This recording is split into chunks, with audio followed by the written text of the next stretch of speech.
The recording has started. Administrator Young, Member Highland has requested that your voice be lowered. Can you do that? That's on your control panel, but I'll just speak softer. Okay, thank you very much. Chair Yankee, I have 413. Oh, you have what? I'm sorry. What time do you have, Cheryl? 413. I'm showing 407. Yeah, I think your clock a little fast. 407. Okay. Okay. So we'll call the regular meeting of the Sunshine Ordinance Task Force for April 5th, 2023 to order. Cheryl, if you could call the roll. Oh, actually, before we do that, we'll read meeting quorum. Any member of the Sunshine Ordinance Task Force may call for decorum due to disorderly conduct of meeting participants. Persons who engage in threatening and or menacing behavior may be asked to leave. Okay, so item 1. Item number 1, call to order, roll call, and agenda changes. Let's begin with roll call. Member Wolf. Present. Member Wolf present. Member Hill. Present. Member Hill present. Member Highland. Present. Member Highland present. Member Stein. Here. Member Stein present. Member Padmanabhan. Present. Member Padmanabhan present. Member LaHood. Present. Member LaHood present. Member Schmidt will be tardy. Vice Chair Wong. Present. Vice Chair Wong present. Chair Yankee. Present. Chair Yankee present. We have a quorum. Just to also note that Member Schmidt said that he would be about a half hour late. Is that correct? That's correct. Chair Yankee? Yes. So we will take note of that when he arrives. I am not aware of any agenda changes. Are you, Chair Yankee? Yes. So the only agenda change I have is that Mr. Hillier has asked for a reasonable accommodation to have his item heard earlier. So if there is no objection, I will call item number 12 after item number 8. And that's the only one I had. Okay. And Cheryl, did we, I thought there was some back and forth about item number 7 by email requesting continuance. Do we know where we're at with that? No, there was no continuance granted by the petitioner. There's not. Okay, so we'll go ahead and I did want to say that I had a back and forth with Caroline Celaya. She cannot make it. She has to go to a funeral, but she's sending somebody from her staff okay. to participate. Okay, great. Okay, I think we can move on to, well, we'll go ahead and take public comment on that if there is any public comment. Yes, if you'd like to make public comment on this item, you can go ahead and use the application to raise your hand by pressing *3 if you're on the telephone, or otherwise using the application to raise your hand. If there's anybody in the room who would like to make public comment, you can approach the podium at this time. Mr. Chair, point of order. Yes? Should there not be a motion on the floor before we take the public comment? We could do a motion to do the agenda change. I was just going to call it, but if you think we should have a motion, we can do it that way. Generally, if there was going to be an amendment. Okay, so then I will move item number 12 to be heard after item number 8. I'll second that motion. Okay, so moved by Chair Yankee, seconded by Member Wolf. Okay, I am just going to double check to see if there's any public comment. If you wanted to raise your hand, again, you can press *3 or approach the podium. I'll give everyone a moment.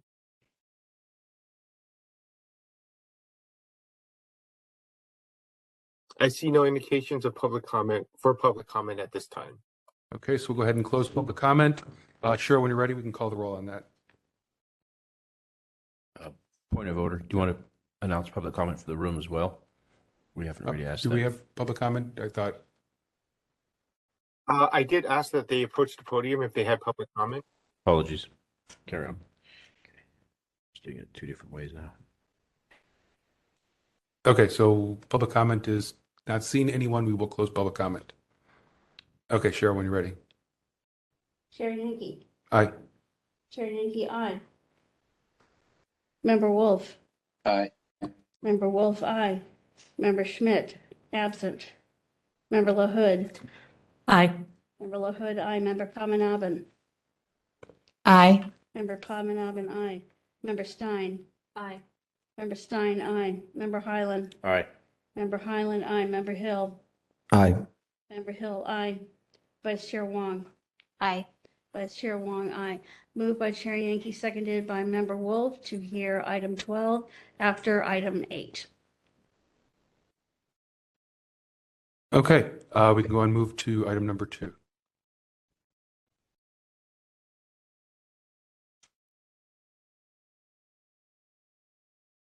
Item number 2, approval of the minutes for the Sunshine Ordinance Task Force regular meeting of March 1, 2023. Okay, does anyone have any edits to the meeting minutes? This is Vice Chair Wong. So for agenda item 3, I'm curious if it's worth noting why the order of determination for 20079 was not approved. I don't think there's any specific notes on that. I apologize, Vice Chair Wong. Could you repeat what you said? Sure, yeah. On agenda item 3, Right? there isn't detail as to why the order of determination 20079 was not approved. So I'm wondering if it's worth adding the detail in. Oh, The action mentions approved except for 20079, so that might be something worth. Does anyone remember why we didn't approve that? Yeah, it was because I think there was a listing for folks who voted on an action, but it was listed as the wrong committee members, I believe.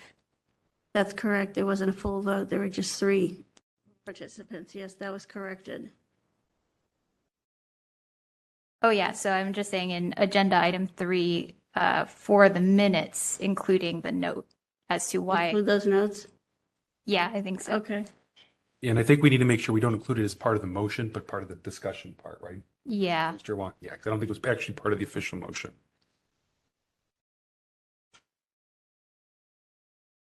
Okay. And I then, can take care of that tomorrow. okay. Put it in the minutes. So it might be better stated, moved by Chair Yankee and second by Member Hill to approve the following orders, list the numbers, and not include 20079 in that. That might be clear. And then, Member Highland, you got to speak up. yeah.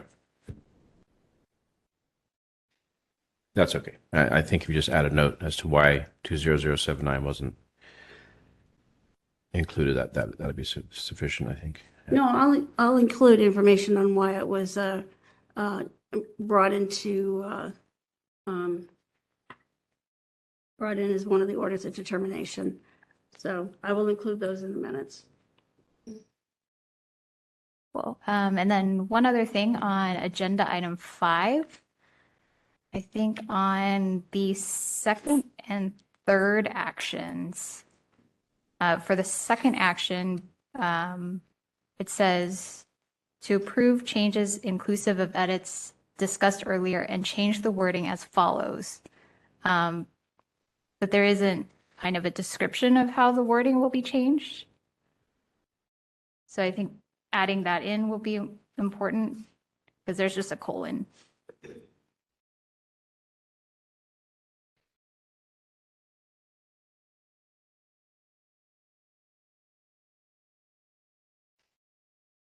And then on the third motion, the last motion, I think says change the wording in item 5B, and I think maybe it needs some quotations and then quote, an informal discussion which may lead to a correction. So the only change would be the inclusion of quotation marks. I believe so, though it may be worth like specifying what phrase, like from what phrase to this phrase.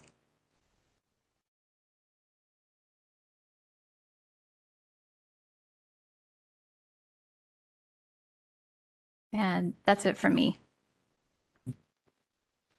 While we're on that item, Cheryl, I don't think we took 2 votes on that. I think it was we made the motion, took comment. Oh, and amendment. Then you restated your motion, so I think that first vote shouldn't be there. There was only one vote on that, if I recall correctly. Yeah, that sounds correct to me. So the vote that's prior to the sentence Vice Chair Wong revised their motion, that should not be there.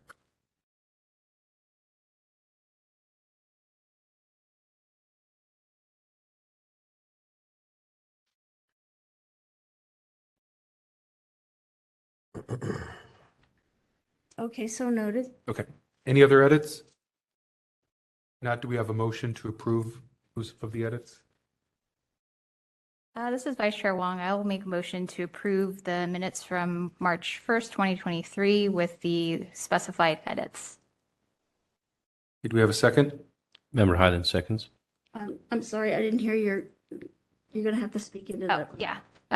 Motion to approve the minutes from March 1st, 2023 with the specified edits.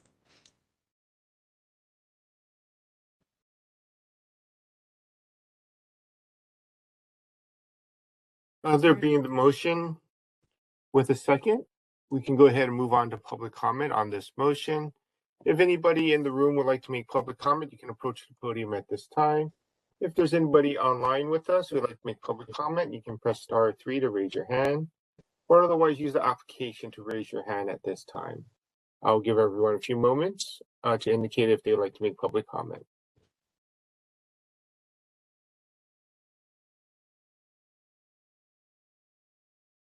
Okay, I'm not seeing any indications for public comment at this time. Okay, thank you, Victor. We will go ahead and close public comment. If there's no other discussion among the members, we'll go ahead and move to a vote on that.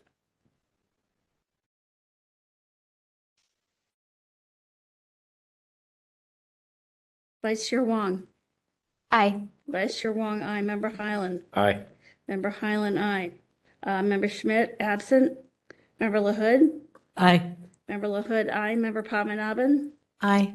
Member Padmanabhan, aye. Member Stein. Aye. Member Stein, aye. Member Hill. Aye. Member Hill, aye. Member Wolf. Aye. Member Wolf, aye. Chair Yankee. Aye. Chair Yankee, aye. 8 in favor Okay. and 1 absence. Okay, perfect. Let's go ahead and move on to item number 3.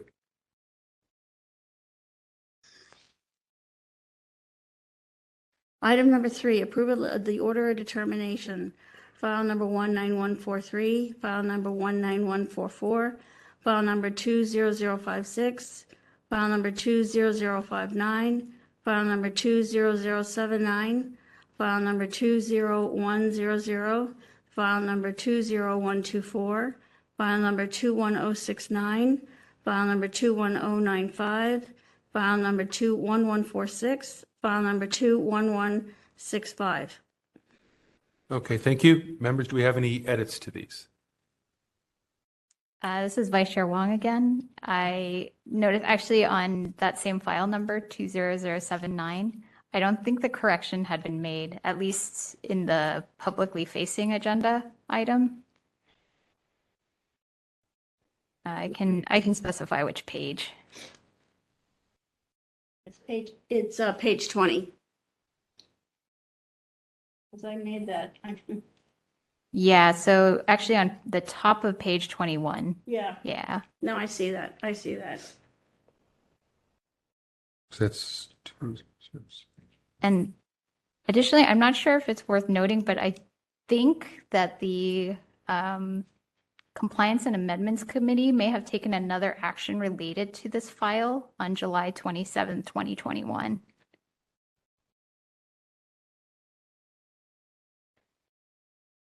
Vice Chair Wong, was that after it was heard by the task force?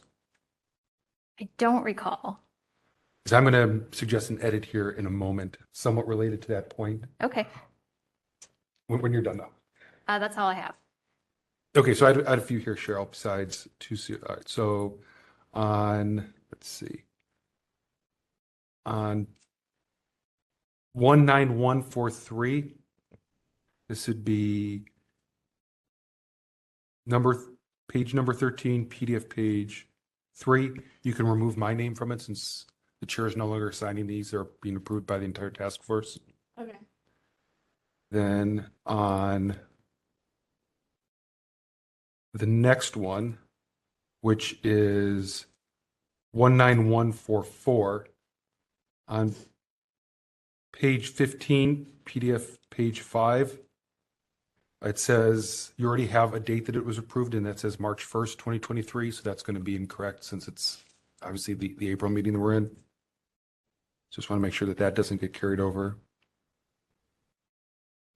And then get another one. Let me scroll down to it.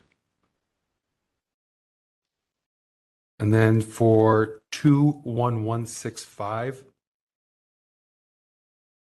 and this is I think it's going to be the last 2 pages. I would recommend that we strike the portion that says on June 28th, 2022, the Compliance and Amendments Committee acting in its capacity heard the matter. And then it talks about that. Reason being, that's an action that occurred after we made our order of determination. And I don't think that enforcement actions or suggestions by committees subsequent to our order of determination should be included, since this is just the order of the task force. It's obviously relevant information, but it's not, I don't think, relevant for this particular document. I need to know what page you're talking about. Okay, so it's literally the final page. It's PDF page 26, number 36 at the bottom.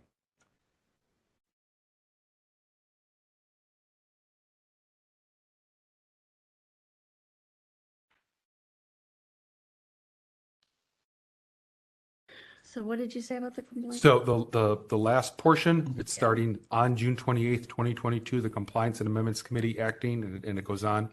I would strike that entire portion since that's action that occurred after the task force made their order and determination.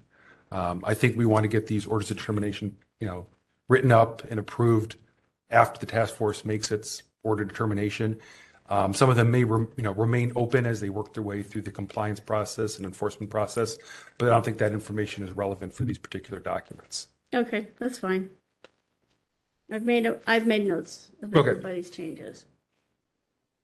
So that's all I had.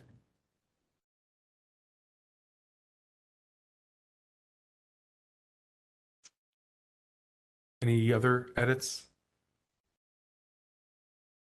If not, I think we have some, I think on 20079 and 21165, those are probably more substantive edits. I don't know if we want to, as part of the motion, call those back and not approve those in this meeting, just so we could see final version. I think the other 2 that I asked for were mainly clerical in nature.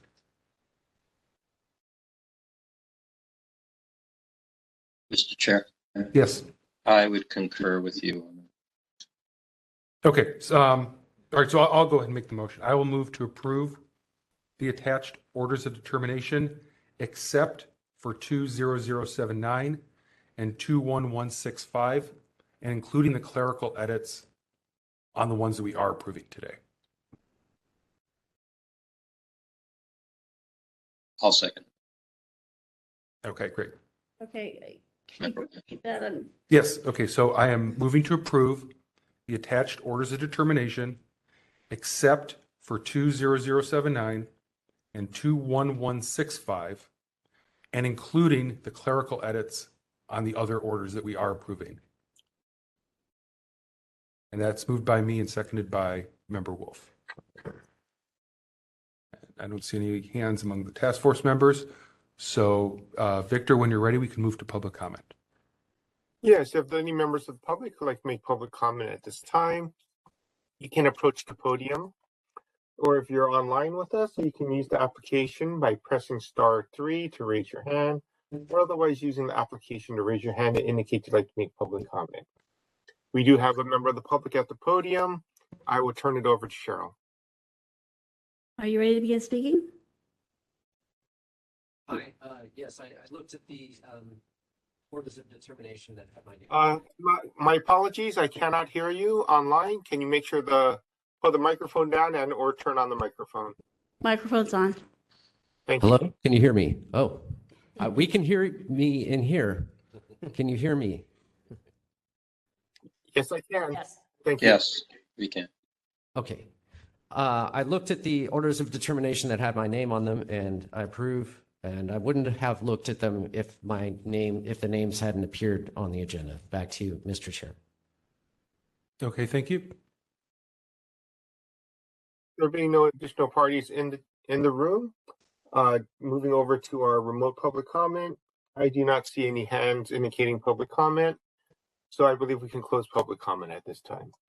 Okay, thank you. We'll go ahead and close public comment, and I think we are ready for a vote. Cheryl, when you're ready.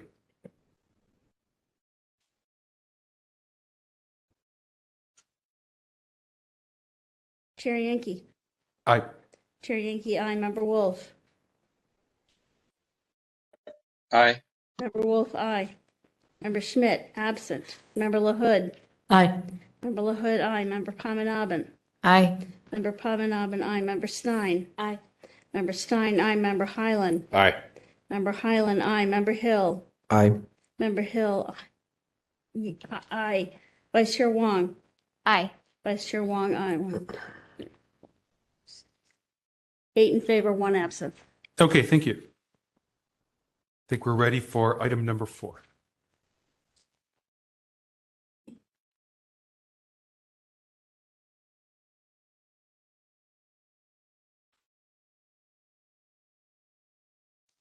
Item number 4, updates regarding remote public comment and the legislative management system. The clerk of the board will present updates to the task force regarding remote public comment and the legislative management system. Okay, and we have Angela Cavillo, the clerk of the board, joining us, and I will turn it over to her. So thank you for joining us. Members of the committee, Chair Yankee, Angela Calvillo, thank you for this second opportunity to present to you on this issue. I am here today with some of the leadership from the Office of the Clerk of the Board.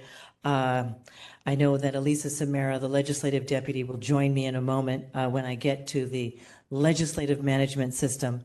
And before I do that, with your permission, I would love to just give you an update. At the board meeting on Tuesday, there was a motion on the calendar from the March 7th, direction from the Board of Supervisors, where there was direction provided to the clerk of the board, where we would bring a motion to the board, which would allow a pathway for everyone to make general public comment at the board's meetings and at the committee meetings by a certain date, March 14th. We did meet that deadline. We did bring that motion. It was before the board. It was before the, Elisa didn't jump up to correct me. It was before the Rules Committee, on Monday. And so now next Tuesday, that matter will be brought to the Board of Supervisors, where the board will consider the rule. Essentially, I will read you the draft rule. We're creating a new rule in the public comment section of the rules, the very first section. It is going to be 1.3.3. It'll be called in-person and remote public comment, where opportunity for public comment is required under public testimony in the committees, public hearings on appeals, and general public comment before the full board. Members of the public shall be given the option to comment in person or remotely. And that for purposes of the rule, remotely will mean either telephonically or another electronic means as considered by the clerk of the board. And of course, we'll be working with DT on what our options would be. Essentially, it is to maintain the status quo. So, but the board has not yet approved that. I did want to bring that to you now since you are meeting today and you wouldn't be meeting again until another month. So I'm open to answering any questions on that you might have. And while you're thinking about that, I will jump right into the legislative management system unless you have any questions for me. So I think former Chair Bruce Wolf will remember, and I have recently spoken to Chair Yankee about 7 years ago. We did some envisioning in the clerk's office where we wanted to make sure that we were bringing innovations to the legislative management system. And we competitively bid a lot of those innovations. Granicus was the company that met the competitive process gained the RFP. We all executed the contract, and then they immediately came back and said, we can't execute this contract for you. So all of our vision has been tied up in the current Granicus contract. And it's time for us now to go out to contract, to go out to bid again. And so we're taking that scope of services, and we are making sure that all of the other boards and commissions will have an opportunity, like we're trying to provide for ourselves, should they choose, to have a similar pathway where they are also able to draft their, in your case, orders of determinations, where they are able to send notices of those determinations and notices of the hearings.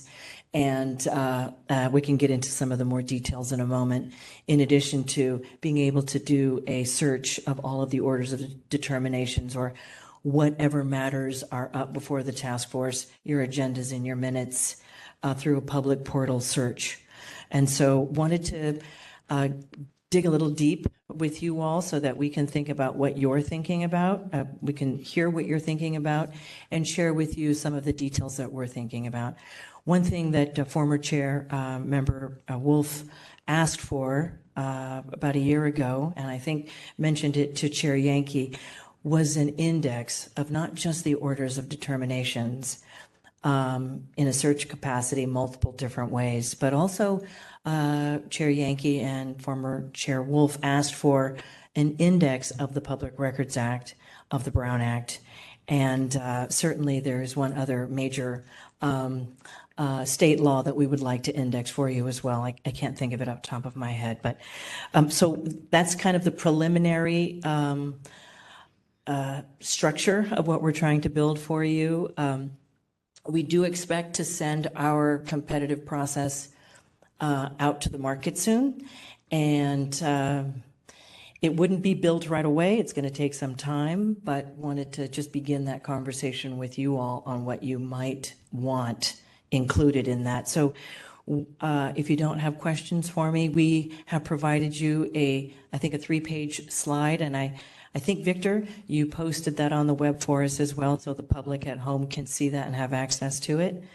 And without further ado, unless there are questions, I'll have Legislative Deputy Elisa Samara just give you the 126 on the second and third pages. I have a question. Yes. Yes, hello, Member Wolf. How are you? I'm good. Nice to see you and that beautiful craftsman. Thank you. So a couple of things. We did get Vice Chair Wong and I have been in contact with Mr. Diacis in your office about this. We were a little confused by whether you had already had the system and we're looking for customizations, but it's good to get knowledge that that you're going back out onto the market for this. Couple of other things that we had discussed about including in this is the ability to tag, create searchable tags, and also to create groups or categories. And there are two different things. A group and category would be a collection of items that could be, let's say, for, you can group under, for, let's say, timeliness for one, with regards to any violations. Another one could be, around, violations of public comment. It just makes it easier for folks to navigate. And then on the searchable part, by being able to tag items, then you can search by that tag. And a lot of the newer systems will kind of like list the tags, or you can click on a tag or things like that. So as you begin to receive proposals, if there are anything like that, it just makes it a lot easier for not just current task force members, but new task force members that are coming in to be able to research or archive more easily, and plus the public at the same time. so to make reference, and for that matter, anyone else. So I'll stop there with that. Thank you. Member Wolf, we like that very much.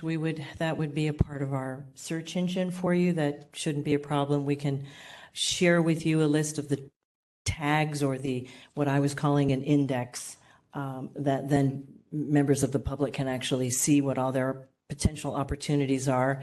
And it could be something that we grow over time. I am here also with Edward De Assis. He's our administrative deputy, and he is actually one of our project sponsors, for the project, as is Mehran and Tazari, our Chief Information Security Officer. They're both here. So the answer is yes, we can do that for you. We hope to do that for you. Okay. And so without further ado, Elisa Samara, our Legislative Deputy. Hello, task force members. Thank you for having us here today. Victor, do you have the slides up? As the clerk of the board indicated, we do have a couple slides just to provide you an overview of what the innovations we are looking at for the Sunshine Task Force. I'll go ahead and go to the next slide.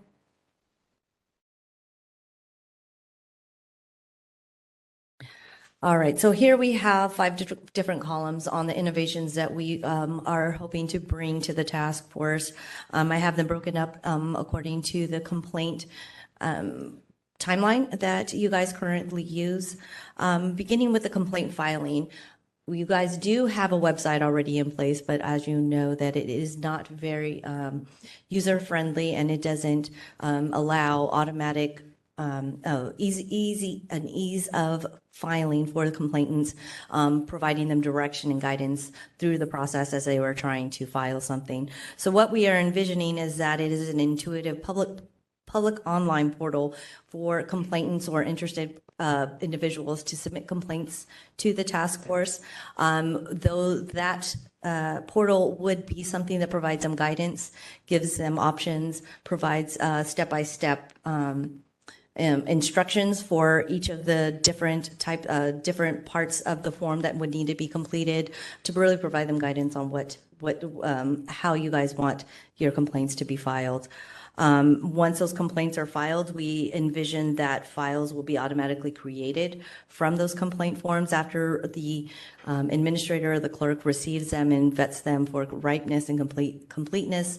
Then files would be automatically generated into the system, which would then make them public and also get them into the process for tracking, working up to a hearing before you guys, and also any post-hearing tracking that may need to be needed. After the complaint is filed, we're envisioning both between filing and the hearing, you guys have various different deadlines that need to be met, such as when the respondent is required to be notified, the 5 days that they have to respond. So the system would be tracking each of those deadlines. And we are envisioning that automatic notifications would be occurring at that same time. So we would have parties who would be part of each of these complaints. Their email addresses would be included as part of the file into the system. And then the system would be sending everybody automatic reminders throughout each of the steps. They would be automatically tracking them. The clerk in the background would be making sure that each of those steps are being met and moving forward appropriately. Once it's time to get on the agenda, whether it's a committee agenda or the full task force, the agenda creation, right now, our clerk is creating all of your guys' agendas and minutes in Word, and so we want to make sure that this is something automated. It will have templates already in the system, and so files will be taken and automatically placed on draft agendas to ensure that they're moving forward timely. Those agendas would also be published online in the public portal and searchable for anybody to see whether it's one of the parties or anybody from the public. The complaint files, it will definitely be helping with those complaint files to be tracked and making sure that they're automatically showing up on agendas when those deadlines. So what we're envisioning is when somebody submits a complaint, all those deadlines are automatically generated, and then they would just automatically show up on when they should be heard, and obviously it would be up to the chair to go ahead and approve the final agendas that are published. After agenda creation, the hearings are held, and minutes will then be created in the system. So then it would keep everything standard. We are hoping for the actions to be already in the system. All of the standard actions that you guys and decisions that you guys make would be part of the system, and so it will kind of provide you guys also some guidance on what those actions are, and so it's not being recreated every time with every minute's coming out of a hearing. Those minutes would be available to the public online, just as the agendas. Everything would be matched up, so somebody could look at one meeting that you have, like the board here, like the board you can see on the board's website now, where it's agendas, minutes, any supporting documents, but everything would be standard. So that's what we're hoping for. And then tracking those complaints through the process, also keeping all of the pertinent parties notified of all of the actions that are occurring as they are happening, instead of waiting for them to be processed. Once those things are in the system and they're in there, then it would be automatically available to anybody who is following along. And even after you guys have made your have finished your meetings, heard the matters, the system would also do post hearing tracking. So for your orders of determination, as Angela was talking about, if you guys have are requesting follow up from the departments, that would be tracked. We're hoping that those deadlines could be put into the system also, so that you guys wouldn't forget. Members of the public can see how many things are still lingering, still being tracked after passage or after determinations have been made. And then those orders of determination would be in the system. And as Angela said, they would be indexed, fully searchable. We're hoping to have a very robust search engine that people would be allowed to put any kind of parameters that they are interested in, and not just have those parameters in, but then accounts could be made for any individual who is interested. They can save their searches, the ones that they, maybe they search for regularly, ones they're interested in. They can do signups on if they want for any determination that is comes out of maybe one of the committees, or a certain type of determination made. Those searches would be savable. And we are also hoping for searches, like most used searches, to be also populated to present people with suggestions if they don't know what they're looking for exactly.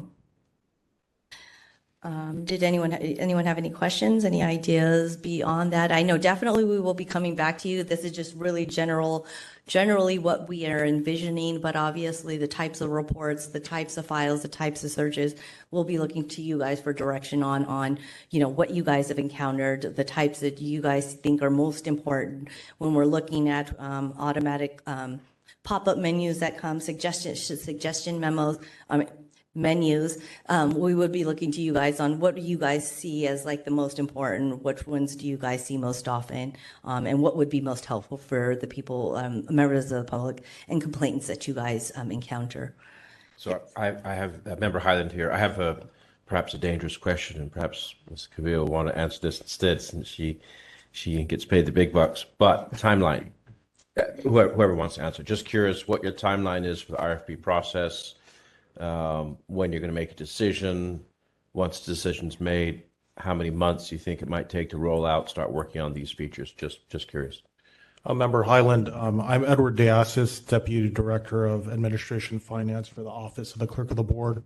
I'd be happy to answer that question. We are currently in the midst of finalizing the RFP. We're basically finalizing the final details, as well as adding the additional requirements that are coming from this meeting here from the Sunshine Ordinance Task Force. The next step is, after that, it'll go through city attorney review, and then we hope to have this out to market within 2 or 3 weeks. After that, it enters an evaluation phase. So basically, during that phase, first, the potential proposers are going to be given a time frame of about a month or so to submit proposals. We'll receive those written proposals, and then we'll evaluate them. In the evaluation phase, we'll be evaluating the proposals, as well as inviting proposers that we think can do the work onto for an oral interview as well as software demonstration. That'll probably take about a month or two to coordinate. After that, we enter the selection process, and once we select a proposer, we can actually enter contract negotiations, which may take a few weeks. And once a contract is actually formed with the winning proposer, we can actually begin work. We anticipate this will probably take a few months to actually build the system, 6 months to about a year. So adding it all up, proposal and acceptance of proposal phase, about how many months? Probably 3 months, I would say. 3 or 4 Okay. months. Yeah, And then executing another 6. yeah we're going to move this as quickly as we can through the contracting process Right. in order to Okay. get the work started, because we'd like to get this Right. started beginning of the next fiscal year, 23-24. Right. Very exciting. Thank you.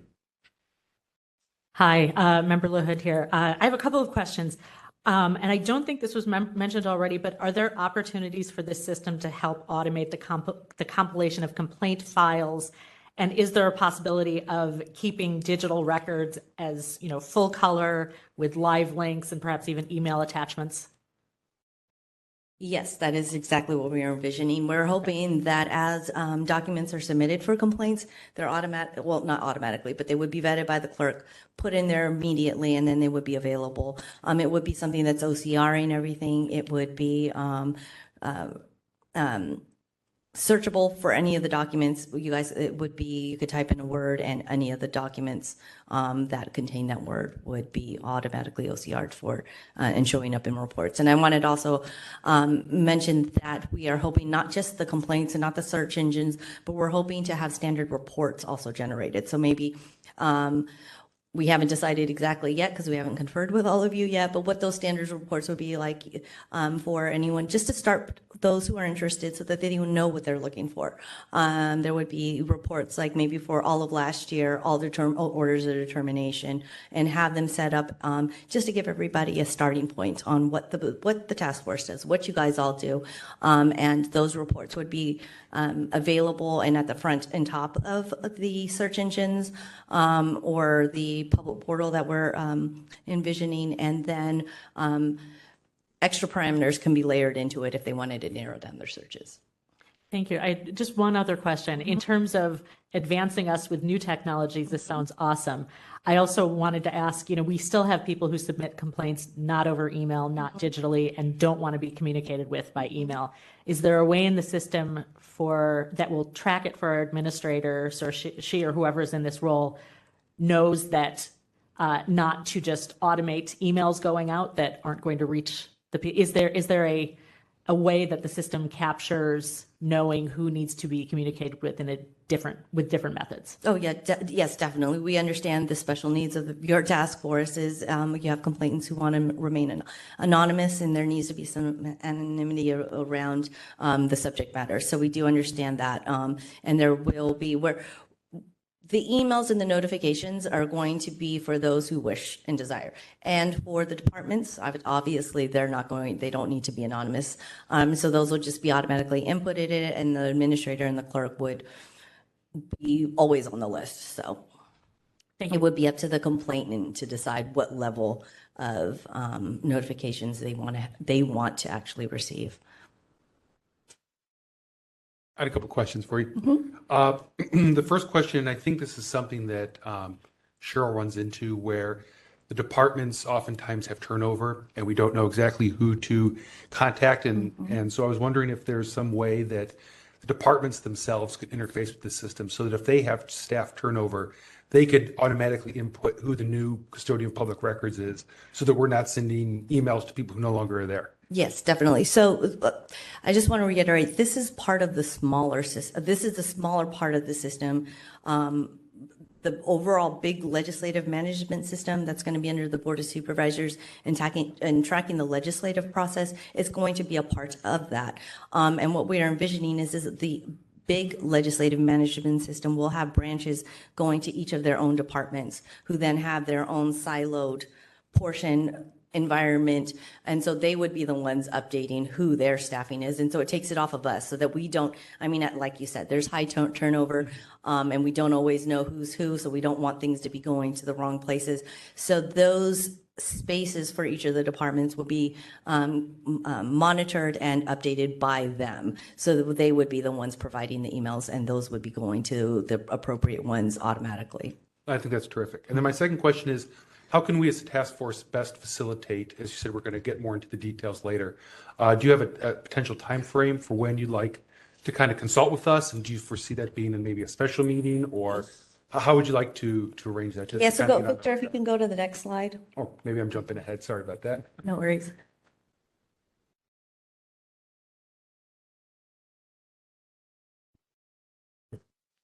Yeah, so these are just the 4 steps. Edward had already touched on the RFP process and where we are with that one. But after I also want to reiterate though too, we plan on attacking the task force's portion of this after the boards gets implemented, because that is going to set the standard for how everything else after all of the additional components to the board's legislative management system is created. The spaces are created for each of the departments, and then we're going to figure out how to fit the task force in that. So the timeline for that is going to be up to the developer. As you know, this is a very, it's a specific system. It's going to have to tailor to San Francisco particularly. We are unlike any other city and county in California. So we do have to, regardless of what system we're going out for an RFP, there's existing systems out there, but it really is going to have to be tailored for San Francisco specifically, because we have so many specific different requirements that don't line up with what the standards are for other cities and counties. So I do believe it's going to take a little bit more time for us to do that. And for you guys, once we get that in place for the board, that is when we're going to come back, and I think I have that as step 2. Well, that's when we're going to involve you guys. We have a structure in place. This is what it looks like. And then you will go ahead, we'll be setting up some roundtables with you guys on how we are going to structure that portion for the task force specifically. And that way we'll be able to show you guys overall on how it works throughout the city with the departments, and then we can figure out what components you guys want to utilize, and if there's anything additional that we can include for the task force beyond what's already going to be in there for the board and the city overall. So if members have ideas as we're thinking about this, is it best for us to hold on to those ideas until we get to that stage, or send them to us now? Yeah, okay. yes, we are continually going over the process. So we are in the process of finalizing the RFP. So now would be a good time to communicate any asks or needs. You can send them to me. Okay. It's never too early to make us aware of any user wants or asks for the system, so we can begin tracking them and looking into them. In other words, it's probably never too early to reach out to us with any questions. How do we reach you? Oh, you can email me. Mr. Chair. Yes. One sec, Member Wolf. I have a few people here first. We'll go Member Highland. Yeah, mine's real quick. Since we're kind of at the wish list stage right now, and this will inform your RFP, one thing I'd love to see is some sort of workflow visualization like you use in Microsoft Project, where if you look at an item as a workflow, what stage it's at, and live links to the documents or to orders of termination, anything. So when you pop up an item, you can see from the cradle to grave where that is. Is it like completed with an OD and therefore it goes into archives? Is it live? In other words, it's going to subcommittee, it's coming back to the, so something to see that graphically, like I don't know if you use Microsoft Project or anything like that, but you have like a workflow visualization. It's kind of like a chart, moving chart, which has links and shows you where each item is and what stage it's at. That'll be really helpful for us to, kind of see. So would you want to see that before the system is built, or would you actually want to see that in the system? Sure. Some sort of approval workflow. Yeah. Because that technology is available. Yeah. That would be something I would be interested in. That's it for me. Okay, thank you. Vice Chair Wong, did you? I've got a few things. I'm curious, like how this is planned to be integrated with the existing and or future public-facing website, Which website are you referring to? the Sunshine Ordinance Task Force website currently, Um, and or the future sf.gov website. SF.gov or the Sunshine. We envision this taking over what's currently there for Sunshine. I'm sure like some of the informational pages will maintain or maybe, revamp them but the entirety of anything online engaging with the public or we envision this system to take over and consolidate all of that into one place for somebody to see just one picture. And I think Member Highland had a really good idea. If somebody had a flow chart of, okay, this is what the process overall looks like, and click and then be able to take somebody straight there to explain that part of the process. So it will kind of be taking all of the Sunshine public interactive features and just putting them on one place, and with explanations and instructions there. Okay, so I assume then you're also looking at accessibility, simplification Oh, yes, of that is information. always. Okay, Yes. awesome. And we have already started conferring with the Mayor's Office on Disability on how the legislative management system can be utilized, and we're in close contact and communication with digital services. In fact, we met with Sid Harrell this morning and we're fully aware of the needs for digital accessibility and inclusivity for members of the public in general, and also for special groups such as members of the public who have disabilities. So that will be incorporated and included in the scope of the services, as well as the interface that will be accompanying the legislative management system. We're going to hold the contractor responsible for making sure that it achieves digital accessibility and inclusivity. Cool. Yeah. Right. Also, I'm kind of curious, like, will folks need to log in order to have those like saved searches, et cetera, or will there be a way for folks to access all of this information anonymously? I think we are envisioning all of it. You can do it without creating an account. You can create an account so that, and the reason to create an account is so that you can save your own searches.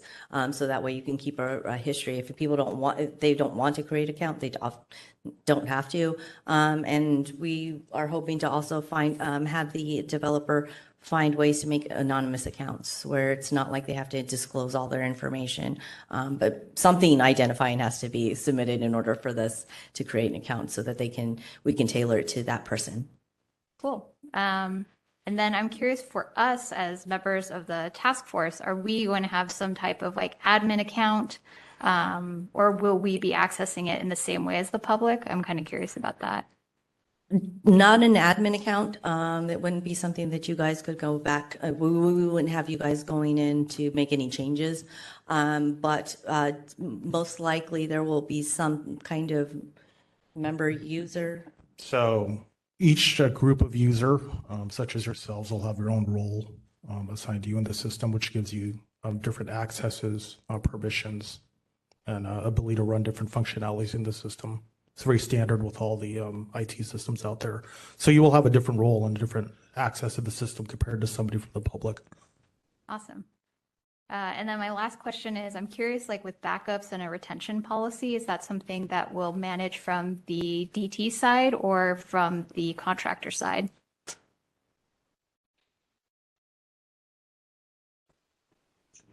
Yeah, we'll be managing the backup. So basically, we have our own departmental data retention as well as records keeping policy, and we do archive and store and record data and save data on our own systems.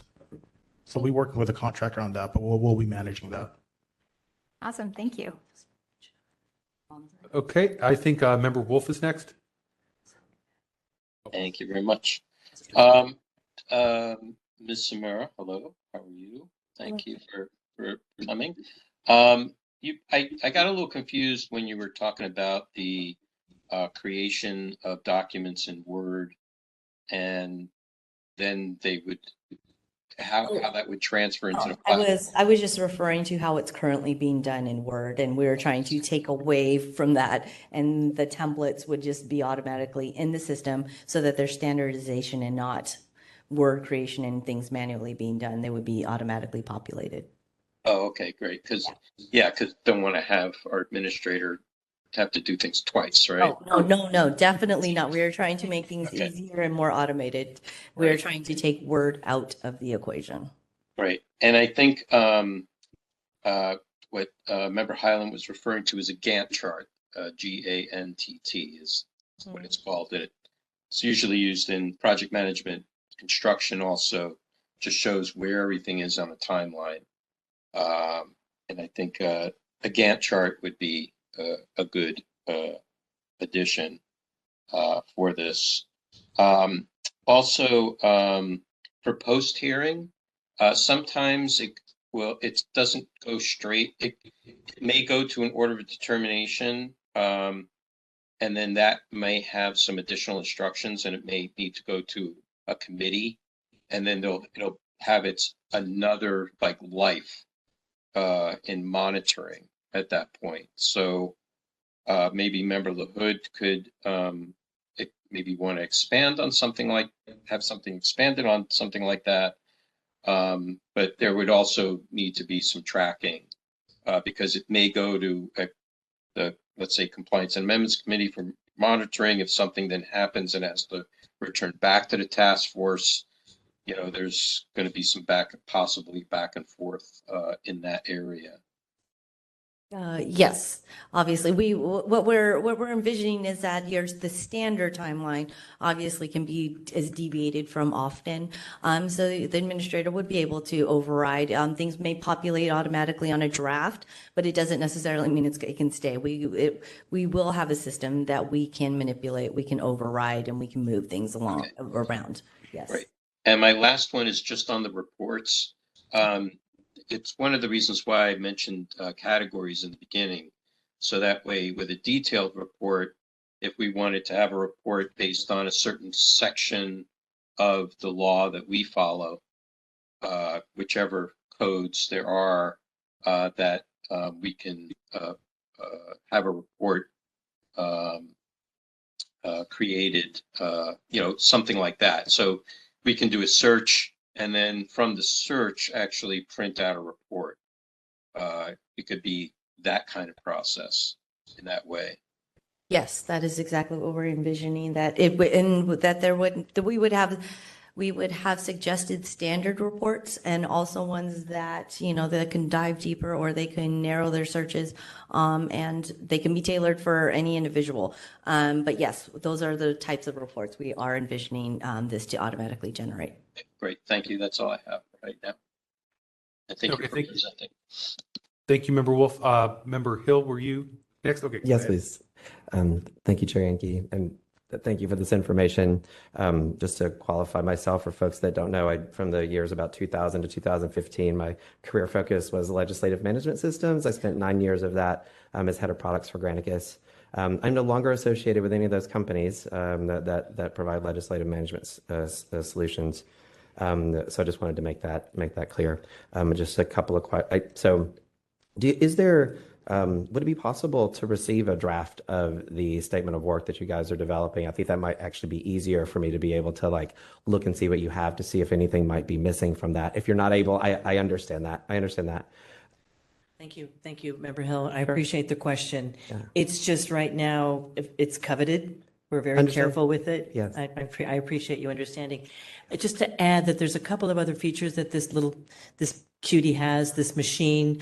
We're going to be able to maintain your records, both past and future, as a records repository for the task force. In addition to, I think Edward was probably going to jump in and talk about auditing not just for the tags that Member Wolf was talking about, but also for our noticing, to make sure that our noticing is being done timely, to make sure that the orders of determinations are going to the right department, and those kinds of types of auditing. And you can see who actually touched it throughout the whole life of the item itself. And then we are also looking to maintain I don't want to call it a blog because it's not a blog that someone's going to be handling like a Twitter account or anything like that, but it would be something where all of the disclosure requests, whether they're public records requests or immediate disclosures, are kind of placed in one place where a member of the public can actually go and see, so what was submitted as a record to an immediate disclosure, and can kind of see what the answers have been over time. And so we were hoping to, we're in the process of determining who gets to host that on their website. Are we going to host it on ours, or is SOTF going to arm wrestle us for it? So I imagine you may want that on your website as well. Thank you. Just I appreciate that. A couple of other quick questions or and comments. Will the committee, will the task force be able to receive our agenda post meeting with links to audio, very similarly to how the Board of Supervisors currently has? Yes, we are definitely hoping that will occur. Yes. Awesome, thank you. How about links to administrative codes? Because that's something that we, in our motions, much of the time it has links to, it has, referred to section so and so. Like, would that also be hyperlinked as well? It is a wish that we have, and it's part of our legislative management system wish list also. But we do have to work with the codifiers and the city attorney's office on how that would actually happen and whether it can happen. But Yes. we do envisioning it to be a part of it. Yes. Thank you. And then just one last question. Is there a member of this committee that will serve on the evaluation committee? I think the first step that I was going to request is that the task force identify a liaison, someone who can work with our office on communicating with the task force on a regular basis. I think we should start there. And we have yet to put together our complete panel, but I do appreciate the interest. And I think it would be, we can talk offline about that, why I think it might be a little difficult because of what your past is, but, and who might be applying. It doesn't have to be me. It No. could be anyone here. Yeah, so I think you should identify a liaison to work with us and or expect us to come back on a monthly basis, whatever your choice is. Okay. Thank you so much. Ms. Cavillo, would it be an issue if Member Hill were our liaison? I know you're not serving on any No, wiki panels, but I don't think that would be a problem. We'd love to work with Member Hill. Yeah. Been or 8 each years. member. Yeah. Thank you. I don't know if we need to take official action, but I think with Member Hill's background, that would be a terrific role for him to serve. I don't think it necessarily needs to be an official designation, but I would certainly volunteer if given the opportunity. we'll have kind of him volunteer for it. That doesn't mean you're off EOT, by the way. Deal. Okay, any other questions? Did you have? Yeah. Oh, go ahead, Cheryl. Yeah, I just wanted to make sure that there was a directory of sorts for the custodian of record.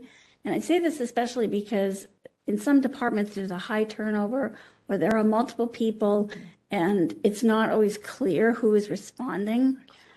Yeah, who is Cheryl, you have to supposed to speak respond? directly into your mic. It's your voice is really low. Oh, I'm sorry. Yeah. Yeah. I think with these mics, you have to go like right into. Oh, okay. There you go. Okay. Yeah.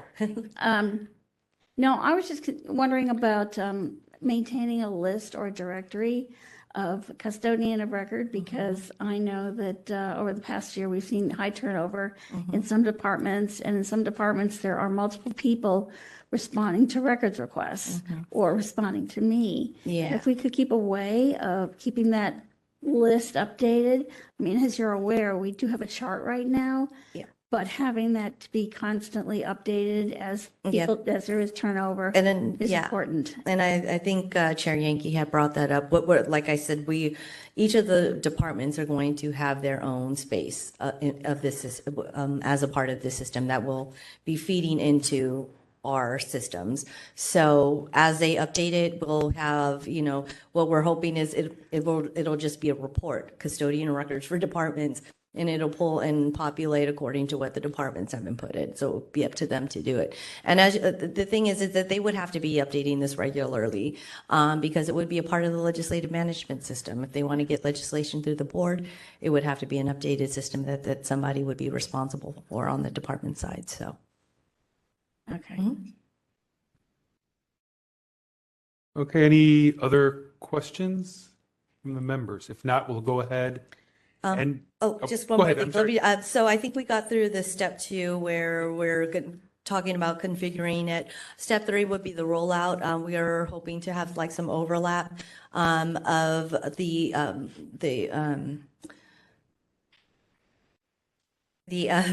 over to the next system, that we would keep maintaining our current records in order while we're rolling out the next one. So there would be some overlap. The clerk would obviously probably have some double duties there for a while until we were comfortable with the system turning off one process and turning on the other one.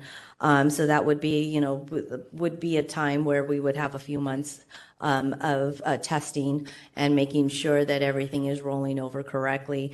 And I just wanted to point out the last part of the step would be as we execute and get this new system up and running, it would be from that time going forward, obviously. So the last step, that once we have that up and running, we want to go backwards after that and start digitizing all of you guys' old files, all of the old orders of determination, so that there can be a historical record that can also be a part of the system. And that would be the last step of this process. And that's all I got. Thank you so much for your presentation. If we don't have any further questions, we'll open up to public comment. Yes, if there are any members of the public who would like to make public comments this time, you can approach the podium. If you're online with us on the telephone, you can press *3 to raise your hand to indicate you'd like to make public comment, or you can use the application to raise your hand. It looks like we have a person at the podium. Cheryl, I'm going to go ahead and turn it over to you. Sir, you ready to begin speaking? What's going to happen with Legistar? I like Legistar. It's cool. You can track legislation really easily with that and attach documents and so forth. And is it going to go away, or is it going to stick around as a legacy system, or is it all going to be rolled into the new system? Those are my questions. Back to you, Mr. Chair. Thank you. Do we have any other public commenters? Okay, we'll go ahead and move to our remote system. I have one person with their hand raised at this time. I will go ahead and unmute them. David Pilpel, can you hear me okay? Yes. Go ahead, Mr. Povell. Oh, great. Fantastic. Sorry, I only joined the meeting a few minutes ago. I saw that there were some slides that presentation can be posted or linked somehow to the meeting agenda. That would be great. If not, I'll find some other way to get them. And I certainly support replacing the existing system with the new features that the clerk and her very capable staff are planning. I think we will all benefit from it, both at the board level and to the extent that those features or functionality are extended to the operations of the task force. Thanks for listening. Okay, I'm just doing another quick check to see if there are any other public commenters. That completes our public comment list. Okay, we'll go ahead and close public comment for this item. I wanted to one more time thank everyone from the clerk's office for joining us. I think it was a wonderful discussion. Oh, go ahead. Yeah, I'd like to address the public commenters question just briefly, if that's okay. Yeah, so I'm glad that there are some users out there who enjoy using the existing Legistar system. Unfortunately, that system will be replaced by the new legislative management system. So what you have with the current Legistar is a very bare bones legislative management system with disconnected agenda, meeting, and minutes management. This new system is going to do everything that the current Legistar does, plus more, plus the innovations that Elisa presented. So I'm pretty sure that the members of the public won't miss Legistar after the new system is deployed. Thank you for that. I think no other comments, questions? Okay, I think we're ready to wrap this up. Thank you again for coming out. And if you have updates in the future you'd like to let us know about, just tell me and we will get you on the agenda. We always enjoy your visit. Thank you. And before we move on to the next item, I would just note that Member Schmidt joined us at 4:38 p.m. So we can just get that in the record. I didn't want to interrupt the discussion. Chair Yankee, I guess Yes. that was a discussion only item, so we Probably don't need to do a vote yet to appoint Member Hill as our liaison. That can come later. Yeah, he volunteered, so he'll Good as done. work as an, I don't think it's an official designation Okay. necessarily, so it's more of an administrative. Happy to do it. Yeah. Okay. I think we're ready for item number 5. One moment. Okay.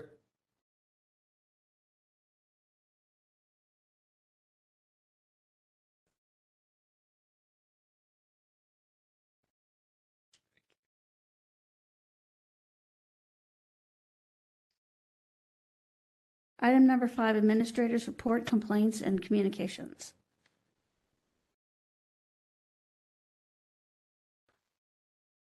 So, Before we start with that, just on the last point, Mr. Chair, on the last item. So does that mean I'm being relieved of my duties on this currently? Because I've currently been liaising with the. On this item we have, I thought it was you were chairing the IT committee. Yeah, but this item was assigned to us. This is where it grew. It grew out of the IT committee. Okay. That's okay if that's your desire. I just wanted to, I've been communicating with and so has Vice Chair Wong as also a member of the IT committee. We've been back and forth with them quite a bit. Maybe, Member Hill, did you want to maybe join the IT committee? I'm already on the IT. You're already on the IT committee. Okay. Right. Oh, we just haven't had the opportunity to since I was out, and we really only met once. Well, let's leave it collectively then as the entire Yeah. IT committee, and you can designate how you see fit among your committee members how to do it. That's fine. I'm happy to join the collective knowledge that I've gained so far. Yeah, and mostly where we're at is what we've discussed here today. That's as far as we've gotten. Okay. So, Awesome. thank you. I'm sorry to interrupt. Okay. Also, can I ask for a point of order? Is it possible to turn down the volume on the remote callers? Yes, please. It's turn on the volume on what? on the remote callers, or It's on your dashboard, apparently, according to Victor. You have control over that. Turn on the volume. Start time. As much as we miss the dulcet tones of Member Wolf, he is coming in like a gale force 8 wind at present.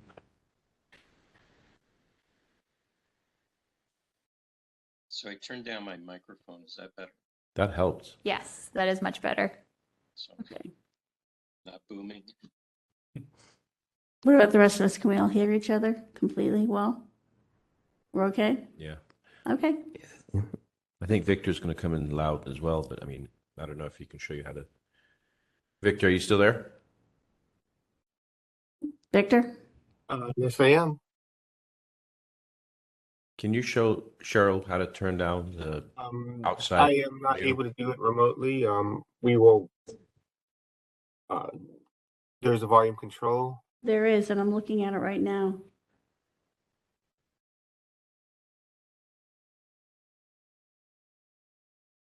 Is that better? Victor, try saying something. Testing 1, 2, 3. Is that better? Testing No. 1, 2, 3. Yeah. Testing 1, 2, 1, 2, 1, 2, 1, 2. Yeah, Bruce is good because he turned it down on his end. I don't know if Victor can do that as well. Not the end of the world. Just Yeah, Victor, I did it in the audio settings of WebEx. You just uncheck the automatic adjustment checkbox and then move the slider back. I will do what I can. I have brought down the volume from my end. Why don't we let you go ahead and present the administrator's report while Victor figures that out. Okay, so tentative schedule for 2023, beginning with today's date, April 5th, Sunshine Ordinance Task Force. Item number 1, petitions, complaints, and hearings files created. Since the 22nd, I think we have complaints that came in up to March 31st. But when I did this report, they weren't available.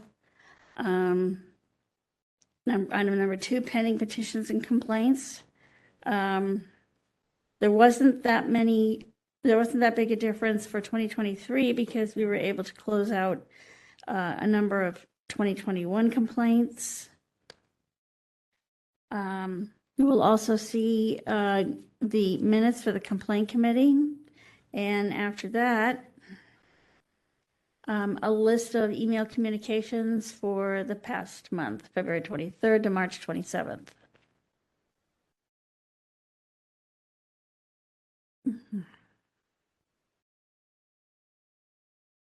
All set? All set? Okay. If anyone has questions. Any questions? Member Hood. Yes, Yes. I'm noticing, Mrs. Leger, in the first section, the first 2 items say anonymous, but then there's a name there.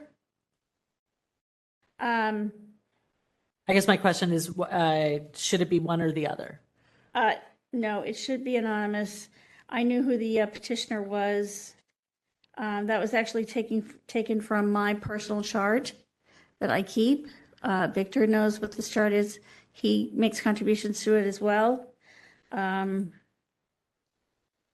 It's just, it really is the only place it is in the chart, which I use. And I don't use it to process. I only use it to talk about the motions, whether something, the chart goes, there a case on the chart goes to compliance and amendments. I should not have put this petitioner's name on the record, but I did. Like I said, it's coming from my chart. Thank you. And we do this because we have to have a way of identifying different anonymouses as they come in. So.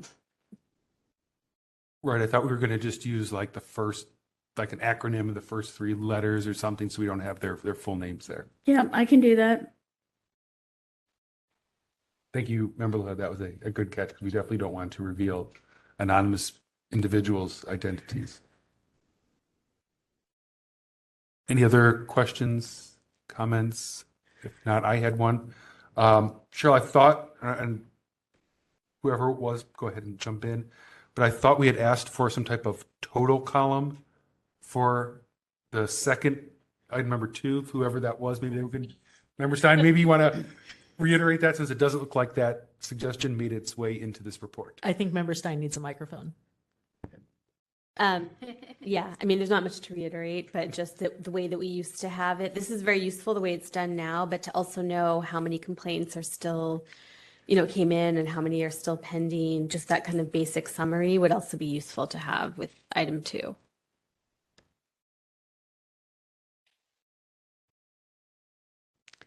So you want a final column on the right side that gives a number like 29 plus 7, 36. Is that what you're looking for? I think that would do it. Yeah. Well, some of them, let's see, awaiting CAC review, because some of them are presumably decided, but they're being reviewed by compliance.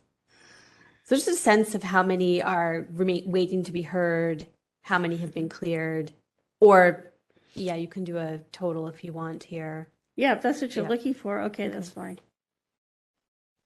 Maybe total both the rows and the columns? Mm-hmm. Yeah. Yes. That sound good? Okay.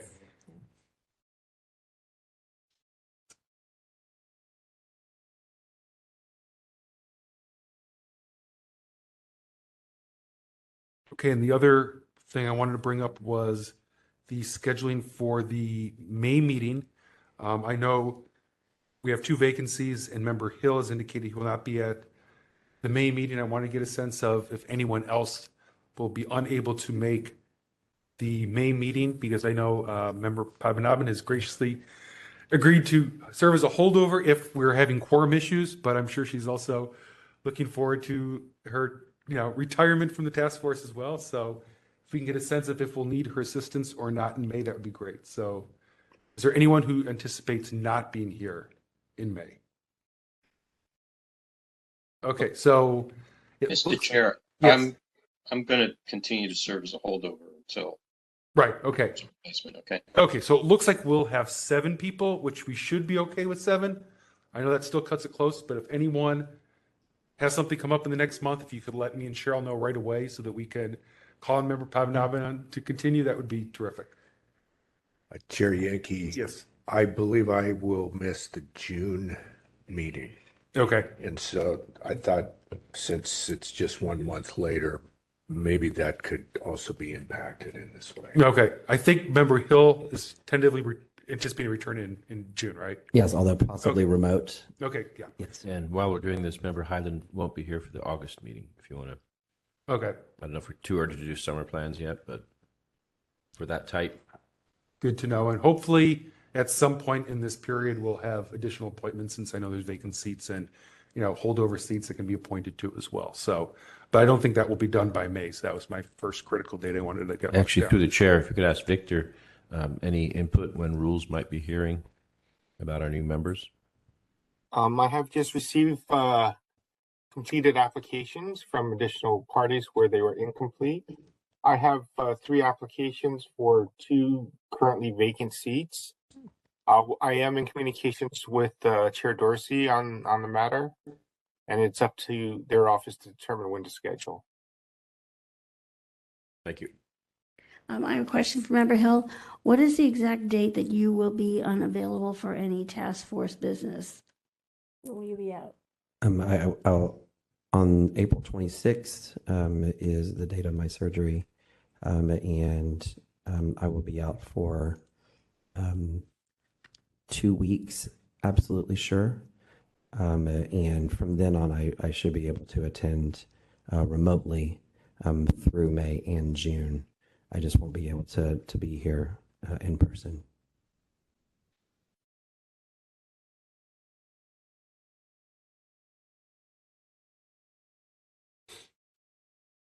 So you don't have a date when you think you might be able to participate in person?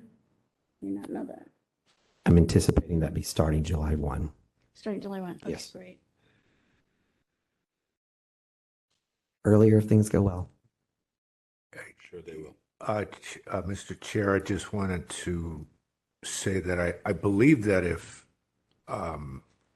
members are not capable of attending in person for a medical reason, they can attend at this time Dean, into the microphone. remotely.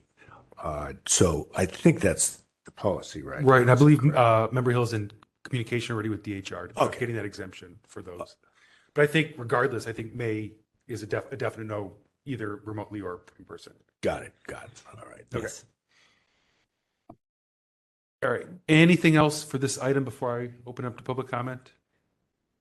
Okay, not seeing any hands. So, Victor, when you're ready, we can go ahead and move to public comment on this. Yes, if there are any members of the public who would like to make public comment and are present in the room, you can approach the podium at this time. If you are remote and are calling in, you can raise your hand by pressing *3 if you're calling in, or otherwise use the application to raise your hand at this time. I will go ahead and turn it over to Cheryl for the in-person public comment. Mr. Hillier, are you ready? Go ahead, sir. Thank you. I did not see on the agenda anything under this item about discussing future attendance or vacancies on the task force. Back to you, Mr. Chair.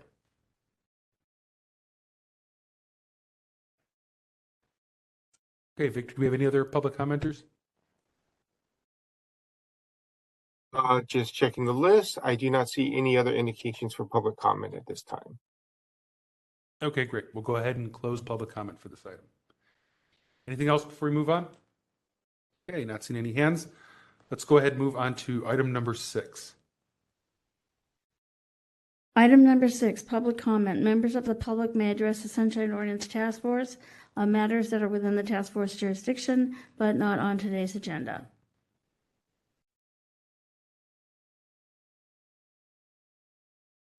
Okay, if there are any members of the public in the room for public comment, you can approach the podium. If you are remote, you can go ahead and press *3 to raise your hand, or otherwise use the application to raise your hand. Cheryl, I will go ahead and turn it over to you for in-person public comment. Thank you very much. Mr. Hillier, are you ready? I'm ready. Go ahead, sir. Thank you, Madam Clerk. I know that I'm a newbie, and you've been around for 3 decades this year, and you're set in your ways, but I cannot reconcile your current practice with your governing law. I cannot.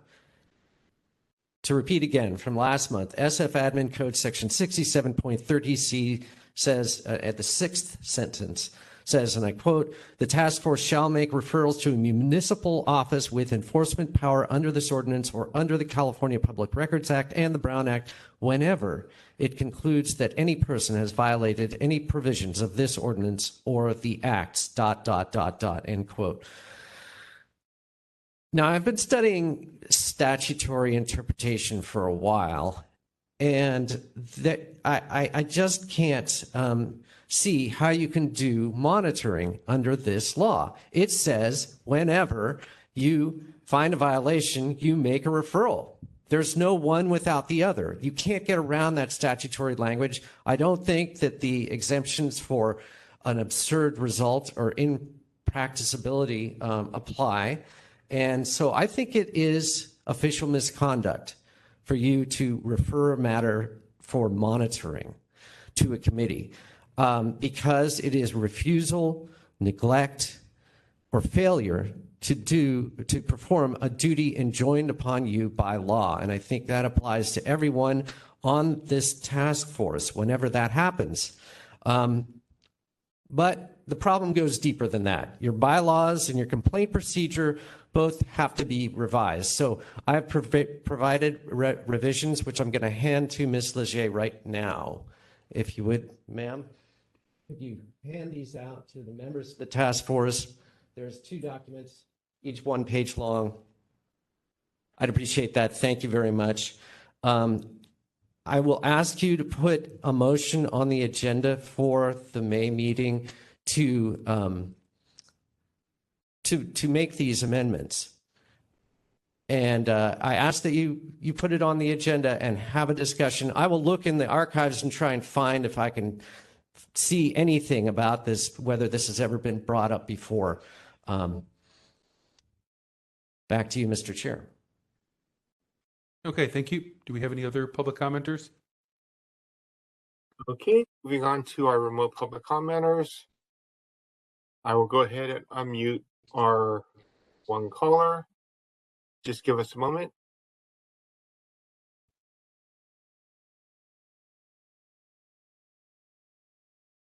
Caller has been unmuted. Great. David Pilpel, can you hear me okay? Yes.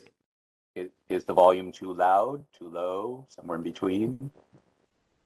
You sound fine to me. Excellent. All right. So I'm sorry I joined the meeting a little late, and I'm only here for a few minutes because I have to get ready and go off to Passover tonight. But I wanted to make a brief comment generally in reference to item 13 about the annual report. If I could just do that now, I'd appreciate it. I just wanted to thank Member Stein and others who may have contributed. This is, if not the most extensive annual report that's ever been written for the task force. It probably is of the 30 years that I'm aware of. And it's extremely detailed with practical and policy problems, lots of charts and information, and I really appreciate Member Stein's effort and the others who contributed for the efforts. I am worried that the audience for it may be small, and perhaps the policy folks in the city, including the Board of Supervisors, may not give it the time and attention that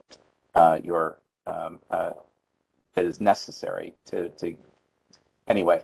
I'm just concerned to that end, and so wherever you can make it as readable as possible, and in particular, I would take care that the readability of the charts and the appendices are somewhat improved. But the content is great, and I just wanted to appreciate all that. That's really all I had for this month. And thanks for listening. Chair Yankee, Yes. Member Hill, just a point of information. I think it's okay, because the member of the public was speaking about a report, but I just wanted to remind folks that typically public comment on items on the agenda typically aren't covered during this period of public comment. Thank you. Yes, that's true. And in this case, if Mr. Pilpil were still around for the end, I would ask him not to comment again when we get to that item. Thank you, Chair. Do we have any other public commenters, Victor? Okay, just checking the list. I do not see any additional public commenters. Okay, so we will go ahead and close public comment.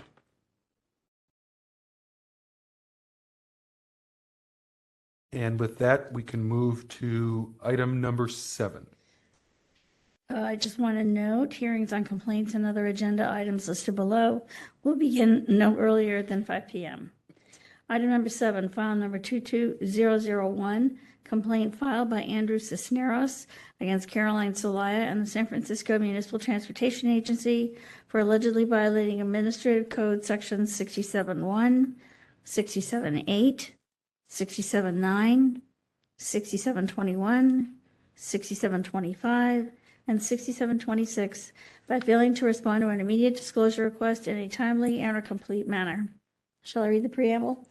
Yes, please. On January 18, 2022, the Complaint Committee found jurisdiction, the records public, and to forward to the task force and to question if the records are properly exempt under Evidence Code 1040 and to recommend a violation under Administrative Code Section 6726 for failing to provide minimum withholding. Okay, and let's see if we have both parties present. Is Mr. Cisneros here, and is there someone from the Municipal Transportation Agency? If you are on Cisneros is present. Raise your hand. It would be appreciated. Hello. Andrew Cisneros is here. Okay, so is Mr. Cisneros joining us by teleconference, Victor? No, I'm on the computer. To the computer, right? To teleconferencing. You're not in the room. Okay. Yeah, because we can't. We're kind of not being able to see the screen really well. So, and then I'm assuming the people in the room are. I'll let you introduce yourselves. I'm Doris King with SFMT. And I'm David Garcia, Labor Relations Manager, SFMTA. Okay. And just to kind of do a quick summary of how this works for those who are new and not, or have been a while before they've been here, we'll start by giving the complainant 5 minutes to present their case. We'll allow 3 minutes if the complainant has any facts, any other parties to provide facts or evidence. We will then move to the respondent, who will have 5 minutes to respond, and also 3 minutes for any parties to provide facts or evidence on behalf of the respondent. At that point, the matter will be with the task force to ask clarifying questions. When that is done, we'll let each side give a 3-minute rebuttal. We'll start with the respondent, then we'll go to the complainant. After that, the task force will deliberate, formulate a motion, and we'll allow public comment and then a vote. So that's the summary of how this will play out. So before I have the petitioner or the complainant begin, if we could maybe just get a quick summary from the complaint committee, and I believe that was complaint committee chair, chair of the complaint committee, Member Schmidt. So if he can give us a summary. Yes. This case is pretty simple. Mr. Cisneros asked for communications about Mr. Cisneros from the MTA, and certain communications were not provided based on the civil code. Actually, let's see. Well, section 1040, and that's the official information exemption. I think in the committee, we were concerned about whether these truly are communications that were made in confidence, which would be required under the law. And I would ask for my committee members if you have anything to give us on that in addition. This is Member Stein. Just to be a little more specific, it was Evidence Code 1040B2 was the statute piece that we were looking at and trying to think if this was a proper exemption under that. And we also, it's kind of in the file, I think, but we know that there were several emails that were found and were not turned over with this exemption listed. And so that's why we also had this question of, was this minimal withholding? Yes, I'm sorry. I think I said civil code. I don't know what I was thinking. It's definitely evidence code. Yeah. Okay, thank you. So let's go ahead and move to hear from the petitioner. And Cheryl, when you're ready, if you could let him know when his 5 minutes begins. Mr. Cisneros, are you ready to begin speaking? Yes, Ms. Leger. Go ahead, sir. Thank you, Sunshine Ordinance Task Force members, for your service, for helping out the public from a doctor at Laguna Honda Hospital to a bus driver to retrieve public records in order to help to win wrongful terminations. Thank you very much. That was one of my wrongful terminations. I requested these emails in September of 2021. Nothing has been provided. It does not compromise any personnel matter and labor issues or labor proceedings because none exist. One would think if they were involved in such proceedings or issues that I would know. The MTA views this as a meeting, not a hearing, as by the email they presented to me on Monday. The SFMTA sought guidance about this request. From who? Why are they not present? Is this another stall tactic? Emails have been given in the past with a Sunshine Ordinance of San Francisco request. They've always been timely. SFMTA knows the format of the Sunshine Ordinance of San Francisco and what items have been given in the past. Personnel and labor proceedings have also been given. Emails involving those proceedings have been given to me in the past. Also, on another topic, I did tell Ms. Leger in an email in January, the Sunshine Ordinance Task Force had approved some grievance results for me that the MTA had denied to give me. They had made policy to block me on it. The Sunshine Ordinance Task Force at that time requested the last 10 years of policy changes to ensure that the SFMTA was coordinating policy with the Sunshine Ordinance Task Force. We're losing volume. Sir, we need you to speak into the microphone. The last time that we met regarding complaint 22096, the SFMTA did not give me any emails. They made policy to avoid these emails that I was given in September. One moment, sir. This is a total different matter, but it goes to show you that the MTA does give these emails Mr. Cisneros, just real fast, I just don't want to take your time up, but I know you mentioned 22096. When you were just speaking, I want to be very clear that we're hearing 22001. And so I don't want you to waste the remaining time that you have talking about a case that's not before us. So if you could keep your comments specifically on file number 22001. We can't hear other cases as part of this. So I don't want to mix up the evidence or the facts of that matter with this one. Okay. So I'll let Cheryl know when she turns the timer back on. Are you ready to continue, Mr. Cisneros? Emails. I'm ready. I have been given them. We can't hear you, Mr. Cisneros. You're going to need to speak in the... I have been given personnel and labor proceeding emails in the past. Please proceed with the complaint of violations of the Sunshine Ordinance of San Francisco. Thank you.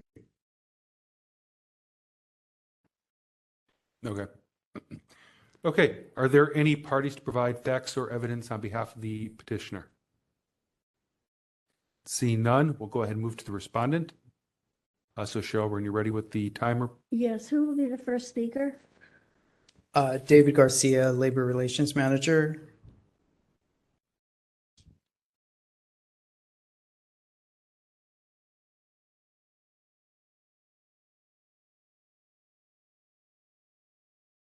Are you ready, sir?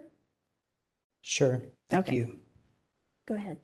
As you mentioned, the MTA asserts an exemption under Evidence Code 1040 because public interest in withholding the information outweighs the public interest in disclosing the information. Disclosing the information that's requested would cause us to release communications that include strategy discussions by the executive at the MTA. These strategy discussions are confidential under the Public Employer Labor Relations Code, Government Code, Myers-Milius-Brown Act. And in fact, the Public Employer Relations Board has exclusive jurisdiction over labor relations matters, and disclosing this would reveal the executive's thoughts and impressions about settling particular labor matters, including one pending arbitration, as well as future collective bargaining discussions that we expect to take place in June 2023. While Mr. Cisneros is certainly referenced in the communications, he's not the subject of the communications. The subject of the communications relate to pending arbitration proceeding, and the communications reflect the thoughts and impressions of the executive decision maker. And so therefore, under, Evidence Code 1040, it should not be disclosed. In fact, to disclose would go against the public interest in that contract and collective bargaining negotiations shall proceed in good faith, and that these strategy discussions should maintain their confidentiality. And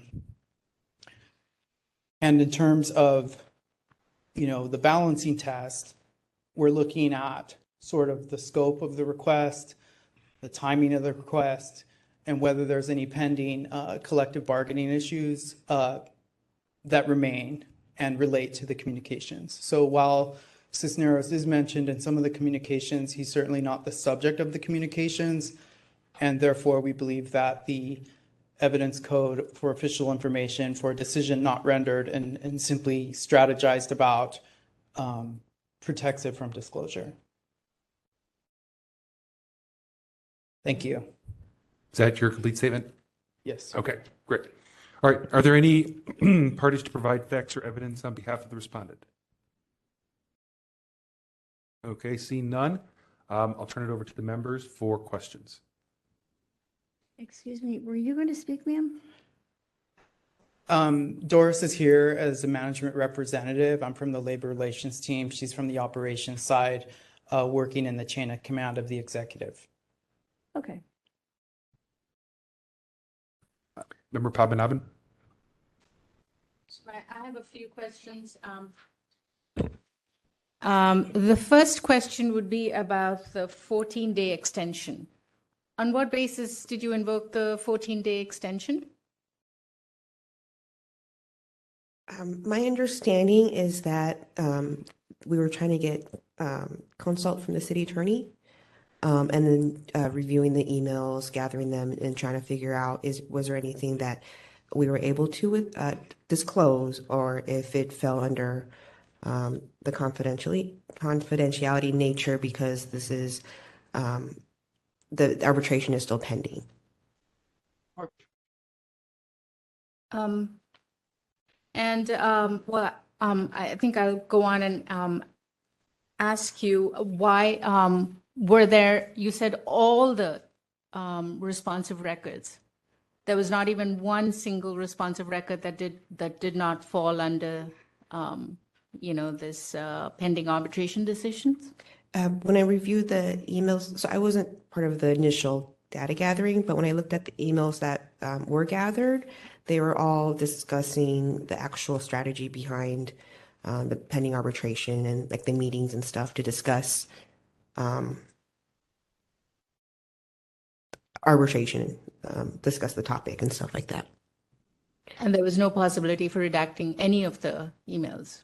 I'm not sure because I did not read all the emails like beginning to end. So I'm not comfortable answering that. Okay, thank you. And I can say that I read all the emails. We're talking about a set of 7 emails that have been presented by the executive that appear to be responsive to the request. I can confirm that the communications are exchanged between members of the labor team in confidence and in confidentiality with pure intent for that. And it certainly addressed management's side in upcoming labor negotiations and a bidding process for routes and shifts at the MTA.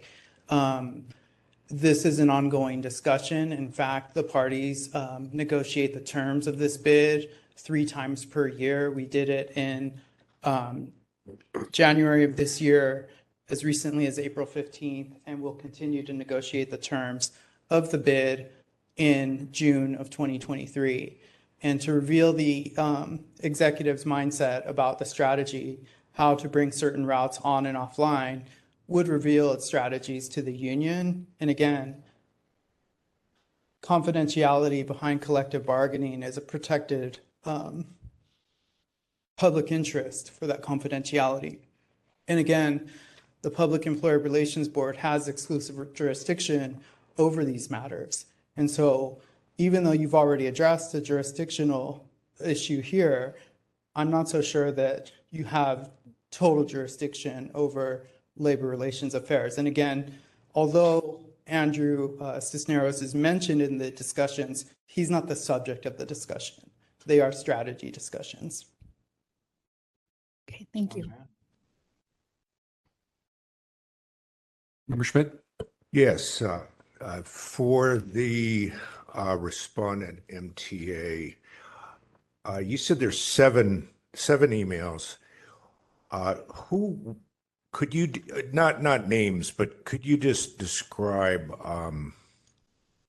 who were the parties to the emails? What are their positions in this negotiation? Certainly. The email squarely addresses arbitration proceeding that's pending. TWU Local 250A is the exclusive representative employees that are members of that bargaining group. There were several employees who were mentioned in the communications because, they had grievances and whatnot, but these individuals themselves are not parties to those discussions because the union is the exclusive representative. Yeah. The communications involve an executive director, director level executive. They involve labor relations analysts who tend to make recommendations about whether to agree with the union or not. And again, it's purely strategy discussions between those folks. My concern is that I believe for whatever reason, you're asserting the wrong exemption. And I'm going to stay strict. I'm not going to tell you what exemption you should assert, but I believe these sound like they're supposed to be exempted. Our concern is that all we can talk about is what has been presented to us, mm-hmm. and you've given us 1040. The problem with 1040 is that it's a 2-part analysis, and you've got the second part right, but the first part I'm going to ask you my question about. Are you claiming that somebody provided information to the MTA in confidence, such as someone who was like an informant of some kind? Mm-hmm. Is that what you're not claiming that, are you? No, these are all internal staff and internal employees, Okay. existing employees of the MTA. Yeah, they're all in the emails. They're speaking amongst each other about this ongoing arbitration. Correct? Yeah, and if I may, with all due respect, I think you might be referring to the deliberative process privilege, and if so, we don't find that privilege applies because it's not tied to a specific decision before the executive. Yeah, I'm actually not, and I do know why you would think that that's where I'm going here, but I'm just talking strictly about 1040. And the problem with 1040 is that before you get to the balancing, there's an initial question, which is where was the confidential communication? And it's a very specific kind of confidential communication. And what you're saying is that the communications here were among people who were on the negotiating team, correct? Is that fair to say? I don't know what you mean by negotiating team, but I can say they're labor relations analysts who would analyze it. But if I may respond. Among people within the MTA, correct? Within the MTA. Okay, go ahead. And so in terms of 1040, the privilege is claimed by a person authorized by the public agency to do so. And the privilege is claimed by an executive at this point in time. And in fact, the next step is disclosures against the public interest. And I'm not sure if I'm clear, but I'm trying to decide or determine if you have questions about the second prong, which is the disclosure against public interest, or if you have a question about the first prong, which is the privilege is claimed by a person authorized by the entity to do so. No, I'm actually, and I understand your confusion because this is a little bit complicated, but first, before you get to those prongs, you need to demonstrate that there was something confidential under 1040. And I think that, I can give you some case law if you want to look at it. Probably the best, I'm not going to give you a big list of them, but probably the best case is Shepherd v. Superior Court, and that is, let's see, it's in 17 Cal 3rd 107. And if you satisfy that first prong, the first confidentiality requirement, then you move into that balancing test, which that would be another issue for us. But I don't see that what you're telling me is that there's any communication other than within the MTA. And I'm sorry, I'm going outside questioning here, but I think I'm just trying to get to what exactly we're talking about here. Okay, if I may then? Yes, please. If I haven't been clear, the emails at issue are in fact official information because the information in those emails was generated and exchanged in confidence among the parties to those emails, which were MTA employees. And beside that, the exclusive body for hearing labor relations concerns, the Public Employer Relations Board, recognizes a strict confidentiality and is respected by both parties in the context of labor negotiations. So it is effectively by case law that these particular communications are in fact confidential. I have no further questions, but that case law that you're talking about, you didn't give that to us. You gave us 1040. Well, I can cite it. It's easily verifiable. It's PERB order AD 490, and this decision is dated January 7, 2022. All right, this is Chair Yankee. I have a question for you. I heard you mention the finding that the public interest withholding the information outweighs the public interest in disclosure. And so my question is that Admin Code 6724, Section I, states that neither the city nor any office employee or agent thereof may assert an exemption for withholding any document or information based on a finding or showing that the public interest in withholding the information outweighs the public interest in disclosure. So to me, that portion of the Sunshine Ordinance would not allow that exemption to be asserted within the city and county of San Francisco. So perhaps you can expand upon how that is still being asserted in light of that section that I read. Well, what I'm citing arises from the California Government Code and is state mandate under the public employer Right. relations So the laws. Sunshine Ordinance can make additional stricter requirements on top of that. I realize that that is an exemption in the California Public Records Act, but the Sunshine Ordinance goes further than that. And in this case, that's portion of the Sunshine Ordinance specifically disallows that exemption that's existing in state law from being used in the city and county of San Francisco. So I don't see how you could assert that particular exemption before us. I would have a trouble with that. And so my follow-up question to that would be, if that is not a valid exemption here, what other exemptions might you be citing?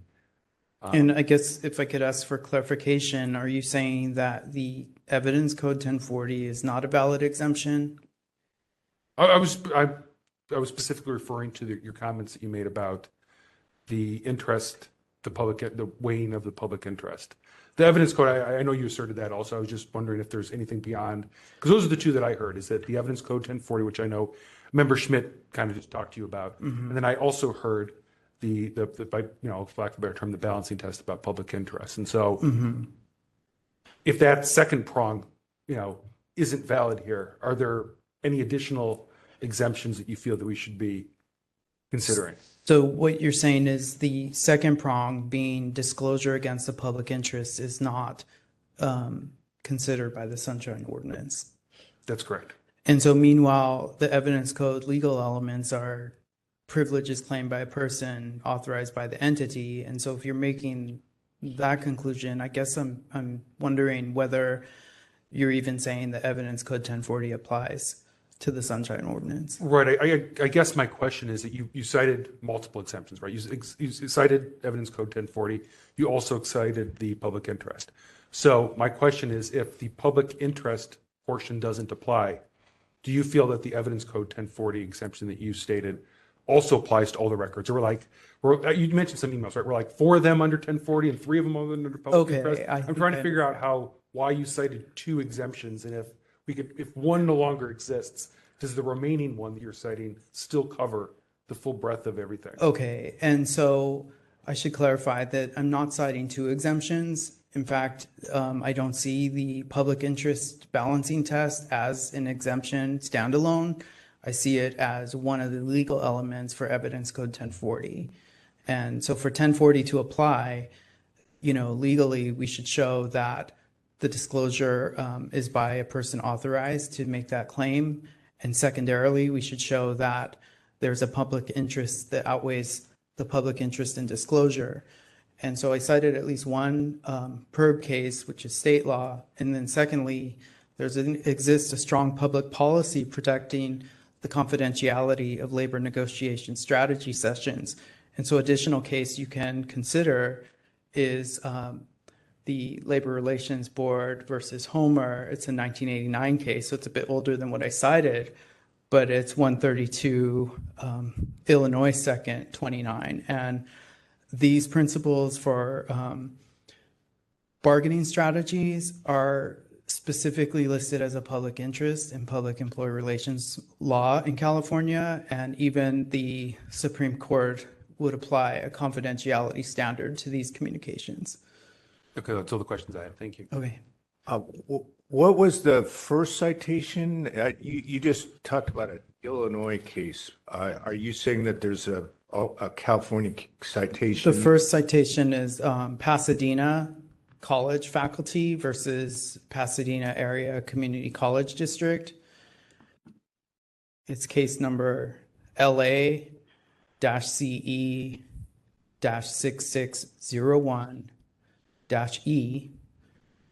And its companion order, the PERB order, which again has exclusive jurisdiction over labor matters, is order number AD 490.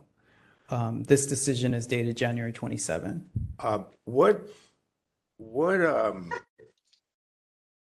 What's the citation you just gave me, that's to a labor arbitration?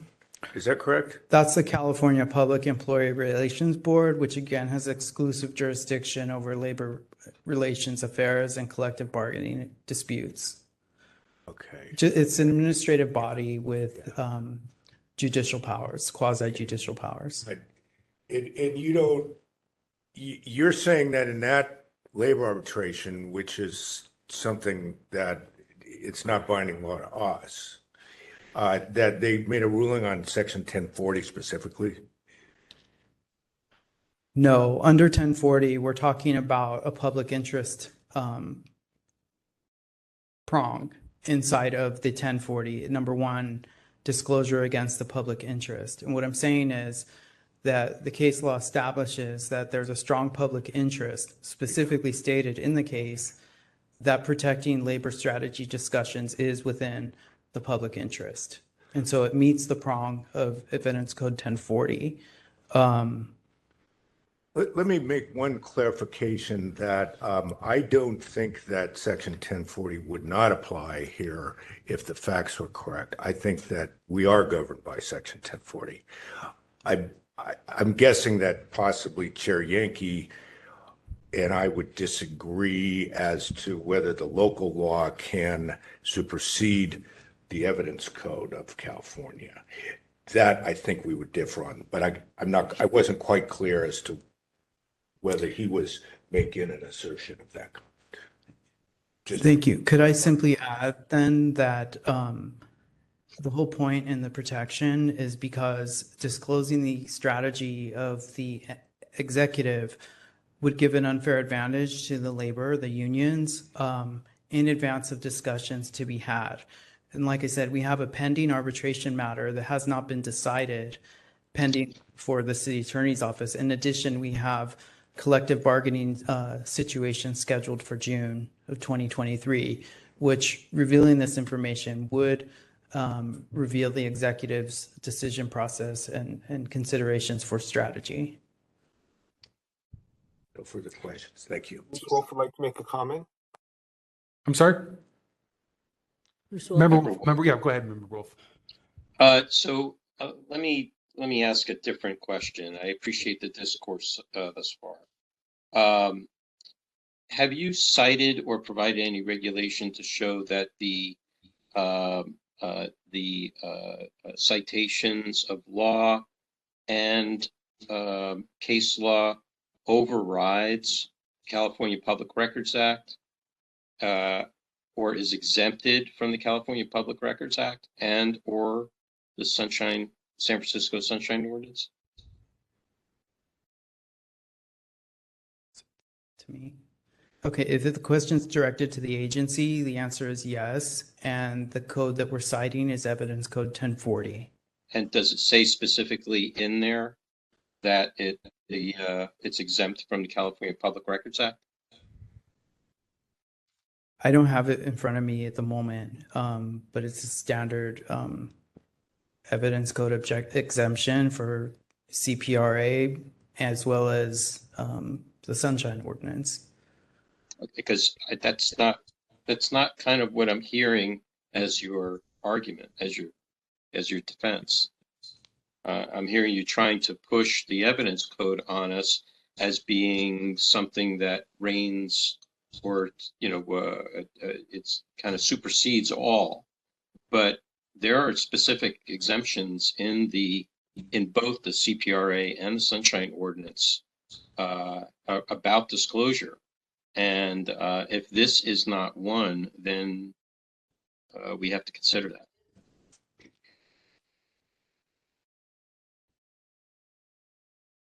And I'm sorry, can I have clarification who's talking to me?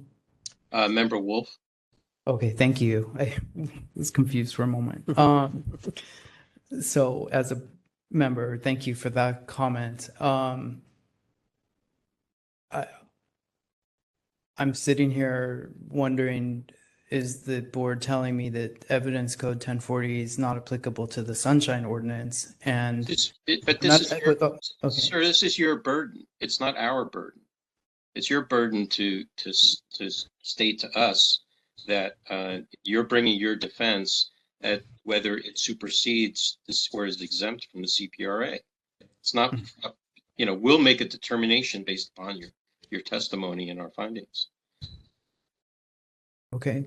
Then just to clarify, the primary position of the agency is that Evidence Code 1040 applies, that the privilege is claimed by its executive, who has the authority to claim the privilege, and that it meets the requirement of the Evidence Code 1040 that disclosure is against the public interest because the communications include discussions about labor strategies, which are considered confidential.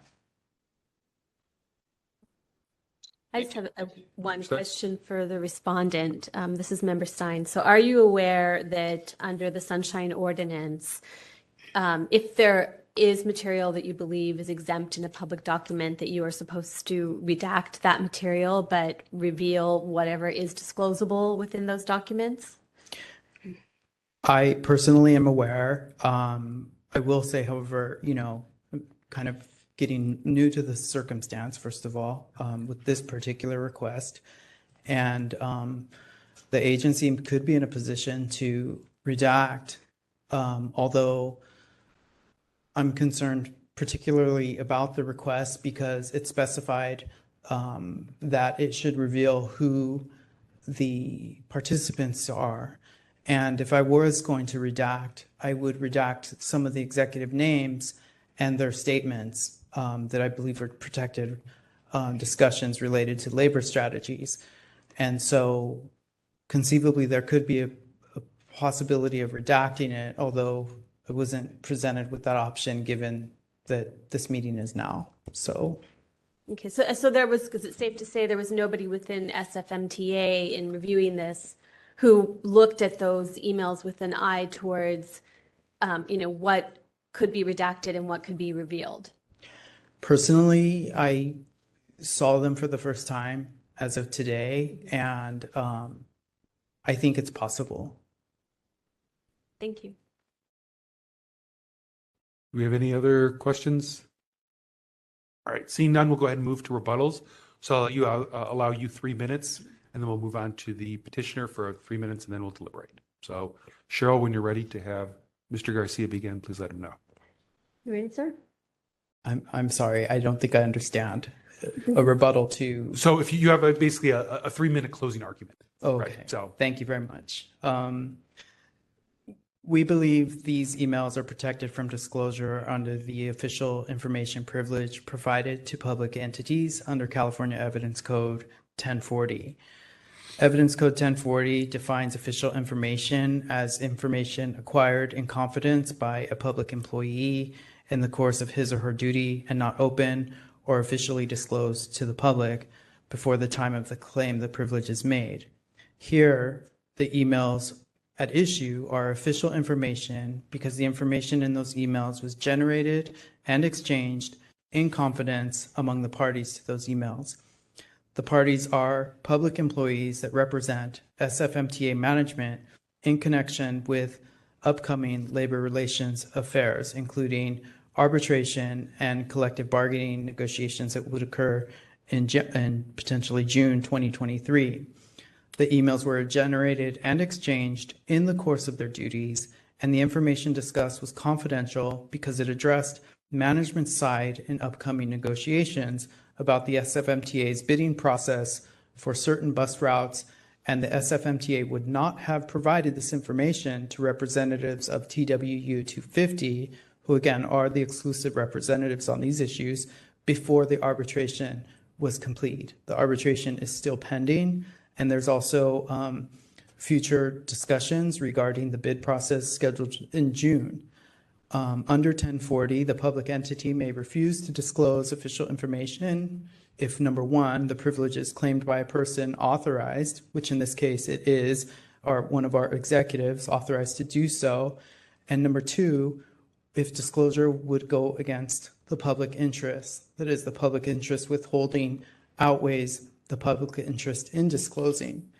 And that under California law, there is a strong public policy protecting the confidentiality of labor negotiating strategies in the state. And so on that basis, we believe the Evidence Code 1040 applies to this request. Thank you. Okay, thank you. And then, Cheryl, when you're ready, please let Mr. Cisneros know when he may begin his rebuttal. Mr. Cisneros, are you ready to begin speaking? Yes, I am, Ms. Leger. Just to make it clear, I have not been involved in any labor proceedings since April of 2021. I am not a union official. I do not sit on negotiations. I do not sit on proceedings. And my last labor proceeding was in, I would say, early 2021 of April or May, way before this request was made. All proceedings were done with me. Thank you. Okay. I think we are done with rebuttal. So members, it's our time to deliberate and formulate a motion. Public comment? We're not on public comment yet. That will be after our motions. Vice Chair Wong? So I just wanted to point out section 6721C of the Sunshine Ordinance, which states that a custodian of public records shall assist a requester in identifying the existence, form, and nature of any records and information maintained by, etc., under the custody of the custodian.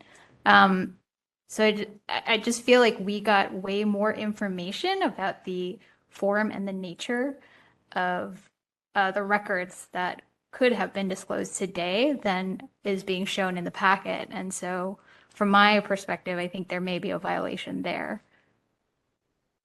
That's all. Okay, thank you. That's a good point, Member Wong. Member Schmidt, go ahead. Board. Well, I don't think I have anything new. I think there's this, I don't have it in front of me, but I think if they had crafted the correct exemption, they probably would fall under an exemption. I think it's contained in state law. This is labor negotiations. I think, they insist on telling us that they feel 1040 is the protection that they want to rely upon. And I don't think that 1040 applies myself. So I think that I'd have to vote to find a violation here on that reading of the situation that I have. Member Wong, I also would agree with that particular violation. We have heard a lot more here today than what we were given before as to the nature of what's going on. And it's possible that the complainant, after having found out that there's 7 emails and this is what they're about, maybe the complainant would say, hey, okay, then I don't need that. So they wouldn't have to be pursuing this further if they knew what they should have been told before.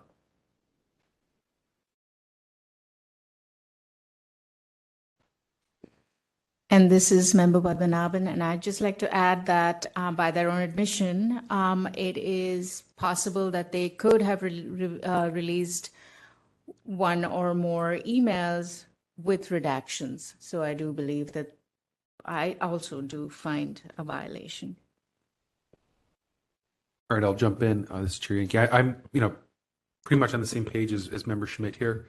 I think that it's quite likely that these communications, to some degree, either in full or in part, have exempted information because it is about labor negotiations. I fully agree that I don't think that Evidence Code 1040 is the proper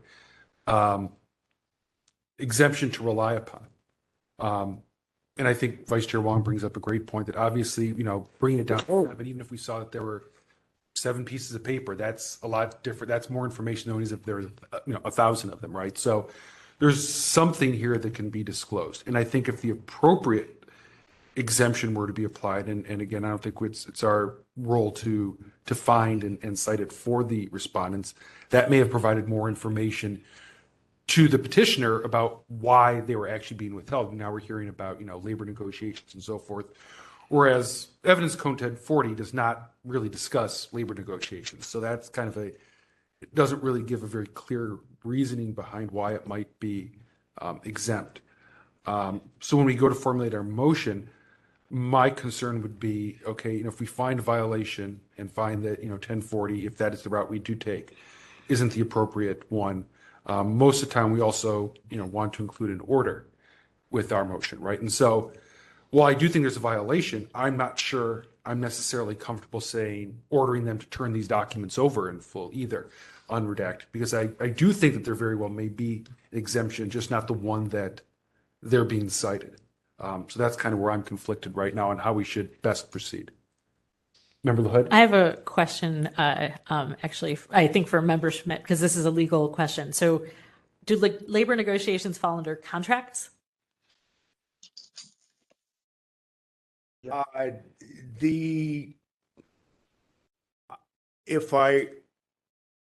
not quite sure if I understand the question, but I think I'll try to answer it. Mm-hmm.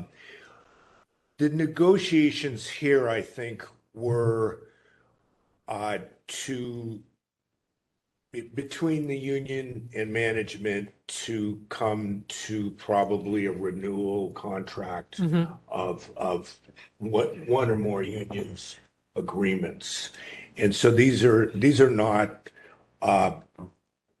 sort of negotiations about an individual employee, et cetera. I think, as I understand it, this is about a contract negotiation. Yes. Right. And right. It's okay. So collective bargaining agreement. Right. So then does this fall under? Yeah. I mean, it's okay. So the final agreement must be disclosed, but the negotiations that get to that agreement. And I did not, coming in here with my reading of the situation, I could possibly have looked at the sort of the fine points of when you have to disclose certain aspects when it's a labor negotiation, partly because I didn't really know why they're asserting 1040. Right. It didn't make sense to me. I was trying to figure out who's the confidential informant here, and it's just not, as far as I can tell, it doesn't apply. But I believe that in general, the final contract is something, that's publicly disclosed. But a lot of the preliminary to that, either it's never disclosable or it might be undisclosable until a certain point, maybe after the final contract. Yeah. And yet all the rules on that, they're somewhere, but we don't have them here today. And if I may jump in too, it wasn't exactly clear to me if this was specifically about a contract. I heard arbitration. So it could be a handling of a particular grievance. It could be a matter going to the administrative law judge and labor negotiating or trying to talk about their strategy. It could be a meet and confer situation. So I think there's a lot of issues where labor may be involved, even outside of contract negotiations. But like Member Schmidt said, without really having them provide us those exemptions and which ones may exist, and I suspect some do, because otherwise, the process would kind of fall apart. But it's difficult to figure that out without having the proper citations. And that's where I'm struggling. Mr. Chair. Member Wolf, go ahead. Yeah. So I agree with everything everybody's saying. The one thing that there's a lot of ways I've been researching for this particular case, but based upon the way the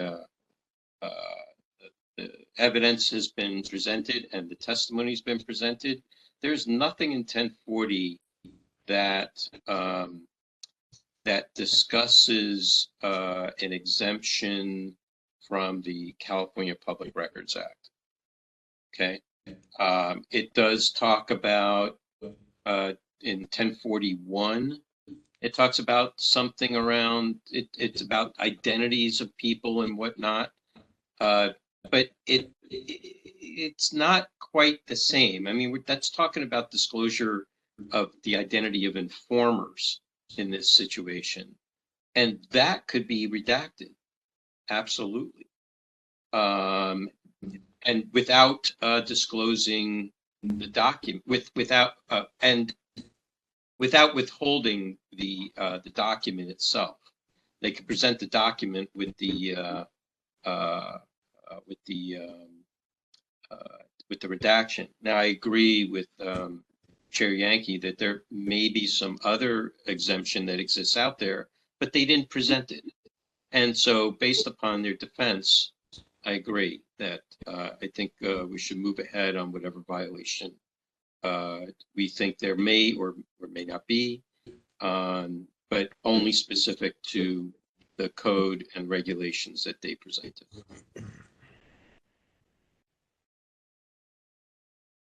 Okay, thank you, Member Wolf. Do we have? Chair Yankee, I would also follow your lead on the issue of whether we can order the disclosure here, because it does feel, I have more of a gut feeling that this is probably exempt material. Right. Mr. Chair, just quickly, just in response to that, we can make whatever determination we want. They have the opportunity to appeal it, and through us, if they come up with new evidence that shows that overrides our decision based upon their original testimony.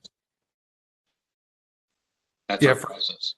Yeah, for me personally, I'm thinking is it worth trying to find a violation based on the claimed exemption, which may fall under 6727 and maybe something under 6726 for withholding being kept to minimum. And at that point, maybe sending it to compliance to see if they can formulate a more comprehensive or correct exemption, and then have a recommendation back for a potential subsequent order on our part. But I would feel I would have a hard time voting for an order at this point to disclose, but I could see that there's a violation, I believe, but that doesn't obviously get a resolution for the petitioner at the conclusion of this meeting.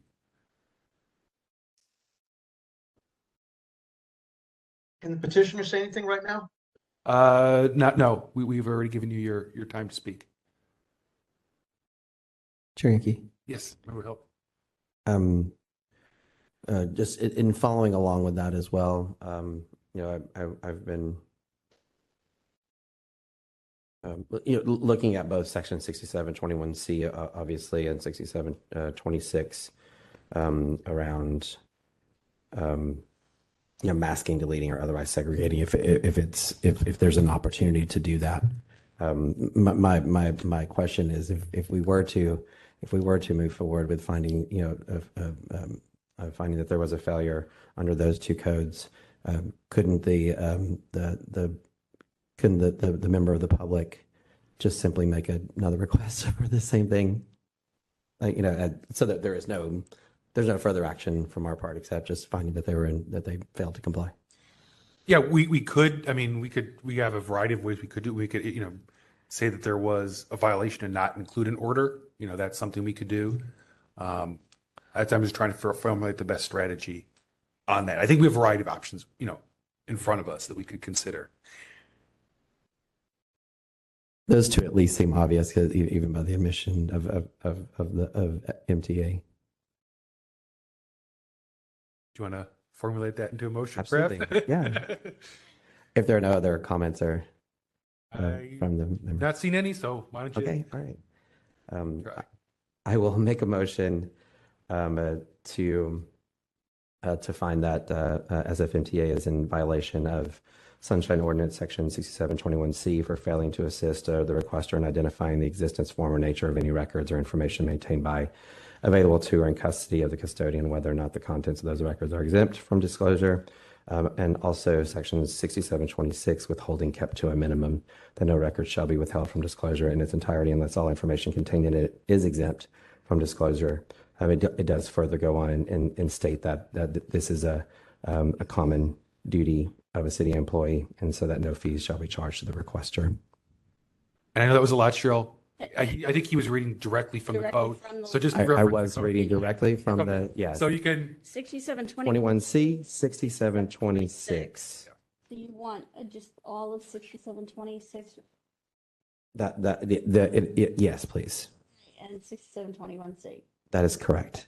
No problem. Okay, so moved by Member Hill to find a violation of 6721C in its entirety and 6726 in its entirety. Do we have a second for that? This is Member Padmanabhan. I will second it. Okay, so moved by Member Hill, seconded by Member Padmanabhan. If there's any discussion on that among the members, if not, we'll move to public comment. Okay, seeing none. And just before we move to public comment, I'll make one comment. So we'll find this motion, we'll issue our determination, and for all intents and purposes, at our point, this will conclude the matter, right? Cheryl needs to know when to close it. So we'll issue this, and the file will be closed after this, since we're not issuing a subsequent order for monitoring. We can go through this again, like you said, if the requester wants to try again, and we start it up. But for our purposes, this would then close this file. Okay, just to be clear what we're voting on. It does seem like it opens up the opportunity for the public to resubmit their request. Potentially, yeah. Okay, or to have us reconsider, right? That's always all right. So that's where we're at. I'm going to open up to public comment. So Victor, when you're ready for that. Yes. I'd just like to note for members of the public listening online that we do not use the chat during this meeting. So if you need anything, you need to make your comments during public comment, as we do not take chat messages. We don't use chat during our meetings. Okay. Just to answer the question publicly, the public comment call-in number is on our agenda, along with the code for accessing that public comment line. So What is the phone number? Member of the public. Sorry. We do have a member of the public at the podium. If you are online with us, you can press *3 to raise your hand to indicate you'd like to make public comment, or otherwise use the application to raise your hand. I will turn it over to Cheryl for in-person public comment. We don't have anybody online, Mr. Young? We take it person first. In person first. Okay. Well, I see a person at the podium. Is that person? Yeah, he's ready. Yeah. Mr. Hillier, are you ready to begin? Yes. Go ahead, sir. Thank you, Madam Clerk. I found the citation, but it's in this version of the Public Records Act that it's dated March 12, 2012. So the pages are yellow. They're so old. This code, of course, you probably know, has been completely reorganized under 7,000 or something like that. So it's probably time to print it out again. But under this old version, 11 years ago, Section 6254 states, and I quote, "Except as provided in Section 6254.7 and 6254.13, nothing in this chapter shall be construed to require disclosure of records that are any of the following,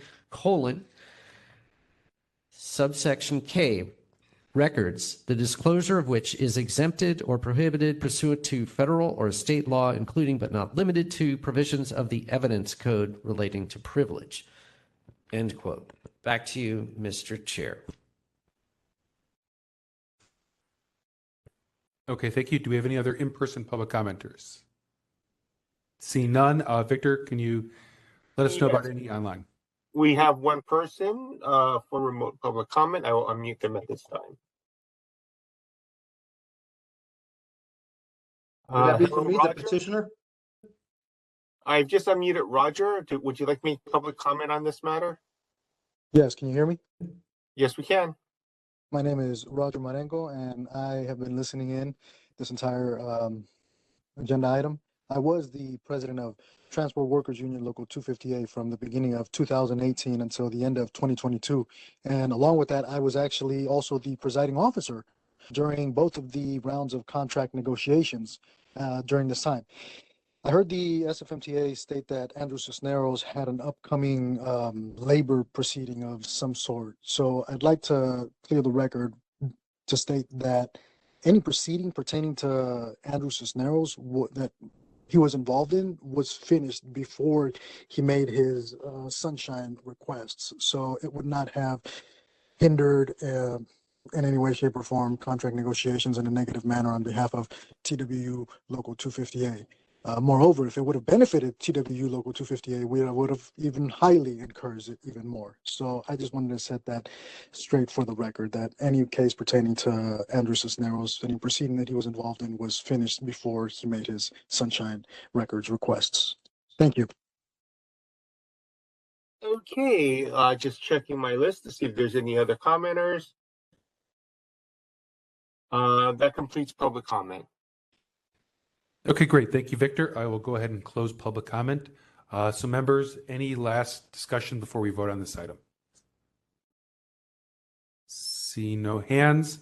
Cheryl, when you're ready, can you please call the roll on this? Member Hill. Aye. Member Hill, aye. Member Padmanabhan. Aye. Member Padmanabhan, aye. Member Schmidt. Aye. Member Schmidt, aye. Member LaHood. Aye. Member LaHood, aye. Member Stein. Aye. Member Stein, aye. Member Highland. Aye. Member Highland, aye. Member Wolf. Aye. Member Wolf, aye. Vice Chair Wong. Aye. Vice Chair Wong, aye. Chair Yankee. Aye. Chair Yankee, 1, 2, 3, 4, 5, 6, 7. 9 in favor. Okay. And I think that concludes unless we have any other motions. Seeing none, we'll go ahead and move on. Thank you to all the parties for attending this hearing. Thank you.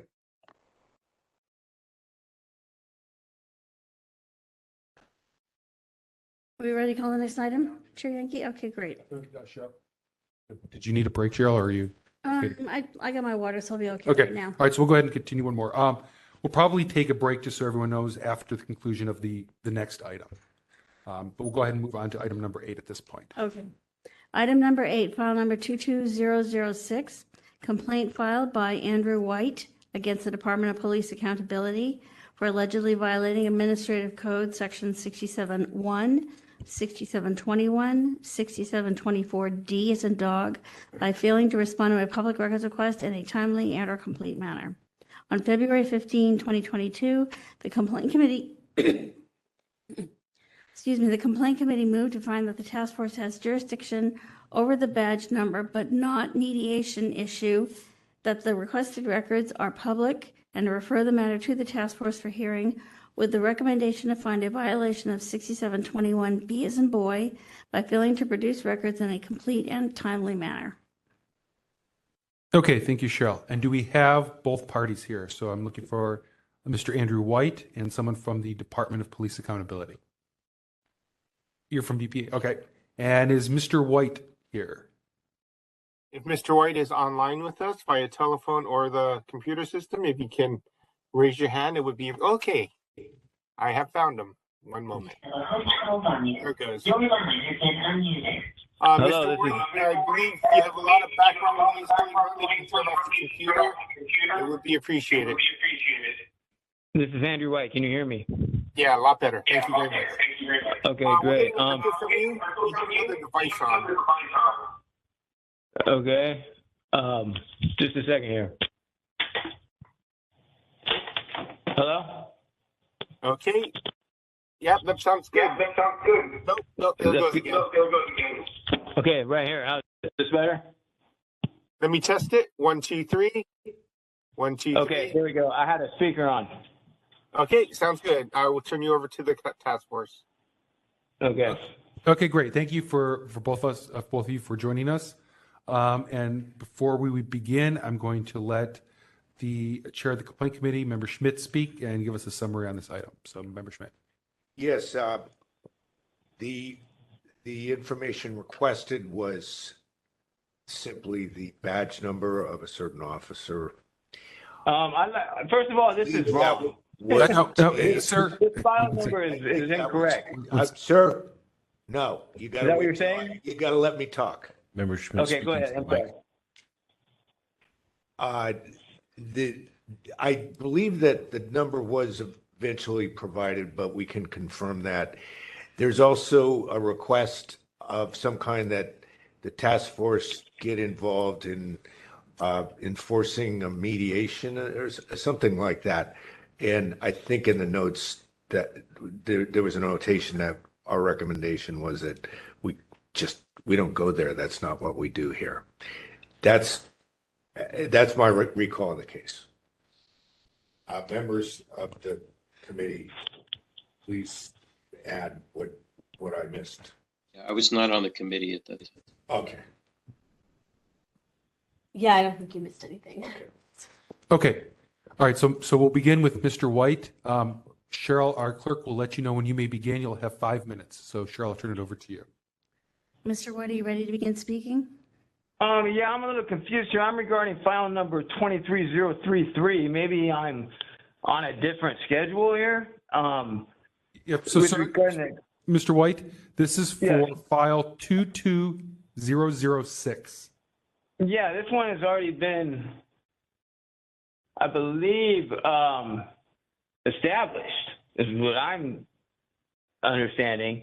I was confused. I put in a different complaint. I do remember this one. I received an email, date file 3/13/23. Maybe I'm reading the email that's supposed to be on the next agenda, but it's saying the attachment is to the email for the date of today, the hearing today, April 5th, and the file number is 23033. So I'm confused here as to why I'm looking at 22006. Sir, which email did you read? So if you look online, the packet that we have posted with the agenda shows 22006. The attachments to it reference 22006. Can you explain which email you're referring to? Because it may have been an email that the task force didn't see. So yeah, hold on a second here. There's 2 emails regarding Chair. That may be about I am thinking of. Another case. Let me see here. Okay. Complaint filed with the Sunshine Ordinance Task Force, file number 23033, and that email was sent to me on March 20th, 2023 at 2 p.m.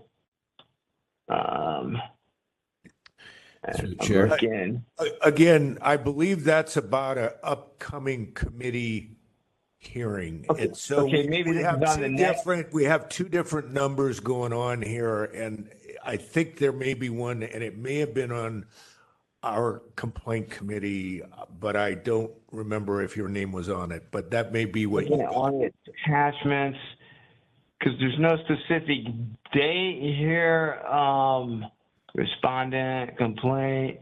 Mr. White, this is Member Hyde. Yeah. Maybe I can help clear this up for you. So typically we have a two-stage process, right? 22006 was heard on February 15th by the complaint committee, which Member Schmidt chairs, right? That's part of why you think this has already happened. That was just to get it to us, which is now the full task force. And that's why he was giving the summary. Now we're going to hear it in a formal manner in front of all of us. That's where we're at. Yep. So Mr. White here. So if you look at, I'm looking at the email. This is. Well, okay, go ahead. Good. Yeah, let me finish. Okay, so our administrator sent an email out Monday, March 20th at 3:12 p.m. This was sent to you and everyone else who's on this agenda. The subject line is SOTF Notice of Appearance Sunshine Ordinance Task Force, April 5th, 2023, 4 p.m., room 408, City Hall, San Francisco, California, 94102. And then it lists the various cases. And that case for you is the second one in the list, and it lists file number 22006. So that's what we're hearing today. And that was the email. Okay, that's what I'm seeing. So maybe, I mean, that's what I'm seeing, but the emails were right next to each other. So maybe what I'm looking at is going to be on the next meeting agenda. Right. So are you prepared?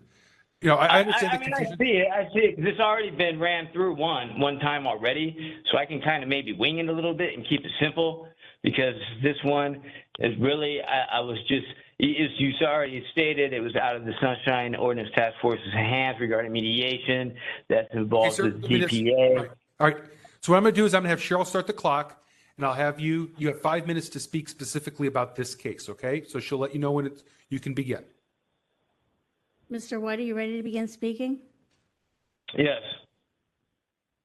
Go ahead, sir. Am I ready right now? Yeah, May I go speak? right ahead. Okay, with regards, I am a little off balance here regarding the file number and the emails that I just explained. I guess the next meeting, maybe I'll be a little bit more on point. So here we go. Because this one's already been ran through, but I appreciate you running it again, I suppose. 22006, these three different alleged allegations, I suppose, which have already been, I believe the mediation was the main one. And the file that I was confused about is also revolving around, I suppose, mediation with the whole kit and caboodle, but more of a case review and investigative hearing. So with respect to this one, 22006, it parallels my confusion here. So basically, just to add to policy and procedure and to keep it simple, 67, some of the codes aren't going to add up here probably. I'm gonna scroll here to 6724, which isn't even 6724D. I'm trying to look up the ordinance right now. But anyways, regarding mediation, in policy and procedure, the mediation was denied, and you're supposed to get the okie dokie from the officer and the complainant, which would be the public, me, or the complainant, the public, the civilian complainant against versus the officer. Okay, so mediation, adding to policy and procedure, potentially, some angles regarding the mediation process, I suppose, because it seems to me that it's going to be very rare that both the officer and the complainants are going to agree to go into a mediation. And I don't know, the mediation officers, I'm a little unclear as far as the policy revolving around their scope is concerned with how they're mediating the civilian public and the officer relating to the investigation. But once again, so I mean, I'm just trying to make a suggestion at this one because once again, my balance is a little off, so it's pretty entertaining. And then I'm going to wait for the next file number, which I'm really more concerned about, which revolves around the same aspect here. So I already got the badge number, which should have been given to me through the officers. That was kind of irritating, but hey, it gets like that, huh? So with all due respect to the DPA, because that's what I was going to promote with respect to the file that I'm really trying to focus on, which will be next agenda, for working with me, because I believe there's a window of complaint period for about a 2-year window. And, so depending on when you come into a new city or whatnot, you're going to get kind of ignored and lied to, potentially, maybe steered. I mean, I don't know why, it's probably potential wrong jargon to use. But, you know what I mean? So you got to wait a little bit to get a little bit under your belt when you're in a new city and get a little bit more respect, I suppose, in order to get simple information. So I'm just suggesting a little addition to the policy and procedure, which makes now a lot of sense because I don't have the proper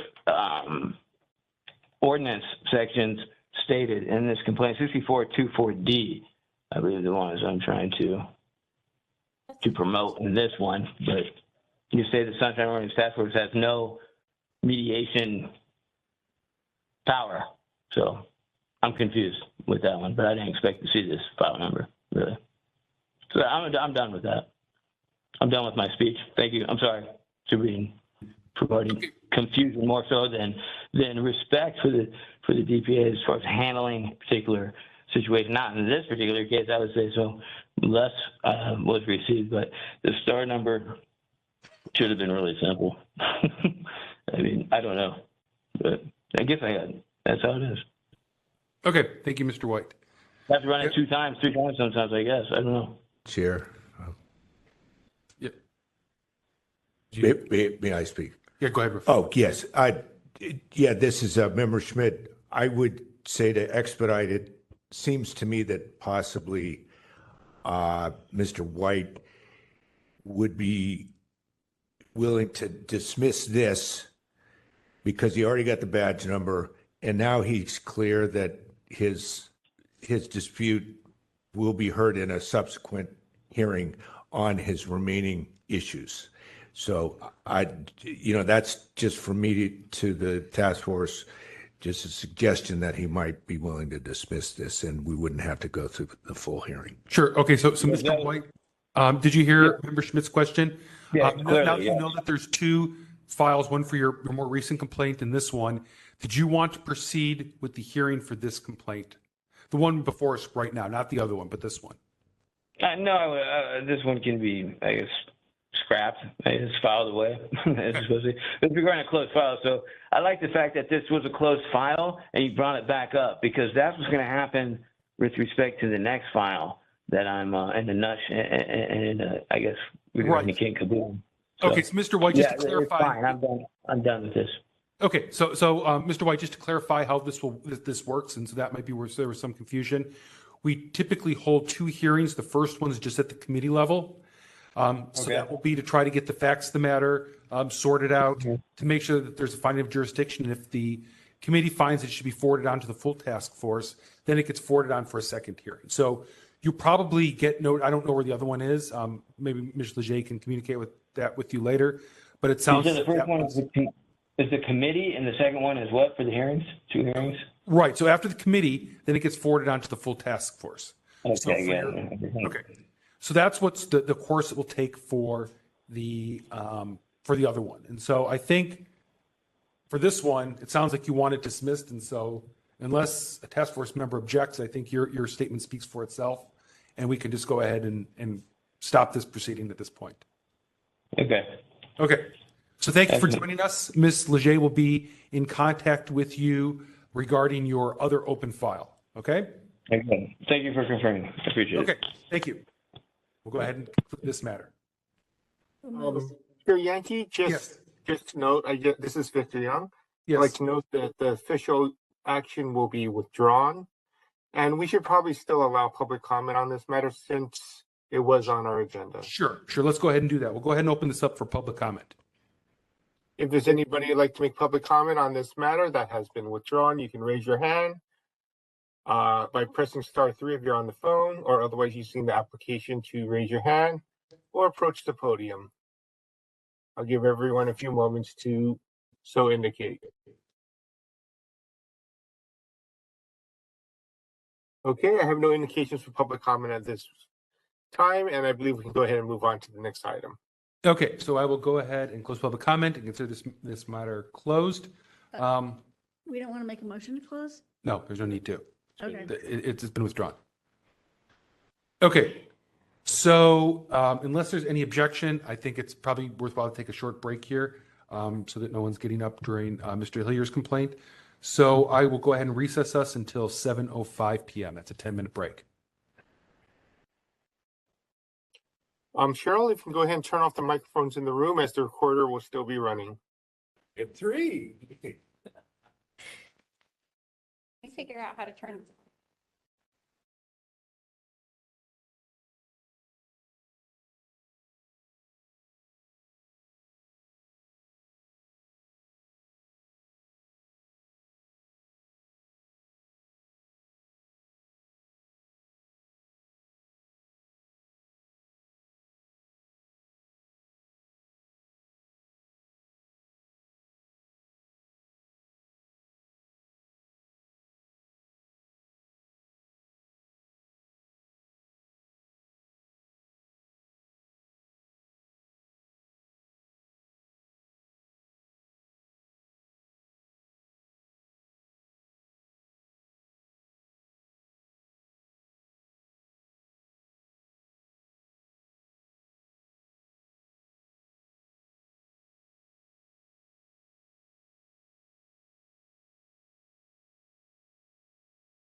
Microphone's on.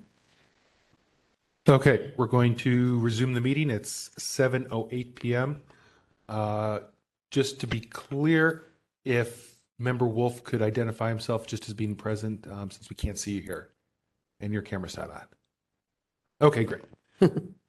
So we are all back, looks like. So Cheryl, when you're ready, per our motion earlier, we're going to call item number 12 next.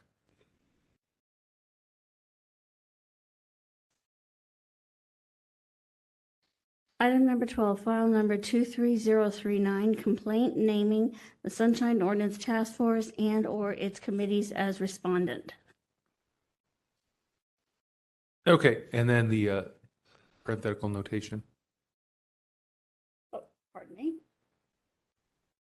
Pursuant to Sunshine Ordinance Task Force complaint process B5 lowercase b, the task force will informally review and discuss a complaint submitted by Winship Hillier against the Sunshine Ordinance Task Force and/or its committees.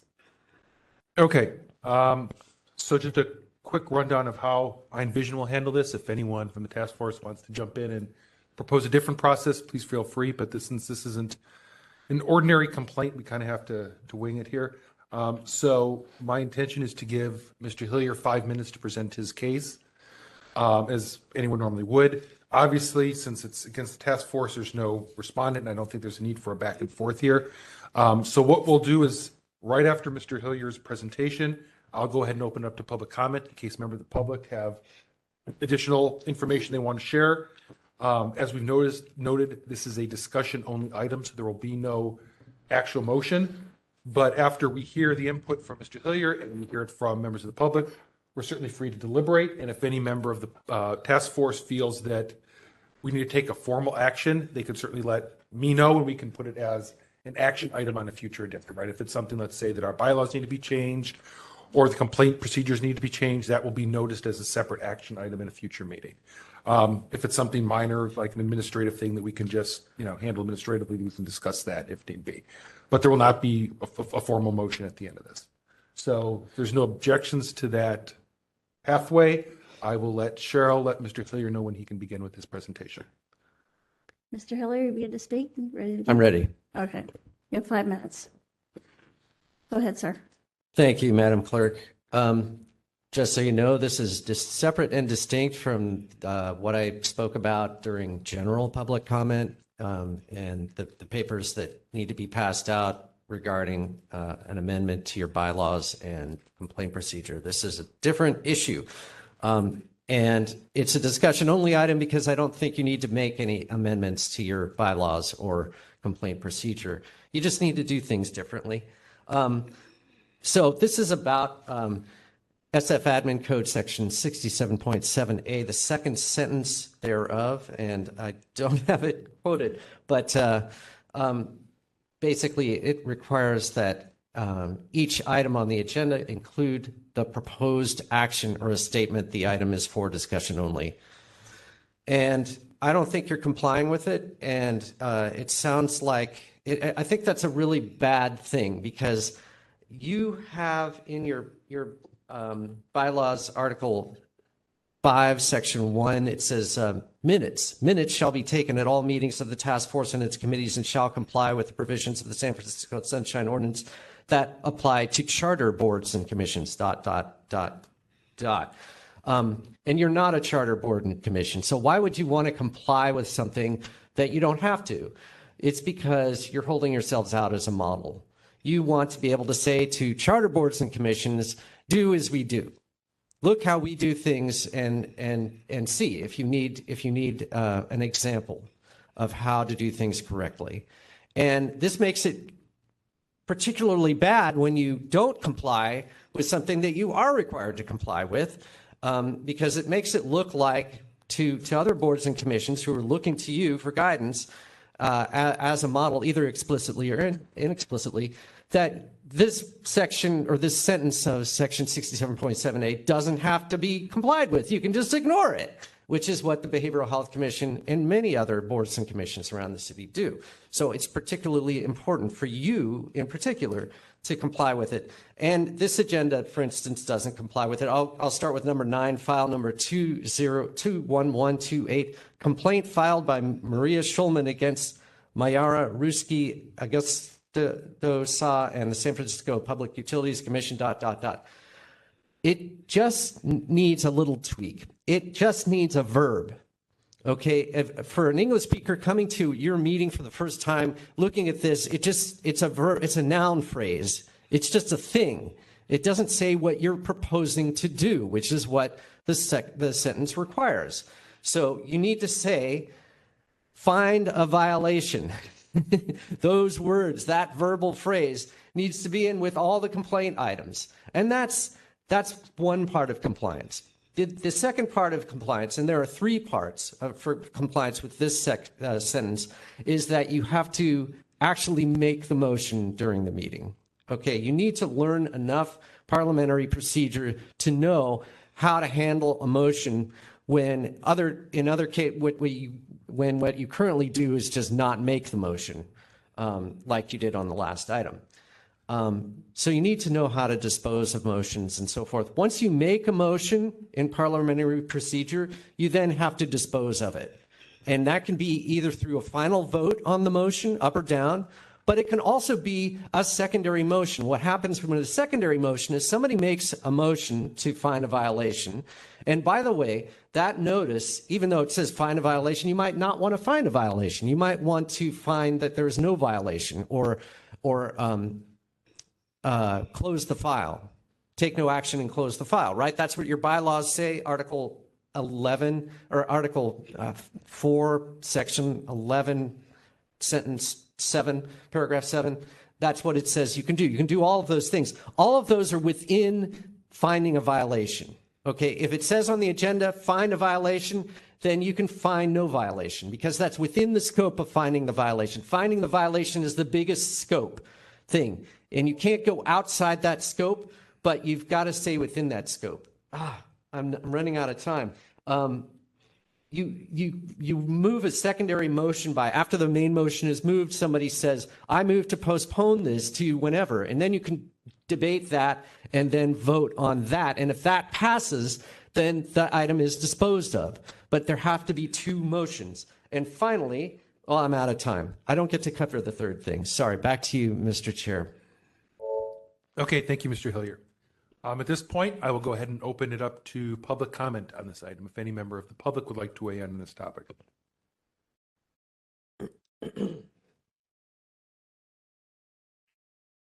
So, Victor, I'm not seeing anyone here. Do we have anyone online?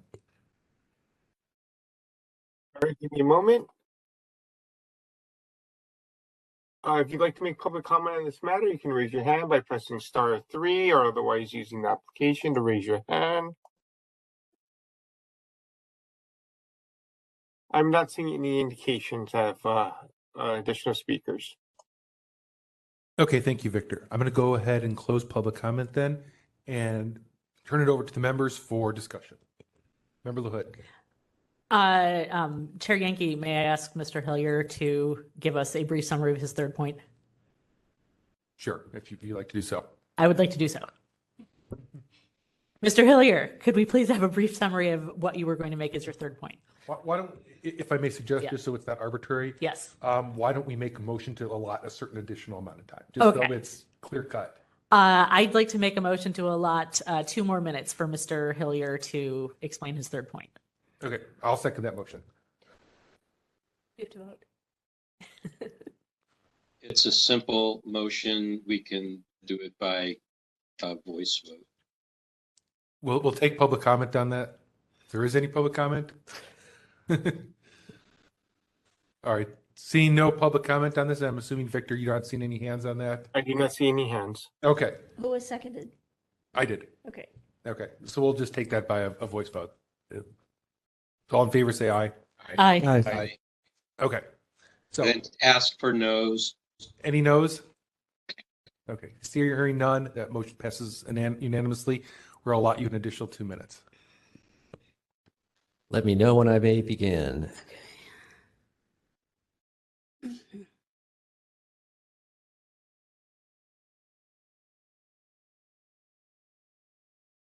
ready, sir? I'm ready. Okay, thank you, Madam Clerk. I actually did cover all three. The number one, just to review, this is good. It gives me a chance to wrap it up. Number one is there's got to be a proposed action on the agenda for each item that is not discussion only. And if it's discussion only, it has to say for discussion only. It has to be moved at the meeting, and it has to be disposed of in some way, either through a final vote or through passing a secondary motion that's a dispositive motion. And let's see, is there anything else, while I still have time, that you would like me to go into more detail on? I just wanted to make sure that we closed out everything. If you don't need more time, I'd like to give the other task force members a chance to ask questions. Back to you, Mr. Chair. Okay. Thank you. Sorry about taking so much time. I just want to make sure we did it by the book. Okay. Since that's what we're kind of talking about doing. All right. So that being said, task force members, it's up to us to discuss.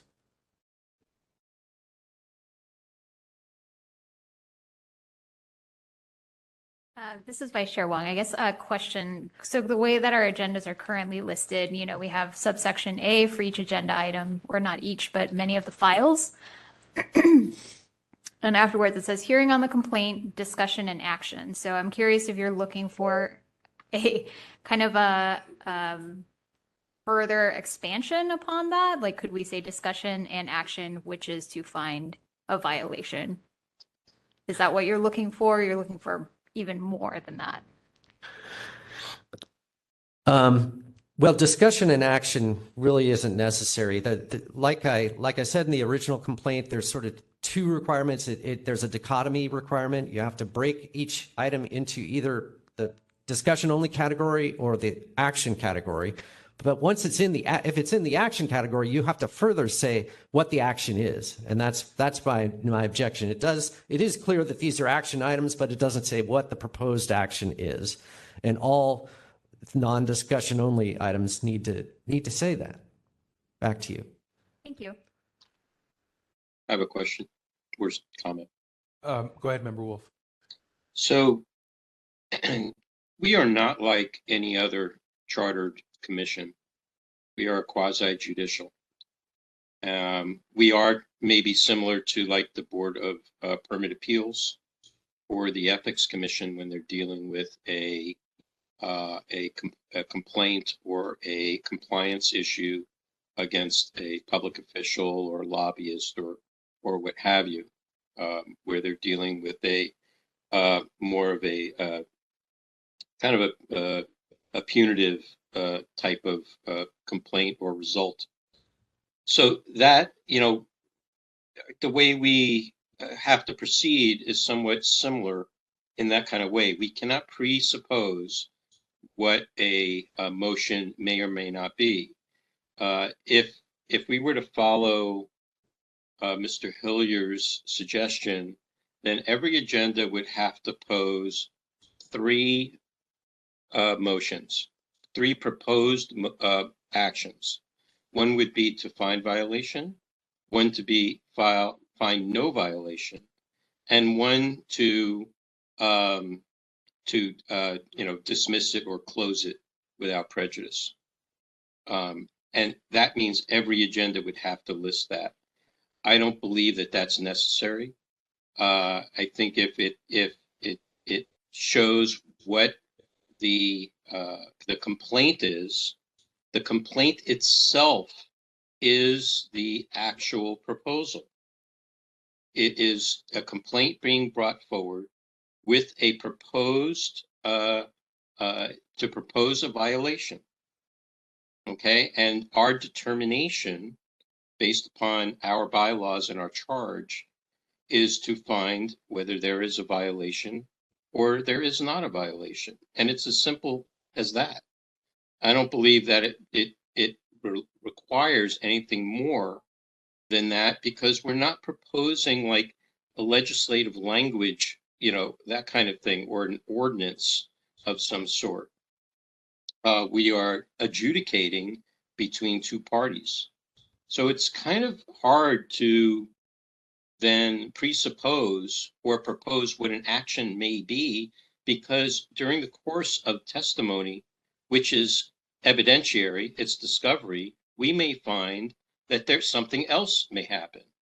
So under Mr. Hillier's premise, if we find that it was something else than what was being presented as the complaint, then we would have to continue the item and then have to re-agendize it with the proper notation or citations. And that is burdensome. And I think it's unnecessary. And I'll stop there. Thank you, Member Wolf. Other members? May I respond to that? No, not at this point. All right, I'll jump in and kind of talk about my thoughts on this.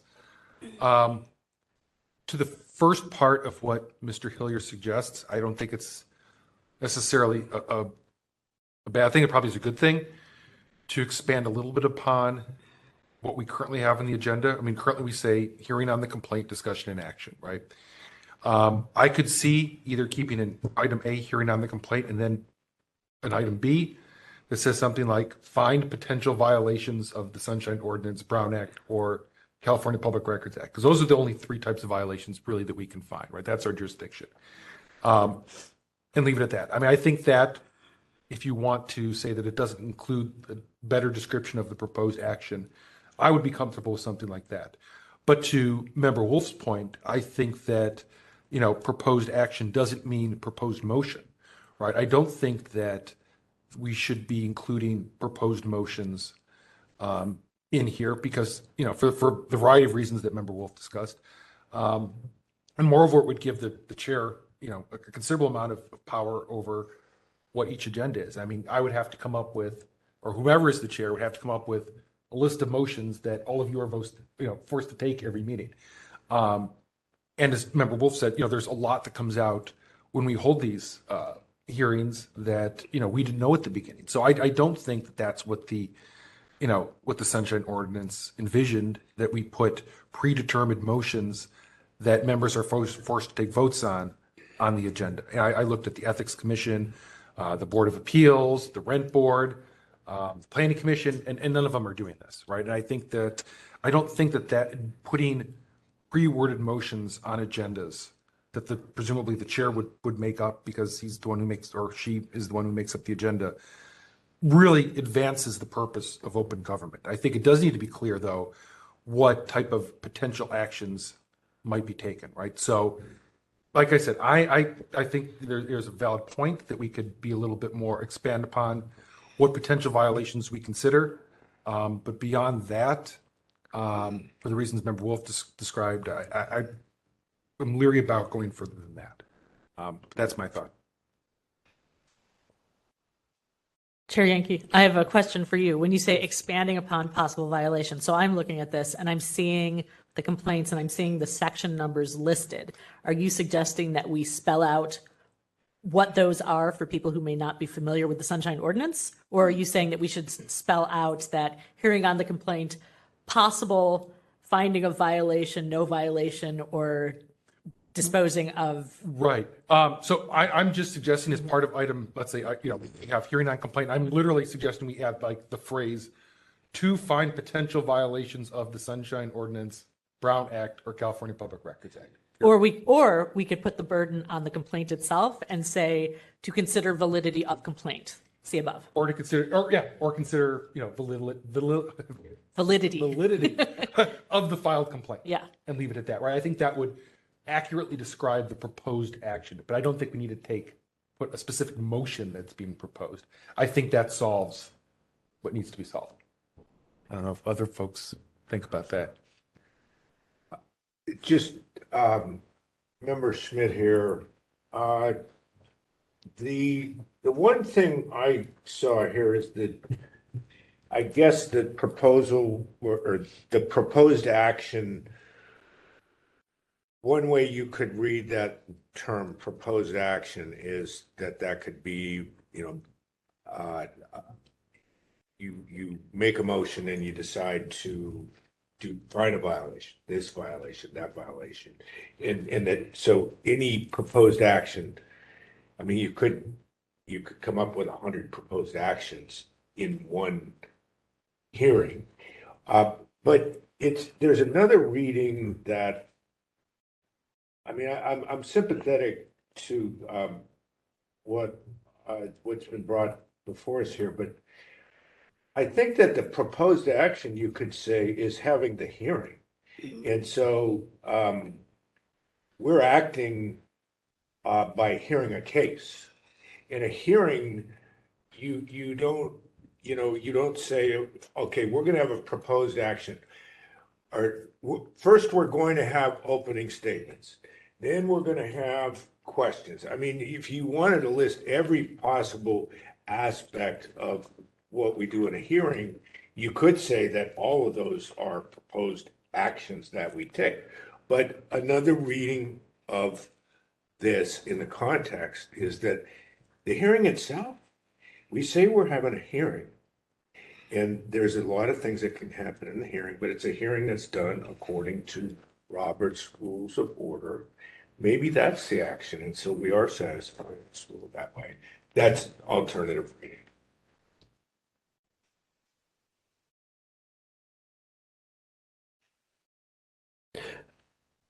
A comment. Go ahead, Member Hill. Thank you, Chair Yankee. I guess one of the questions I would have is about this is, and it's something that I'm still trying to actually understand. A lot of times, or I even see this, on file number 22001 today, where there was a recommendation that came out of committee to recommend a violation under Administrative Code, Sunshine Ordinance 6726. That was one of the things I was actually kind of like hoping for, even without having this conversation, could that be brought forward? So when a recommendation comes out of committee and it's brought to here, then that's that's the possible action. Could, and I'm, in a regular sort of council committee, kind of situation, it would go into committee, they would make a recommendation, and it would come out, and you would see that recommendation very clearly on the, on the full board, with a recommendation to take this particular action. So I feel like there's almost sort of information that we already have. In this case, it was listed here. It's and to recommend a violation of Administrative Code Section 6726 for that one, for the item previously mentioned. Could it just be could we just state that in a way? It's shall the full board find that SFMTA is in violation of, and essentially repeating what comes out of the committee as the potential action, because that at that point then it becomes, we can, and the other thing I just want to mention is do we really need to say discussion? Because every action that you take needs to have a discussion, unless it's just a discussion.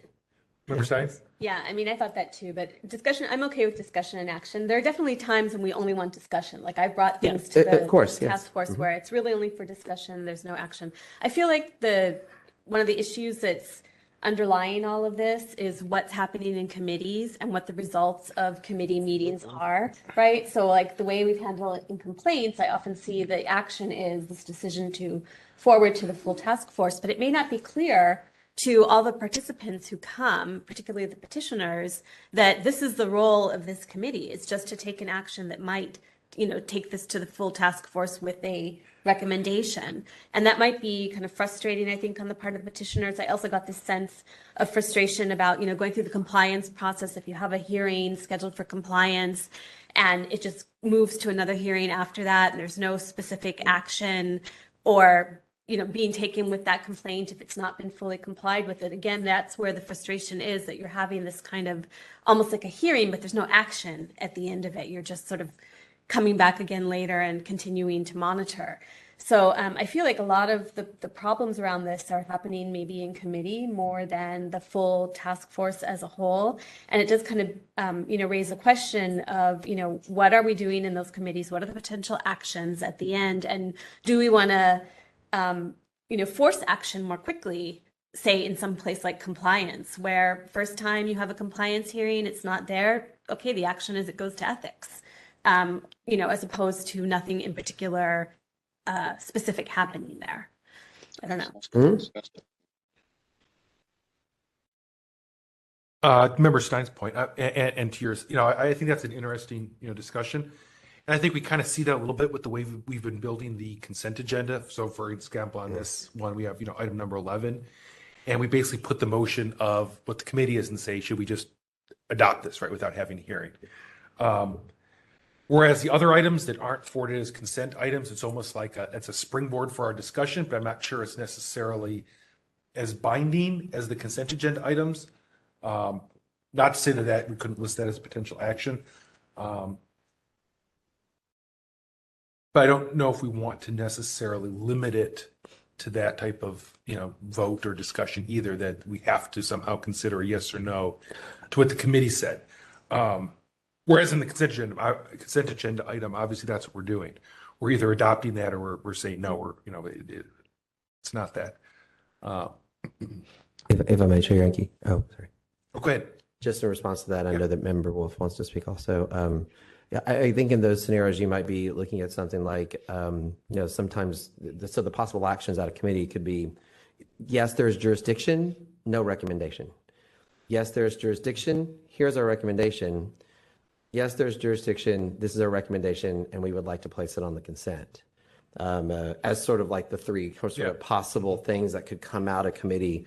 That because consent at the end of the day, it's like any single person can actually just take it off of that, So it's sort of like strong recommendation that you just do it. But so that's what I was kind of thinking as well, is that like we could take something like those three potential things that come out of committee and place it as sort of like, again, like shall the full task force find so and so, because at the end of the day we could decide not to. Right. Yeah. I think Member Wolf wanted to say something. Member Wolf, are you on board to talk? Yeah. Okay. Yeah. Turn it over to you. So, while I'm all for, is helping the public and everybody else understand what we're doing, and more is better in a lot of ways. But I wanted Mr. Hillier's premise again focuses on the ordinance itself and what the ordinance says. And if we look at the ordinance in that way, if we want to take it from that, take his premise straight on. In 67.7A, it's very clear. It says the policy body should post an agenda containing a meaningful description of each item of business to be transacted or discussed at the meeting. Agendas shall specify for each item of business the proposed action or a statement the item is for discussion only. Okay, the description is meaningful, it is sufficiently clear, alerts the person of average intelligence, so on and so forth. I think what's being hung up here is on the word, what is the proposed action? Okay, I think that's what Mr. Hillier is focusing on. And the complaint itself is the action. The complainant is saying, I'm alleging that there's a violation. And that's the action that the task force starts off with. The task force has always held that the complaint is considered to be valid until it determines by whatever the process of discovery is, that we are convinced otherwise, that it's not a violation.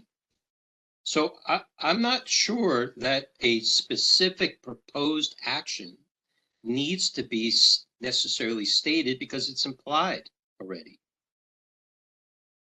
And I'll stop there. Thank you, Member Wolf. Member LaHood? I'm trying to remember exactly what I was going to say. I actually, a little bit to what Member Hill was talking about, well, this is what happens in committee. I think compliance and amendments is a little bit different because, yes, we make orders of determination and then things go to compliance, and for ensuring that agencies and are complying with our orders of determination. Sometimes it does take more than one time because we'll ask the petitioner, did you get what you asked for? And they'll say no. And then we speak to the agency, why didn't you give them this? And then they'll say, well, we didn't understand that that's what they wanted. And then we'll ask them to do a different kind of search, and we'll ask them to, review signal messages and tell us whether the signal messages were set to disappearing.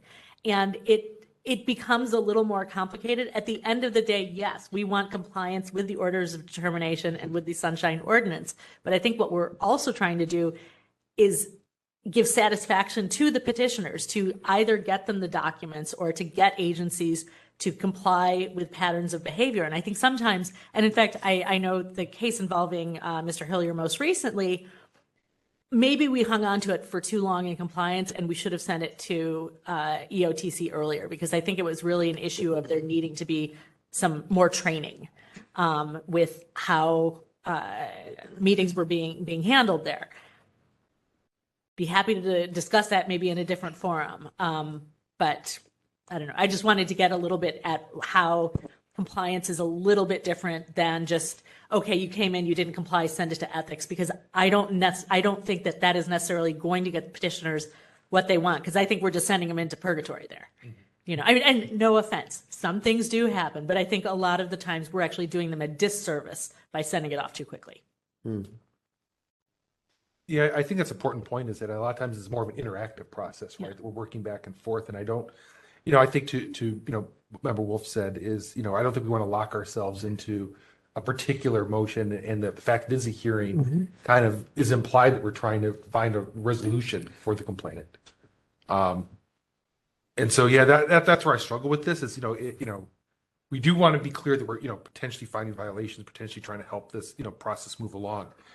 But I also don't want to see it where we're making specific, like, one specific action, then it goes to a meeting, you're like, decide not to take that. Now we have to re-agendize for the next one, right? And it could be, if we go through that process, it could be in compliance amendments for years as we go through each motion at a time and notice each motion, right? And I don't think that serves the public interest, right? That's not helping to find a resolution or to get records more public. That's just not a good use of everyone's time. So I don't know what the answer is necessarily. I mean, I'm open to, I think, as I put the agendas together with Cheryl, if we think that there's, kind of language we all have general consensus about that we think should or shouldn't be included, I'm open to doing that, but I'm not sure. Otherwise, there's much to do. Could I ask one more question? Do we have any advice from council on this? I feel like this has sort of come up in a lot of different ways, but do we have any clear guidance? We don't. Okay. No. Chair Yankee? Yeah. Just to kind of close out the comments that I made, everything that I had mentioned is information that is already on the agenda. So that was just one thing I wanted to point out. And one quick question that I think it may be related or not, but I've always wondered, when we refer complaints to committee and they come out of committee and we take them up at the full board, why is there a reason, or is there a reason why we don't actually bring it up in this full board and then refer it to the committee?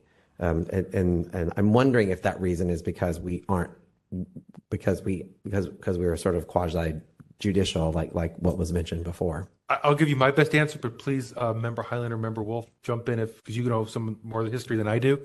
But I believe it was kind of twofold. Number one, that there's the 45-day deadline, right? And so we only meet once a month. And so we couldn't hold extensive hearings on all the complaints and meet that 45-day deadline. So we thought that, my understanding is that there's a certain amount of work that the committees can do, since it's a smaller group and there's multiple committees meeting at multiple times, that they can get that first deadline met. And then secondly, that I don't think we want to hear it here, the committee, and then back here again. And obviously the task force as a whole, I think the thought has to make a determination, right? Not just a select group of the task force. And having it start in committee, sometimes when we get the complaints there, I'm sure Member Schmidt, Member Stein, Member Wolf could talk about, are hundreds of pages, right? And it's not exactly, clear where the complaint's heading. And so I think they do a lot of work on kind of directing us when we hear it, so that it doesn't turn into like a 2-3 hour hearing here, and we kind of focus more in on their fact finding beforehand. But please, Member Highland and Member Wolf, if I missed something, let me know. Member Highland here. No, you pretty much have it. I mean, one was the 45-day rule just to show that we had indeed taken it in process in that required 45-day time. And the other reason was just to really get apples to apples and oranges to oranges so that all the pieces were there. We could have a full informed discussion at the full task force. This is going somewhere, I promise.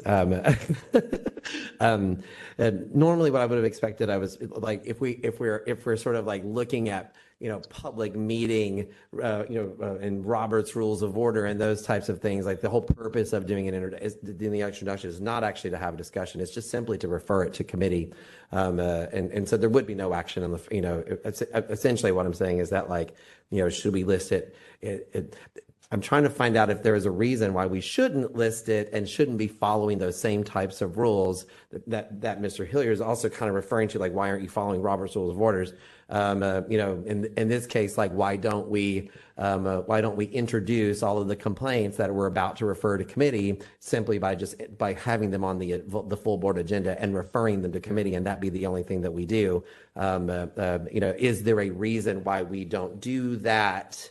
And is that reason similar to why we don't have normal sort of like, this is the recommended motion that we are going to take because we have these, there are other reasons besides, just the standard, you're a public meeting, that's making policy decision.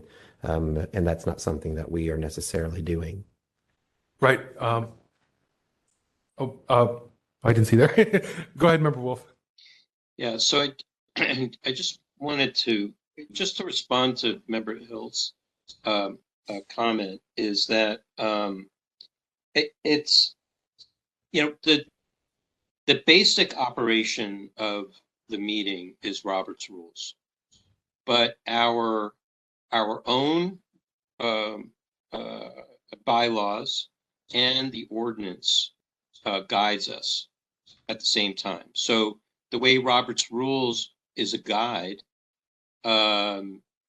depicts how an agenda should be created, is not the same as how the ordinance describes how an agenda needs to be created. So we use Robert's Rules as a baseline, but there are other extenuating circumstances and conditions that govern the way we must proceed. Now, I will say in history, when I first came to the task force, there was a 5-member complaint committee, and they did a full hearing adjudication within 45 days with a result. But that result was only a recommendation to the full task force. The full task force then had to do another full hearing because the other brains in the room weren't present for the complaint committee, and they may have a different idea on what the outcome should be. And that was painstaking for the parties and for all of us because we had to show up twice for almost the same thing. And that's why we do it the way we do it now, where we just try to dispose of the 45-day rule as quickly as possible and make a determination of whether the records are public, but the full discovery and the allowance of the respondent to declare, some other argument and other outcome comes out during this body when we meet full time. So I just wanted to provide that for folks not familiar how the way things were and why things are now. But I think, whatever the recommendation of a committee is, it's a recommendation, and you could take it on face value, or you could take it wholly, and make it that way. But I think in the end, we give people an opportunity to provide additional evidence 5 days before the meeting happens. And that might change the entire outcome of what the committee had heard. And so that's why trying to make as much of the discovery and decisions here at this particular time, once a month, it really, I think, helps move the process forward. So, but I think that's kind of getting off the subject. I think the matter of what should be said on the agenda or not, I don't think anything needs to change. I think it's implied in the process of a judicial type of hearing. It's implied what the proposal for action is. And if we were to follow a courtroom, it's an allegation that you start out with, but the jury, they're not necessarily giving what their answer is up front, or it's just either guilty or not guilty, and if you're guilty, then here's some additional things you need to do, in that kind of way. And I think that that's the way we need to follow, because we're not just passing general actions unless they're like amendments to our like bylaws and things like that. That's a different story. And we do those correctly, in according to Robert's rules as a baseline. So I'll stop there. Thank you, Member Wolf. Do you have any other comments on this? Okay. I'm going to consider this matter closed. Thank you, Mr. Hillier.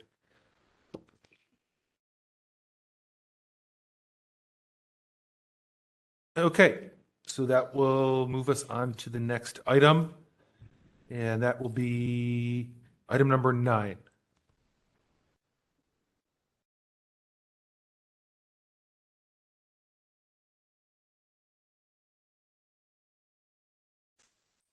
Item number 9, file number 21128, complaint filed by Maria Schulman against Mayara Ruski Augusto Sa and the San Francisco Public Utilities Commission for allegedly violating Administrative Code Section 6721, 6726B, and 6727, California Public Records Act, Section 6253, D as in dog, by failing to respond to a request for public records in a timely and or complete manner, and failing to provide written justification for withholdings. On September 20, 2022, the Complaint Committee moved to find that the task force has jurisdiction, the requested records are public, and refer the matter to the task force for hearing for consideration of timeliness delays and overbroad interpretation of privacy exemptions. Thank you, Cheryl. Okay, so do we have Ms. Schulman either in person or through our teleconferencing system? We do have her on the teleconference system. Okay. I muted her. Okay, welcome, Ms. Schulman. And then do we Thanks. have someone from the Public Utilities Commission? Hello, and your name is? Mayada. Okay, great. All right, so I think we'll first hear from, let's go to complaints. So Member Schmidt, I'll turn it over to you for a summary. Yeah, it, again, not a large number of issues here. There have been some delay. There was, the request was for certain utility customer records. And records were withheld on the basis of California Government Code 6254.16. There were a few redactions. So I'm not, there may have been a small amount of delay. There may be a little bit of over redacting. I guess the main question that was in front of us, I think, is anything that's redacted, is it within the scope of that 6254.16 utility customer language? Anything else from members of the committee? Please add if you have any. You got it. I'll just add that this was during, there's a question of timeliness, but this is when the mayor's 5th supplement was still in effect. And then there was a question about redactions being, the reasons for the redactions being kind of a blanket list, but not being keyed to the particular redactions. And I think that's all I'll add. Okay, thank you. So Ms. Schulman, we'll start with you for your presentation, and I'll let Cheryl know when she's ready to hear you. Maria, you ready to begin? Yes. Go ahead. Okay, thanks for taking the time to hear my complaint.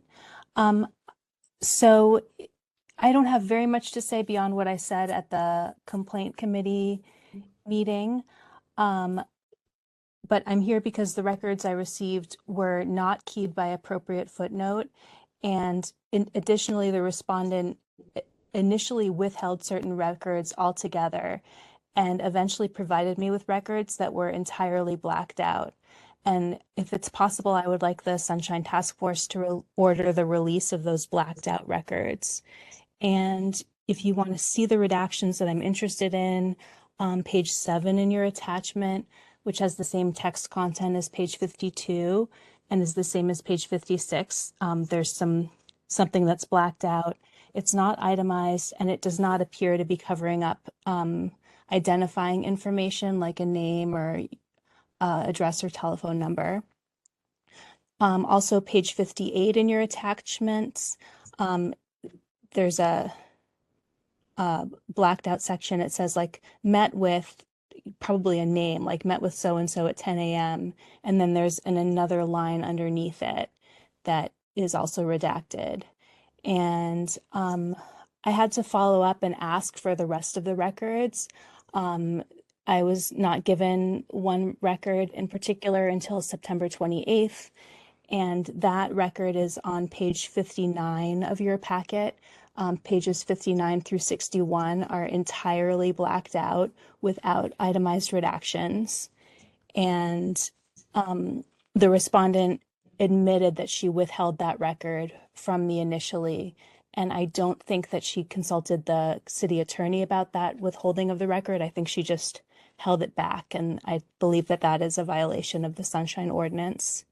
So in conclusion, the respondent initially withheld a record and did not disclose to me that she was withholding a record. She redacted the records without providing keyed footnotes.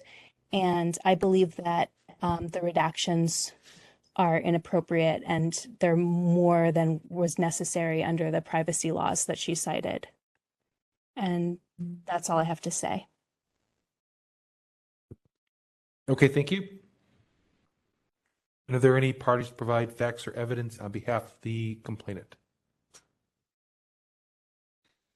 Okay, seeing none, go ahead and move over to the respondent. And Cheryl, when you're ready. Are you ready to begin? I am. Go ahead. Good evening, members of the task force. So we did get this request during the time when the mayoral order suspending the Sunshine Ordinance was addressed. The topics of the complaint from pretty straightforward to the more complicated ones.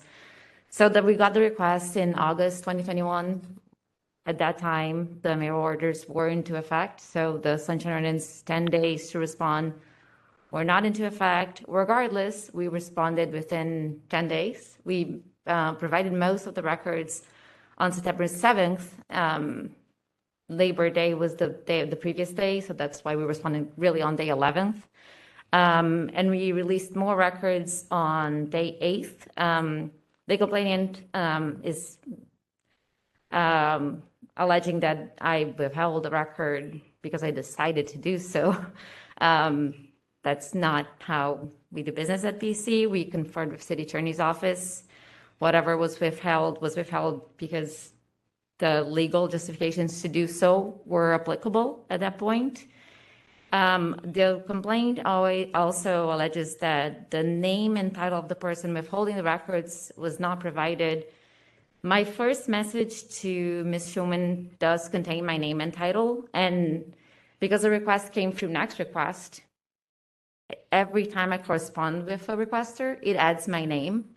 So even though it was not typing my name, every time a request for clarification came up, the system would add my full name with all of my 3 last names, whether I want it or not.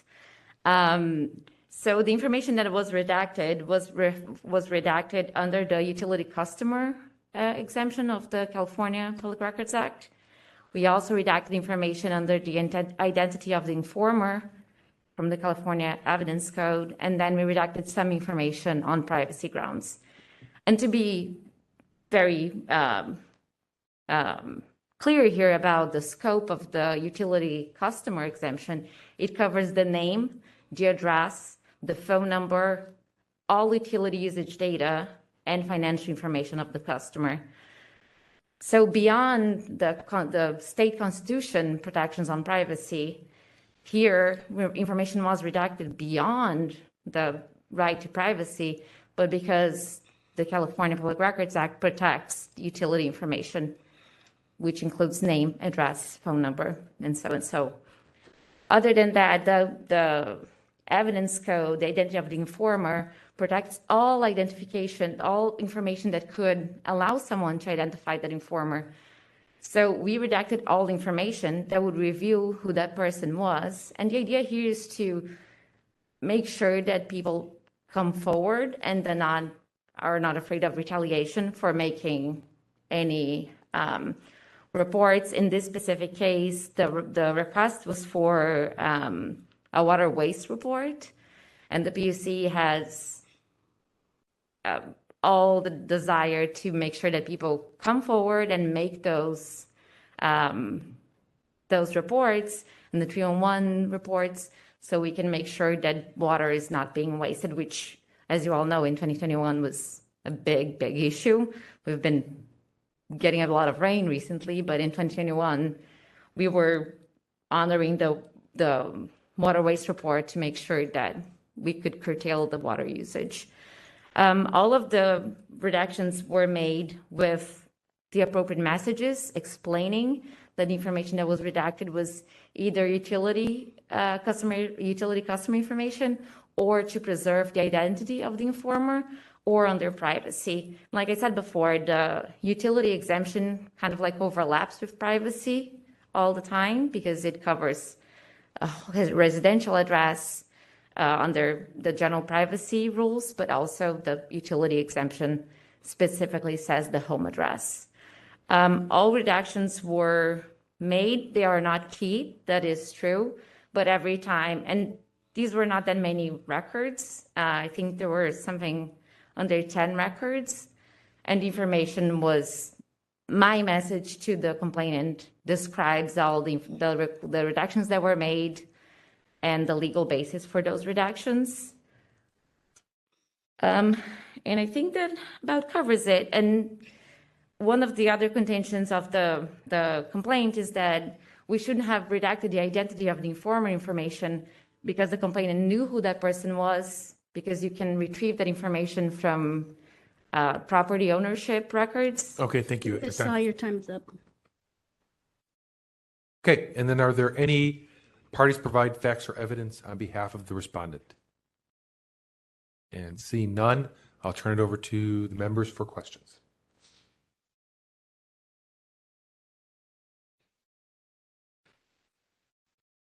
Yeah, Member Schmidt here. Just to the respondent, you just talked about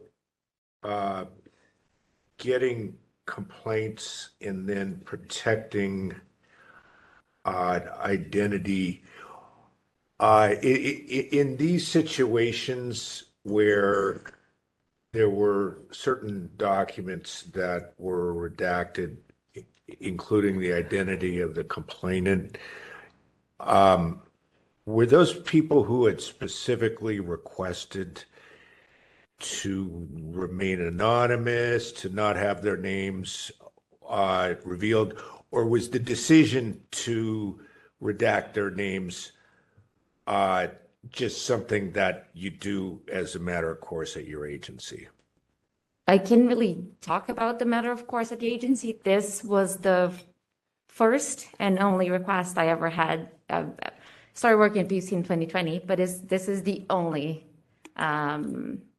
request that I recall that I've invoked this specific exemption. I was not even familiar with this exemption until then. Okay. So I don't recall invoking that exemption after this one. So I think this is probably the only time.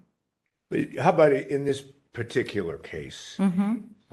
were these names of people who had made certain types of complaints? Were they shielded in some way before you decided that you wanted to redact them, or was I'm sorry, I just strike that. Did the people who complained indicate in any way that they wanted to remain confidential? Or did you decide that you were going to redact their names because you thought any names of that kind for any report are by nature confidential? I don't recall any notes about anonymity into those records. And there were two 311, the request was for two 311 complaints and one water waste complaint.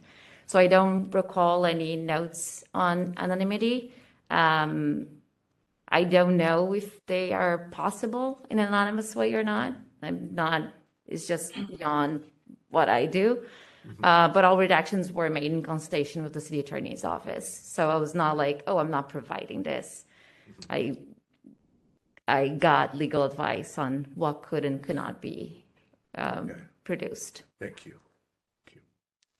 Nothing further on that. Any other questions? All right. Okay. Yeah, I have a question about the pages that were totally totally blocked out. Did you explain what those were? I'm sorry? So the pages that were totally, why are some of the pages completely black? The one page that is completely black has an email, I believe, from the customer or the informer. So the only line of that email that could have been produced is staff's email, right? Because it was an email sent to a staff person. Everything else was describing the customer and the informer. And the problem that started this water waste complaint. So really, other than the staff name that was included there, everything else was either identifying the customer or the informer. But you also said the customer, the informer, and the situation. When you explained the utility customer exemption, you said name, address, phone number, utility usage data and financial information. It would seem to me that the complaint might be more descriptive, that a description that doesn't need to be tied to an address, in which case, why was that information withheld? Well, I can go into the details of it without disclosing that information. But as an example, I can say this person lives at street A and number 2, or I can say that person lives after street C, let's put it that way. You know, let's use it. Street B, number 2. This person lives at the street between A and C, right, at a number that is between 1 and 3. So you could infer the identity of the customer and informer with all that information. It was pretty detailed. Without getting into the specifics of the complaint, even if we had person at address A and person at address B, if the thing that was being complained about was they leave a sprinklers running on the front lawn 24 hours a day, why would you leave out that information? That's usage data.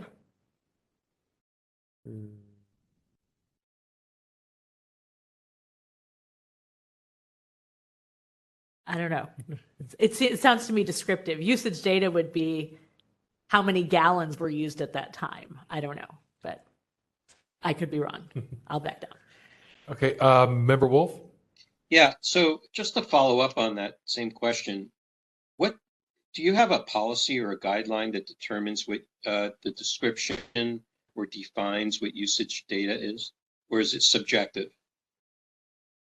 The Public Records Act is broad. But like I said before, I usually consult with the city attorney's office, and that's how we establish what needs to be removed and what can be left unredacted. It's a legal standard, right? So Yeah, I no, don't make those calls on my own. I'm actually reading the code on this in the California Public Records Act. I mean, it states, it says, nothing in this chapter should be construed to require the disclosure, name, credit history, utility usage data. The words of leaving sprinklers on for 24 hours is not data to me. Data would mean, okay, they used, they used, 400 gallons. That's data. But leaving sprinklers on for 24 hours is not data. So that's why I'm asking if there's a specific definition that you use as a guideline so that it becomes normalized for every single ratepayer. That's my question. Yeah, like I said, I consult with the city attorney. I don't make the call on my own. But okay. So does that mean that for every public records request that requests any kind of description of usage, you would contact the city attorney? Like if we were to consult with the city attorney and ask them, they would give us that answer? I'm not sure. Can you repeat the question? I'm confused. I'm just trying to determine whether there's some standard that you use for the description of usage data. I mean, I'm concerned, like other members here, that a complete page is blank. I mean, that looks like an FBI file that that's being disclosed. It's just blank, just completely redacted pages. I can't believe that the word, to and the and what and other types of nondescript words were not revealed. Yeah, when it's very straightforward, like, we not frequently, but sometimes get requests for like a water bill. I would redact those records on my own because it's very hard to spot what's utility customer information. But like I said, this one was an uncommon request and I did not make those calls on my own. Did you provide us with a sample of what maybe a water bill looked like? And I would not provide it on redacted. I mean, for instance, if one of those fully redacted pages was a water bill and you were to key it saying, this is a water bill, somebody's water bill, I can't reveal it. Okay, great, no problem. But if you show us what a sample water bill is, then it would give us a lot of information as to what is or should or could not be redacted or what should be released. Now, I'll stop there. Thank you, Member Wolf. Do we have any other questions or should we move to rebuttals? Okay, not seeing any other hands, so we'll go ahead and move to rebuttals. So, Cheryl, when you're ready, if you could start the clock and let the respondent know. 3 minutes, sir. Is that it?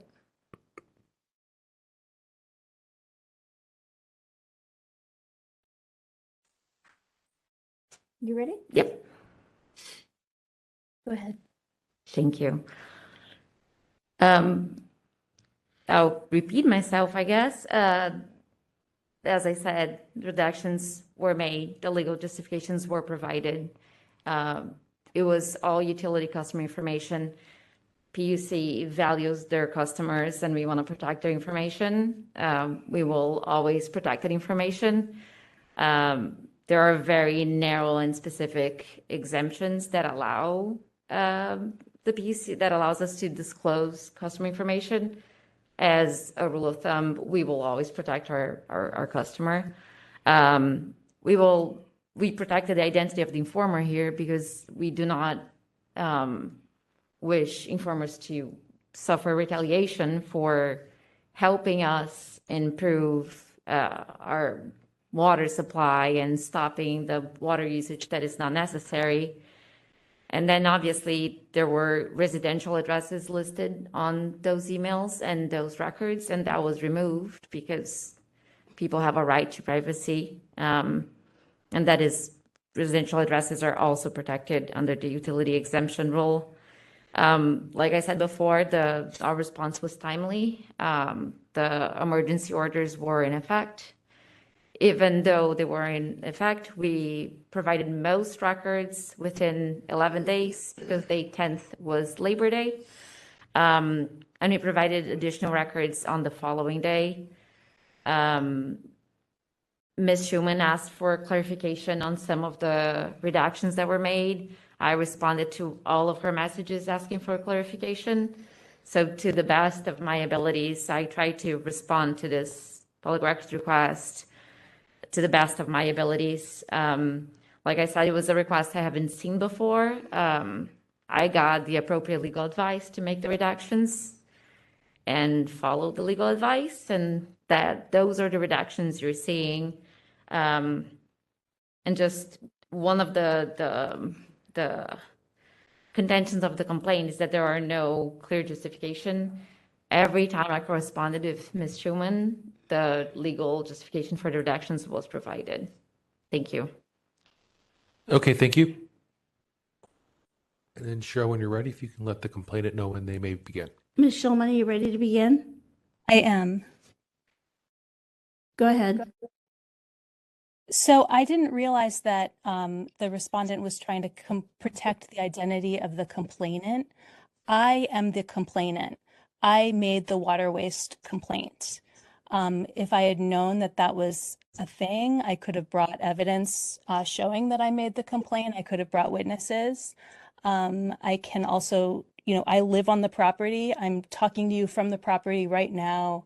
I could have provided more documentation of that, but I didn't know that that would be a thing. And I find it really ironic that I'm here today trying to obtain these records, and I'm being told that it's for my own protection that I've been denied these records. I also just want to point out that it's not one page that's completely black. It's more than 2 pages. If you look at the packet, more than 2 pages that are completely blacked out. I was retaliated against for making the water waste complaint, and the person who retaliated against me is the person that the respondent is also trying to protect by withholding these records. I think it's clear that the redactions were not keyed when they were provided to me, and I don't really care about the timeliness. What else do I want to say? I think that's everything.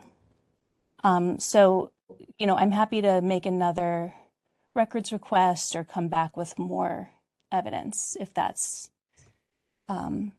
necessary. Thanks so much. Okay, thank you. All right, so members, it's our turn to deliberate and formulate a motion on this. This is Vice Chair Wong. So for me, I think that there's a pretty clear violation of Section 6726 for having not keyed redactions by footnote or other clear reference. Additionally, for not keeping redactions or withholding to a minimum, just given that, for example, we're talking about those blacked out pages. And as Member Wolf stated, there's definitely sentences in there that can be revealed without revealing the identity of utility customers or the nature of, their water usage, et cetera. It's like the law is very specific in what is protected and what is not. There's like a very pointed list, and, there are words and phrases, I'm sure, that could have been revealed in that case.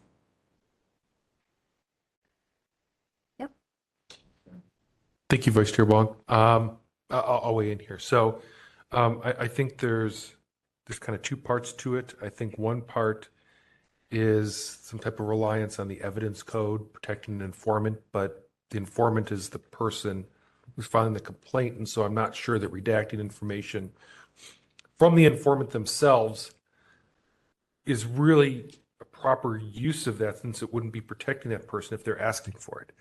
And we don't know why she's asking for it, but I could, imagine there's a variety of reasons to maybe prove that, yes, she made the complaint and therefore a certain action is retaliation against her. So, that's a concern of mine. And then I think it's important that we look at Government Code 9. It may no longer be Government Code 6254-16, because I know they kind of reordered all that, but what was it at the time? And it says, nothing in this chapter shall be construed to require the disclosure of the name, credit history, utility usage, data, home address, or telephone number of utility customers for local agencies, except the disclosure of name, utility usage data, and the home address of utility customers of local agencies shall be made available upon request as follows. Okay, so the first thing I want to, I think is important to look at is that this isn't one of those situations where it's requiring the exemption. It's saying it's not. It's saying that nothing is required to. Nothing should be in it should be construed to require the disclosure. But it doesn't mean I think it's an automatic exemption. I think it's just saying it's not an automatic disclosure. And it's kind of going back to the cases we heard maybe 2 years ago or so from Anonymous, where he talked about some of the situations where the agency may invoke an exemption versus must invoke an exemption. So this is one I'm reading where it says, kind of they may, right? It's saying that they're not required to disclose them. It doesn't say they must not disclose them. But even further than that, if we go through some of these lists and there's a bunch of them for the reasons that they actually can disclose. One of them is just a very broad one. It says, upon determination by the local agency that the public interest in disclosure of the information clearly outweighs the public interest in non-disclosure. So that right there allows the agency discloses things. So getting to Member LaHood's point, I think that, I think most reasonable people would think, hey, if we had examples of the type of waterways that's going on, that certainly seems a fairly public interest type of thing. And that doesn't, reveal the privacy of whose it is or anything like that. But if we know that, hey, a lot of people are watering the concrete when it's, we're in a drought, I think that's an important public interest thing that doesn't seem to violate any public, or any privacy rights. So for all those reasons, I, inclined to agree with Vice Chair Wong that there's a 6726 violation here. And I think that certain parts of these records could definitely have been disclosed that were instead redacted in their entirety.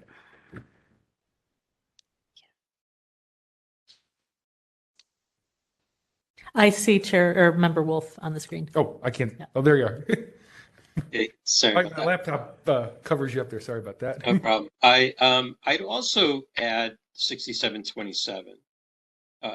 Justification for withholding. Even though they gave some justification, to me it's not satisfying me.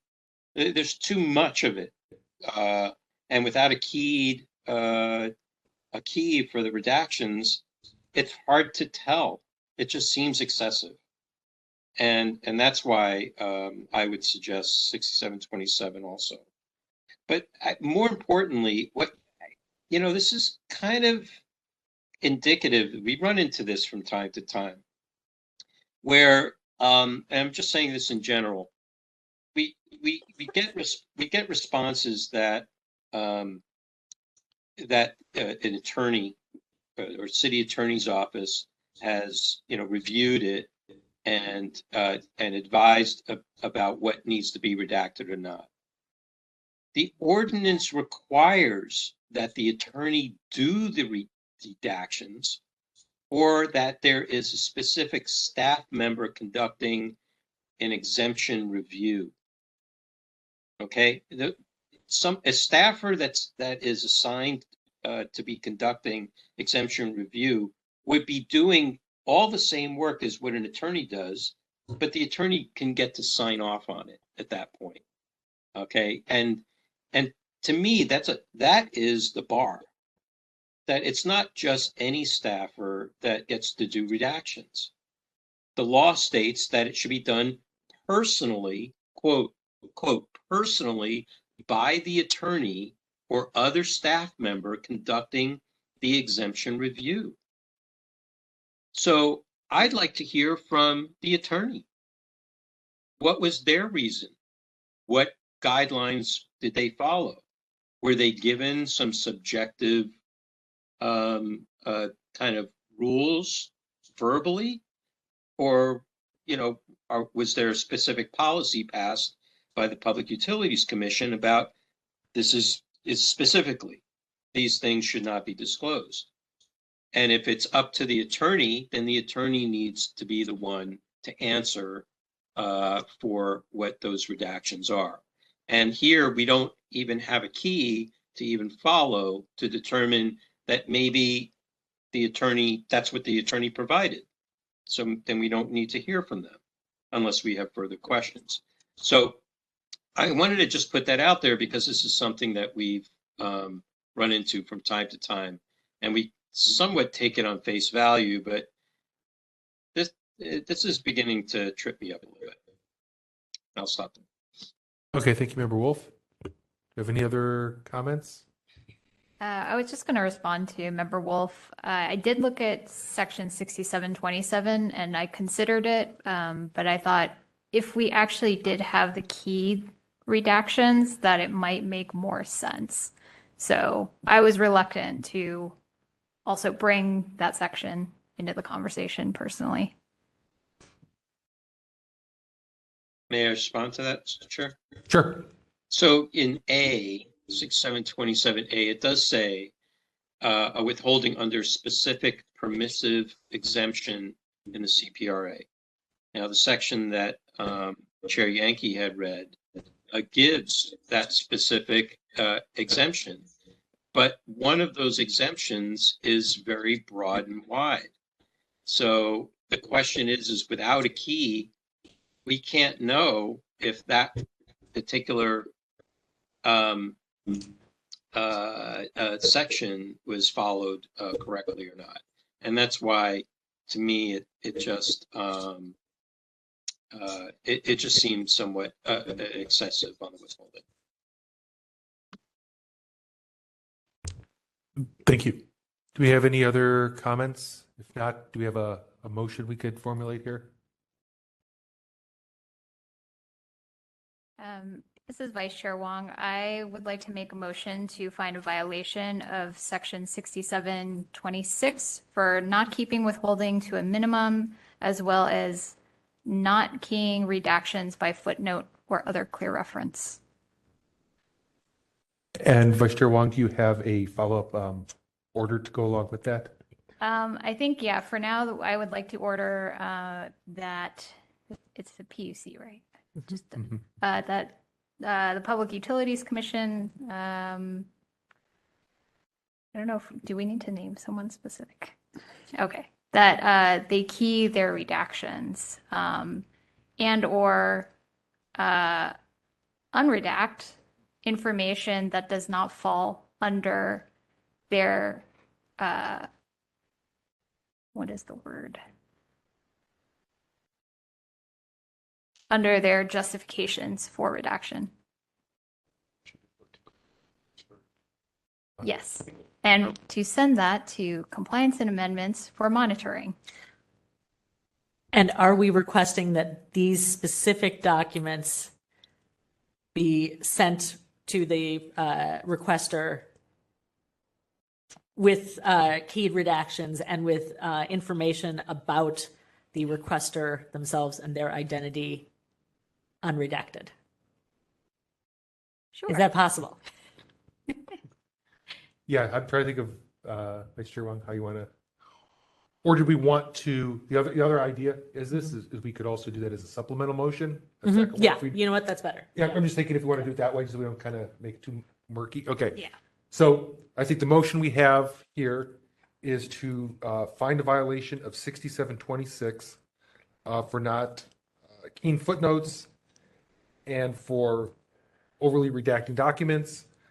I'm paraphrasing, but I think to order the Public Utilities Commission to put in the appropriate footnotes and unredact what can be unredacted, and to send to compliance and amendments for monitoring. Is that?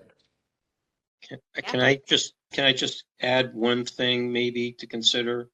And that is whoever does the keying, if it is by an attorney, that the name of the attorney that personally did it or the staffer that personally did it be revealed, be named, or sign the key for the footnotes. That way, if it isn't to our satisfaction, we have somebody to refer back to. I don't think the law allows for that. I'd have a problem with that last one. Yeah. Identification of the person. Well, it says this work should be done personally by the attorney conducting the exemption review. Why shouldn't we know who that is? Because it would be privileged. It's not privileged. This is It's attorney work product. litigation. It's not Okay. litigation. All right, a couple things. We're not going to have an argument back and forth here. But member Wolf, if you want to make us a standalone motion, that's fine. Okay. I think right now we're not going to include that, according to what I'm hearing from Vice Chair Wong here. Yes. So that's the motion. Do we have a second for it? I'll second it. Okay, so moved by Vice Chair Wong, seconded by member Wolf. And Cheryl, do you have that motion? Moved by Vice Chair Wong, seconded by Member Wolf, to find a violation of 6726 for not keying footnotes over redacted documents, keeping withholding to a minimum. Sorry, I'm going to interrupt you, Cheryl. It's a violation of 6726 for not keying by footnote or other clear reference. By not keying by footnote. Okay. What else? Or other clear reference. Or other what? Clear reference.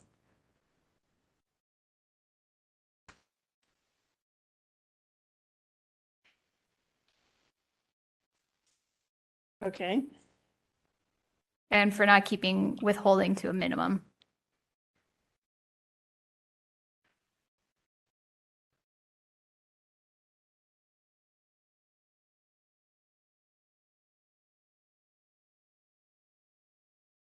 Not keeping withholding to a minimum, and order that the PUC key their redactions and or unredact information that does not fall under their justification for redactions, and to send the matter to the Compliance and Amendments Committee for monitoring.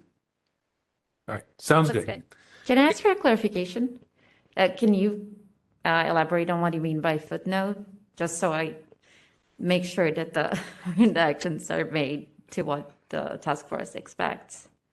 Yeah, from my understanding, it just means like kind of a standard, what's the word, journalistic footnote or literature and footnote, where you actually add it to the end of a document and you key it. So it's like A in this redaction, and then you put it down in a footnote A, and then a reference to your justification for withholding. So not naming the black box, but adding something to the end of the document. Is that correct? Yes. Okay. I think that it must mean not the text of a footnote, like in an article, but just that the little number that's sitting. I think that's what the word footnote must mean in this code. So it's within the black box, the reference to the legal justification. Is that right? I think that the justification would go below, but Okay. it needs to be matching information. So like A or B or a number, like letters or numbers that match between each. And I think, Yeah, I you know, just want to understand what the It's task force typically- expects. yeah. So It's I don't typically usually do by alphabetic footnote. or- I add the language to the black box. That's also acceptable because you said either footnote or, and I don't remember your exact Okay, right. so it doesn't have to be a Yeah, footnote. clear It can be the, reference. okay, Yeah. thank you. I thank think you. the gist of it, you have each individual Okay. redaction has to be justified individually. Okay. So if there's 5 redactions, there should be 5 reasons. Okay, It might be the same reason each time, but it needs to be 5 separate ones. okay, got it, thank you. Okay, so I think we're ready for public comment on this motion. If there is any public comment. Victor, do we have anyone online? Yes, I'm just checking right now. If there's anybody on the online who would like to make public comment, you can raise your hand at this time. I assume there's nobody in the room at this time. There is not. Okay, I do not see any indications of public comment at this time.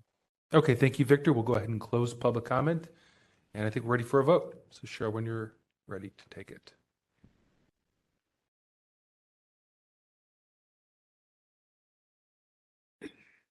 Vice Chair Wong? Aye. Vice Chair Wong, aye. Member Wolf? Member Wolf? Aye. Member Wolf, aye. Member Schmidt? Aye. Member Schmidt, aye. Member LaHood? Aye. Member LaHood, aye. Member Padmanabhan? Aye. Member Padmanabhan, aye. Member Stein? Aye. Member Stein, aye. Member Highland? Aye. Member Highland, aye. Member Hill? Aye. Member Hill, aye. Chair Yankee? Aye. Chair Yankee, aye. 1, 2, 3, 4, 5. 9 in favor. Okay, thank you, Cheryl. And do we have any other motions on this item? Well, now that I'm thinking back on what was said, maybe that is sufficient because we've asked for removal of excessive redactions, and so we can have a discussion about that in compliance. Yeah.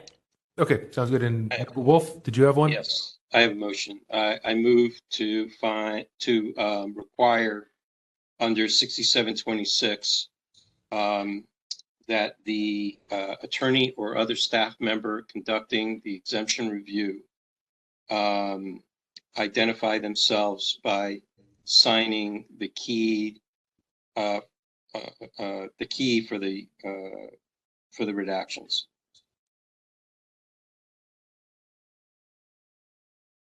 Okay, so that's the motion. Is there a second to that motion? I'll second it so we can have a discussion about it. Okay, so moved by Member Wolf, seconded by Member LaHood. I have a question about that. Member Wolf, is this something that we have required before, or is it something that you just tend to see, and because you didn't see it here, you think we need to require it? Well, whether we did it before or not is not really that issue. What the issue is here is that there's a lot of questions as to what the redactions are, and because they're so excessive, and the reasoning is somewhat detailed based upon the information that has been redacted as the testimony from the respondent has made. I think it would be important and prudent for us to know who is doing the redactions, and if we had any questions based upon the results that we will get in the near future, if we had any further questions about it, that there's a person to talk to that can answer directly because they did that work personally as provided by the law. Thank you.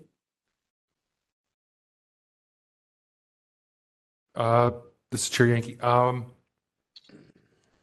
I'm not sure this is necessary. Obviously, we have a staff person in front of us who, has described, I think, in detail,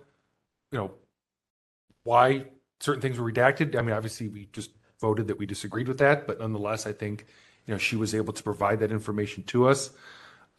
If there was an attorney involved, I'm worried that such a requirement might breach some type of attorney-client privilege by having her tell us which attorney said what to her and so forth.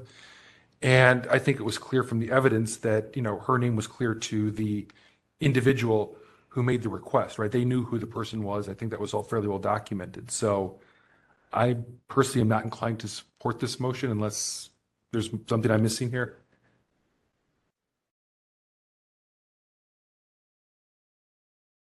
I'm going to withdraw my second. Sorry, Bruce. I just feel like it sets a weird precedent. Okay, so we're back to, yes, Mr. Chair, just as a last thought, you're going to run into this in the future, and then you're going to get respondents that are not going to be able to answer the question about the redactions. And you have the law, you have your law on your side. because it states that an attorney shall do it personally. And if they're going to be doing it personally, there's no attorney-client privilege for this. It's not litigation. It's not that kind. It's not covered by that. This is administrative work. So why wouldn't they reveal themselves and be available to ask questions? Why wouldn't you want to do that? So, but so be it. Okay, we have a motion on the floor. Is there a second to that motion? Okay, I see no seconds to that motion, so that motion will have died. Anything else before we conclude this item? Okay, seeing nothing, this matter is concluded. Thank you. Thank you.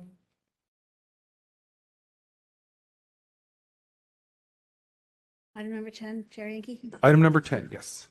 Item number 10, file number 21132, complaint filed by Maria Schulman against Sherry Valdez and the Department of Public Health for allegedly violating Administrative Code Section 6721 by failing to respond to a request for public records in a timely and or complete manner.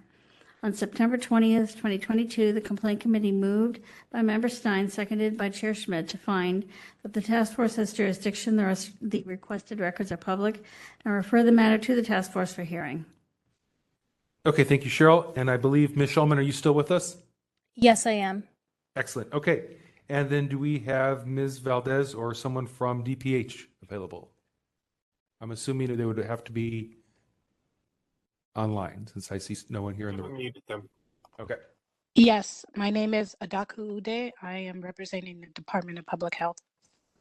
Okay, great. Thank you for joining us. Can I just ask that you spell your name for me so that I could have it in the record, please? Adaku. Last name Ude. Okay, great. Thank you very much. Okay.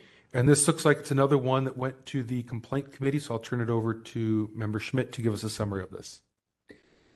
Yeah, it actually looks very similar to the last one. My notes indicate that there may have been possibly a small delay, but that didn't seem to be a big issue, and possibly some over redactions. But that's all I can really remember about the case. Members, was there anything else that you can add to that?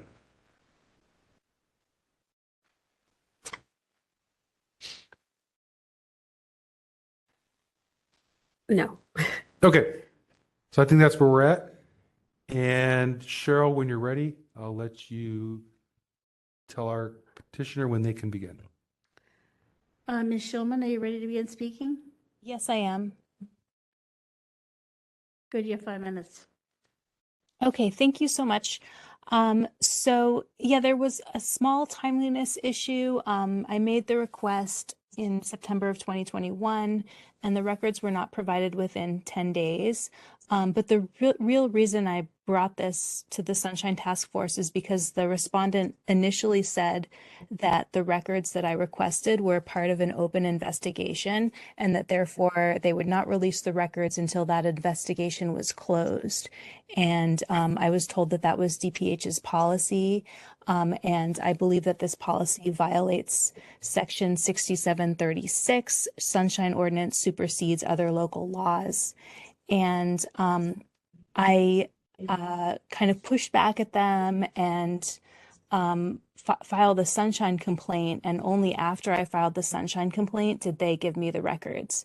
I think that they gave me all the records, and I appreciate that I received the records, but I believe that city departments should be proactive in adhering to the Sunshine Ordinance, and they should craft policies that follow the administrative code, and it shouldn't fall on the shoulders of individual members of the public to educate city departments about their obligations under the Sunshine Ordinance. So for that reason, I would urge you to find a violation here to make an example. I think that at the complaint committee hearing, the representative for DPH said basically like once I filed the Sunshine complaint, they realized that they couldn't withhold the records, and so they provided them. Thank you so much. That's all I have to say. Okay, thank you. Are there any parties to provide facts or evidence on behalf of the complainant? Respondent, right? No. Oh, on the complainant, right? Sorry. Okay, hearing none, so let's go to the respondent.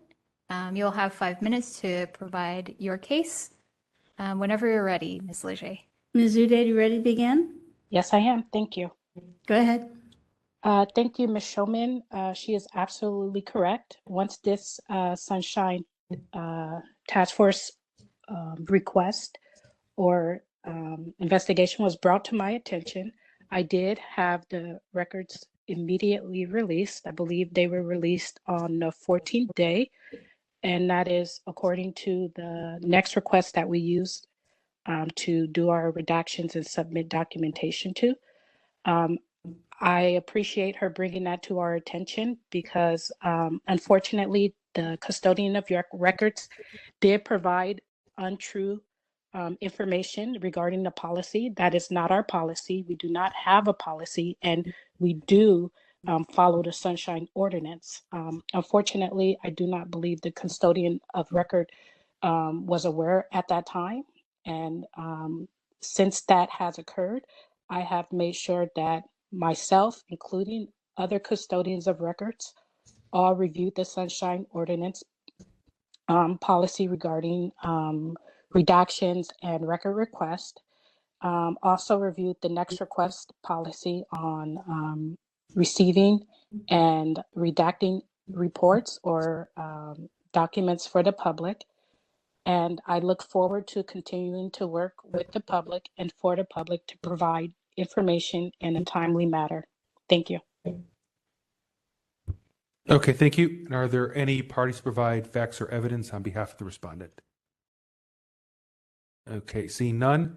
Members, it's time for our questions.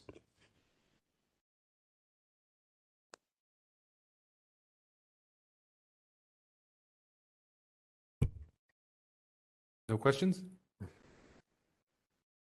Okay, not seen any. I'm going to move straight to rebuttals then on this one. So the respondent, you have 3 minutes for rebuttals. I know you just spoke, so there might not be much to say, but nonetheless, you have 3 minutes. So show when you're ready. Ms. Uday, are you ready to begin? No rebuttal at this time.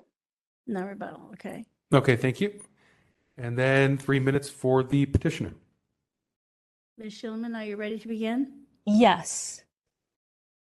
Go ahead. I have no rebuttals either. Okay, thank you. All right, so members, this is our chance to deliberate and formulate a motion.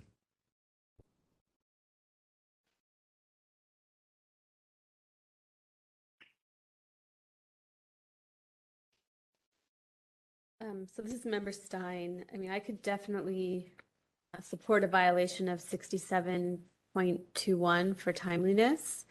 And I'm just wondering what violation we would look at for, having a practice of not releasing records that should be released. And I'm wondering what other people's thoughts are on what violation that might be. Or where best to put that. So Member Stein, I apologize, I had to step out for a moment there when this was being presented. So I didn't catch, was this a request that was made during the order suspending 6721 regarding timeliness? I don't believe so. Because it looks like it was October of 2020. I wanted to say, but I could be wrong. May have been November that it was finally withdrawn, the mayor's order that said suspended. Yeah, it might happen in the middle, but I didn't think it was it was covered by the mayor's order. But I think there's a slightly different situation here because it wasn't that it took a long time, was that the requester was told that the documents would not be provided. Well, that's the second part, right? I was talking about Oh, the timeliness part. Oh, So I didn't know if we really wanted to quote 6721 regarding timeliness. well, Oh, what do we See what I'm quote saying? then Yeah, if the request has been denied, but then a complaint was filed and then the request was satisfied? So is there anything other than timeliness? The mayor's orders were revoked on November 15th, 2021. Okay. So we'd be looking to CPRA for, that's a good point. Let's see. I mean, would it be, let's see. Pull up the ordinance again.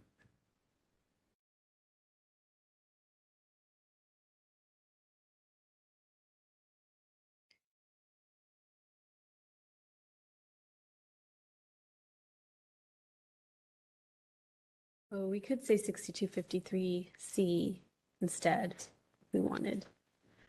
I think it's that, right? Or is it 6721E? Because they refuses, so they refused. And then, I have a question. Yeah. Hi. Go ahead, Member Hill. Member Hill, I'm going to jump back over to 6721B. Just the language of like the custodian shall justify withholding any record by demonstrating in writing as soon as possible. Within 10 days following the receipt of request that the record in question is exempt under express provisions of the ordinance. Like, did that happen? Did that happen at all? Right, that was part I may have missed. So that's Right, but not just the 10 days, but also just like, did they even eventually, did that happen at any point? Did they explain why initially they did not? right. Maybe Ms. Schulman, since you received the response, maybe you could weigh in on that if you wouldn't mind. What was the initial response you received? I think initially they said something like, "Oh, we don't do this because there's an open investigation on this topic, and so we can't give it to you." Let me see if I can pull up the next request. Under back, Mhm. right? Is it? Exactly. Like I was looking for like a specific. All right, so maybe is it a 60, as you look, Michelle, maybe it's a 6727 where they're not using the justification of withholding.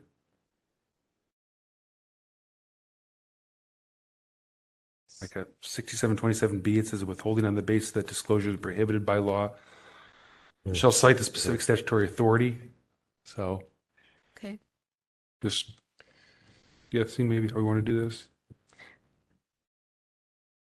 Sorry, I'm still looking. I don't know, I'm still stuck on the fact that the records were provided Right. before we've met. So, Right, so it's kind of a timeliness thing too, right? So, Yeah. But it's, let's see. It's hard to find. But you have to consider, that the complaint was made at a particular point in time also. And that's what we're considering here.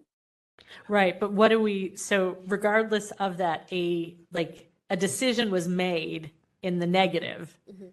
that caused the petitioner to file the complaint. So it's I don't know. So are they still in oh, sorry.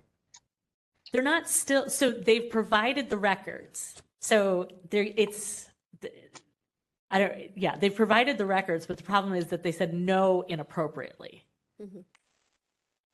Yeah, but when were the records provided? Were they provided, immediately, or were they provided 6 months later, a year later? That's a good question. So That's- she said the 14th day. Yes, so next request, hi, sorry, this is Adaku Ude. Next request gives us 14 days. So she initially requested the documents. The custodian of records told her that we will not issue the documents because the case is still open, and something about you will get them in 30 days or it may take 30 days. And then she made her sunshine request. And then when I was notified, we were still within the 14 days and we released it on the 14th day according to next request. But I understand that you guys use 10 days. So there is there still may be some timeliness to this. I wouldn't say that we did it on a timely basis because we gave it on the 14th day, which is what next request allows.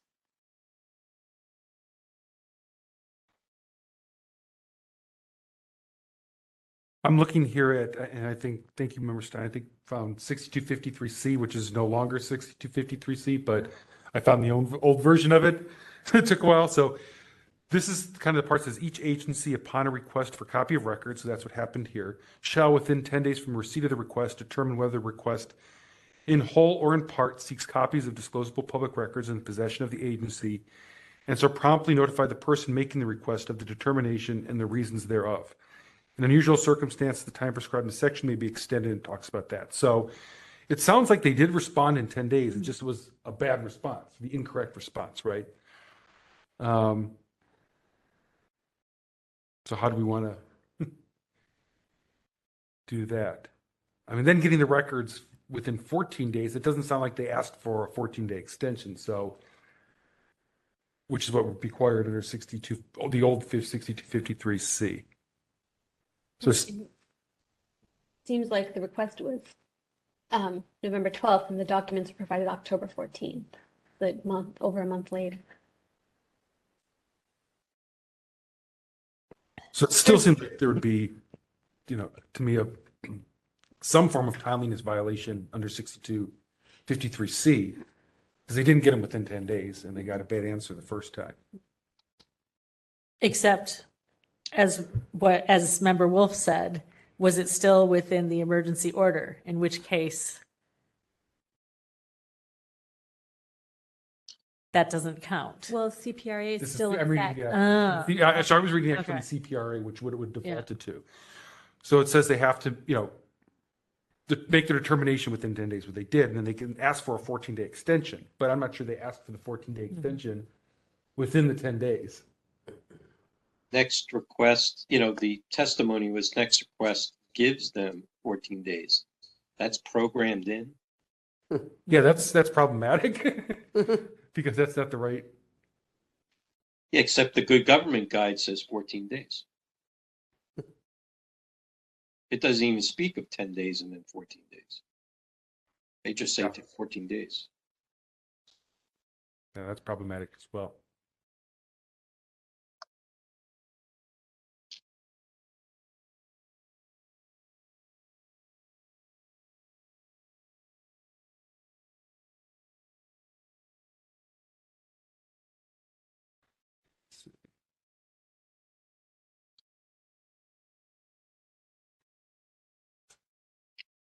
I mean, you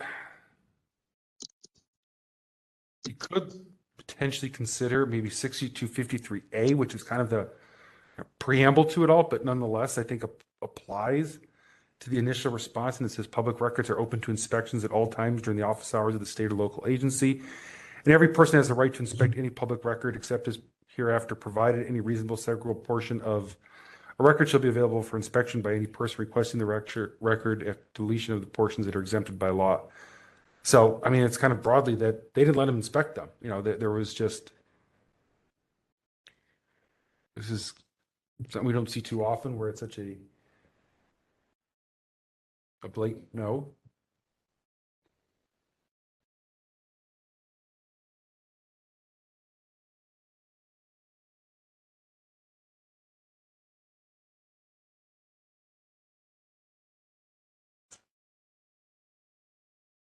So that was the former 6253. Yeah, the former, which I don't know the new one. It's in the 7,000s or something. 7920 is where it starts, I think. That's a topic of discussion we should have. Yeah, I'm going to bring that up in a later item.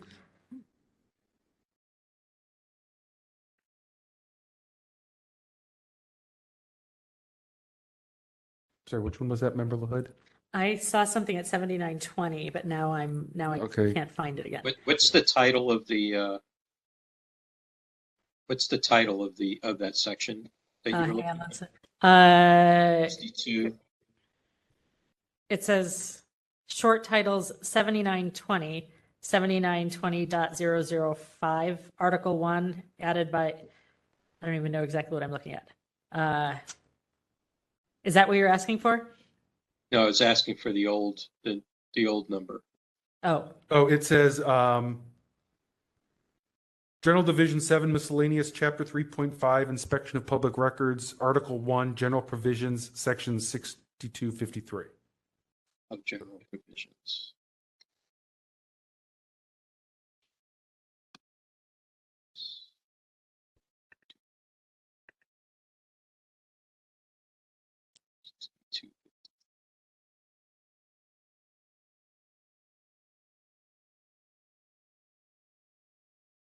Inspection.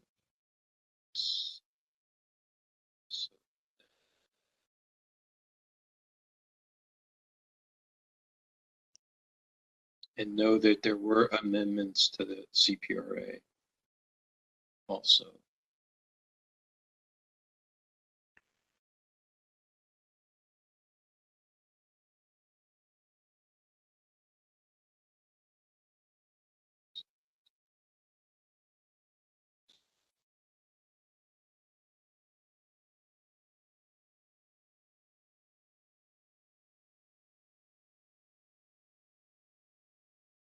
Change the titles of these headings.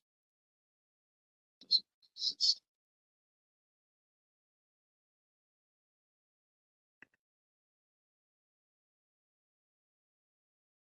It's like it's in government code, somewhere around 7920, but they've kind of done a different thing where there's now point, and there's 3 places after the decimal point. Well, yeah.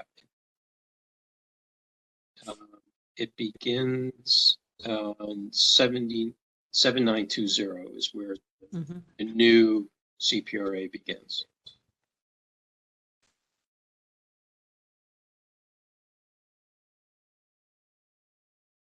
Looks like I have to jump to 7930 from there.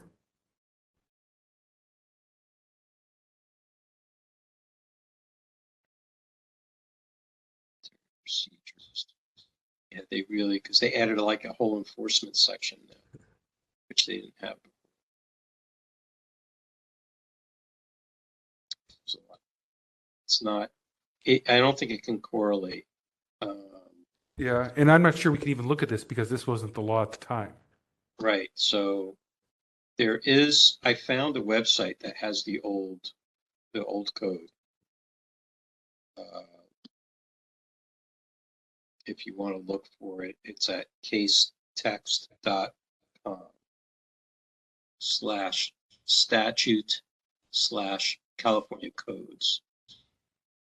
And then you can probably find California government code and then go from there.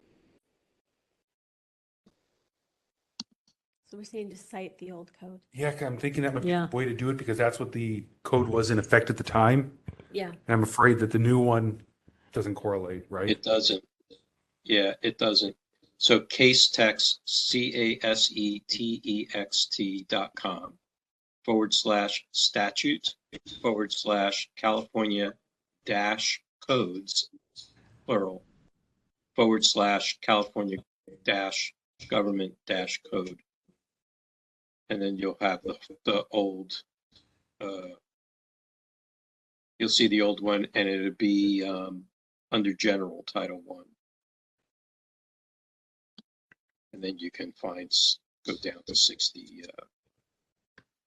Well, I mean, I can make a motion under the old one and say that I move that we find a violation of 6253A for failing to allow the records to be inspected, and 6253C for failing to meet the deadlines outlined in the CPRA. Or do we want to do, members, do we want to do maybe B instead? Because it looks like A, now I'm taking back what I said before, talks about, looks like more like a personal inspection, whereas B's talking more about giving copies. It says except as with respect Okay, to. make records prompt. Okay, so 6253B for failing to make the records promptly available. Yeah. I actually think, yeah, I would think 6253B kind of covers it. Okay.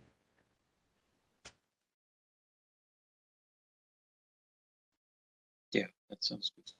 Okay, so I'll second that. It's Chair Yankee.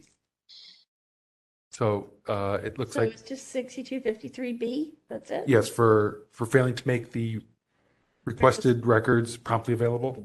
Yeah. So we're not doing 6253A? No. So just 6253B. Okay.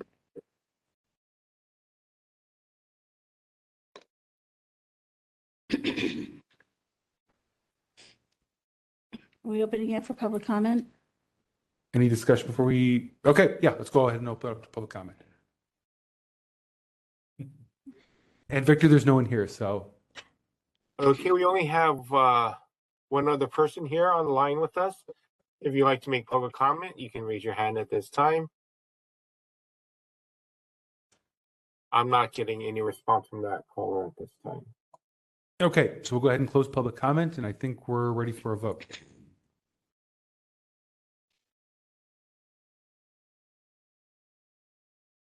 Member Stein? Aye. Member Stein, aye. Chair Yankee? Aye. Chair Yankee, aye. Member Schmidt? Aye. Member Schmidt, aye. Member LaHood? Aye. Member LaHood, aye. Member Padmanabhan? Aye. Member Padmanabhan, aye. Member Highland? Aye. Member Highland, aye. Member Hill? Aye. Member Hill, aye. Member Wolf? Aye. Member Wolf, aye. Vice Chair Wong? Aye. Vice Chair Wong, aye. 9 in favor. Okay, thank you. And not seeing any other motions, I think this matter is concluded. Thank you to the parties for joining us. And Cheryl, when you're ready, we can move on to item number 13. Did we already do 11? We didn't do 11. I'm sorry. Consent. Did I miss one? The consent agenda. Oh, yeah, I'm sorry. I'm sorry. My bad. 11. Item number 11, consent agenda.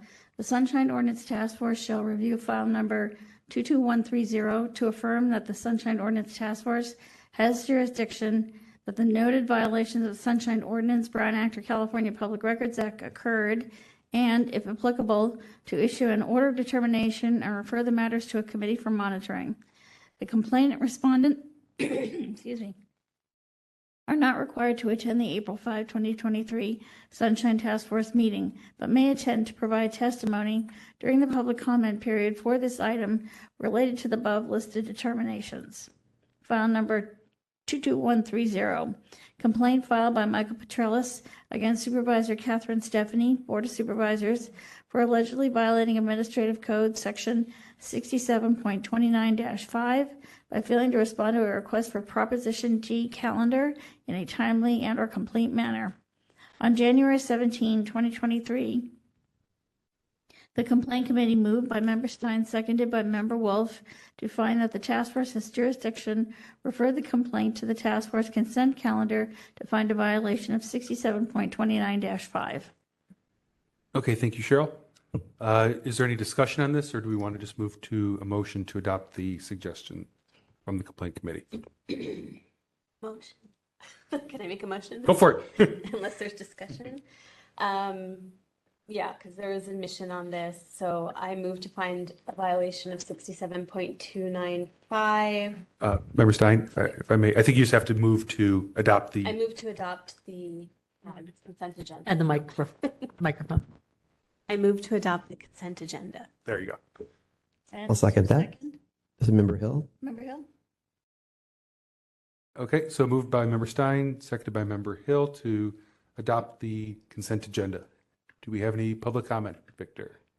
We have one caller with us. If you'd like to make public comment, you can raise your hand at this time.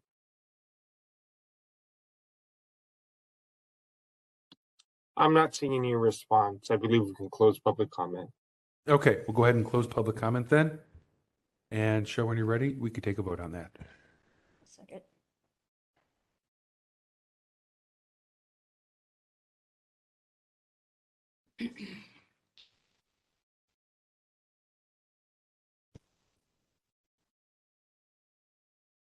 Member Stein? Aye. Member Stein, aye. Member Hill? Aye. Member Hill, aye. Member Schmidt? Aye. Member Schmidt, aye. Member LaHood. Aye. Member LaHood, aye. Member Padmanabhan. Aye. Member Padmanabhan, aye. Member Highland. Aye. Member Highland, aye. Member Wolf. Aye. Member Wolf, aye. Vice Chair Wong. Aye. Vice Chair Wong, aye. Chair Yankee. Aye. Chair Yankee, aye. 9 in favor. Okay. Thank you, Cheryl. Okay, now I think we're ready for item number 13. So excited to get there. Okay, so I will go ahead, Cheryl, and read it, and then we'll turn it over to Member Stein. Item number 13, approval of the 2022 Sunshine Task Force Annual Report. The task force will consider approval of its 2022 annual report and individual practical and policy recommendations to include. Great. Yeah, so basically, hopefully you all had a chance to read this report, which came at the end of the packet.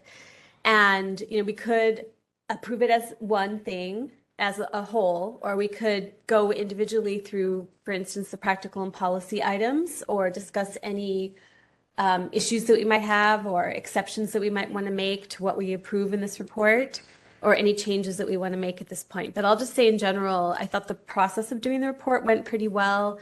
I want to thank everyone who worked on it with me, Member Padmanabhan, LaHood, and Schmidt, who submitted materials and also gave comments and feedback as we went. And I'll just say I'm really hoping this report can provide a kind of benchmark of where we are and maybe a model of measuring what we're doing, some aspects of what we're doing going forward.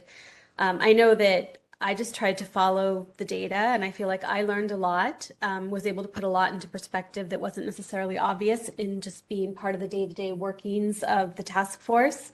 And, I know there was concern expressed earlier about, well, what impact will it have anyway? I feel like even if just we read it and we think about what to do with our internal processes, that's a very positive impact for me.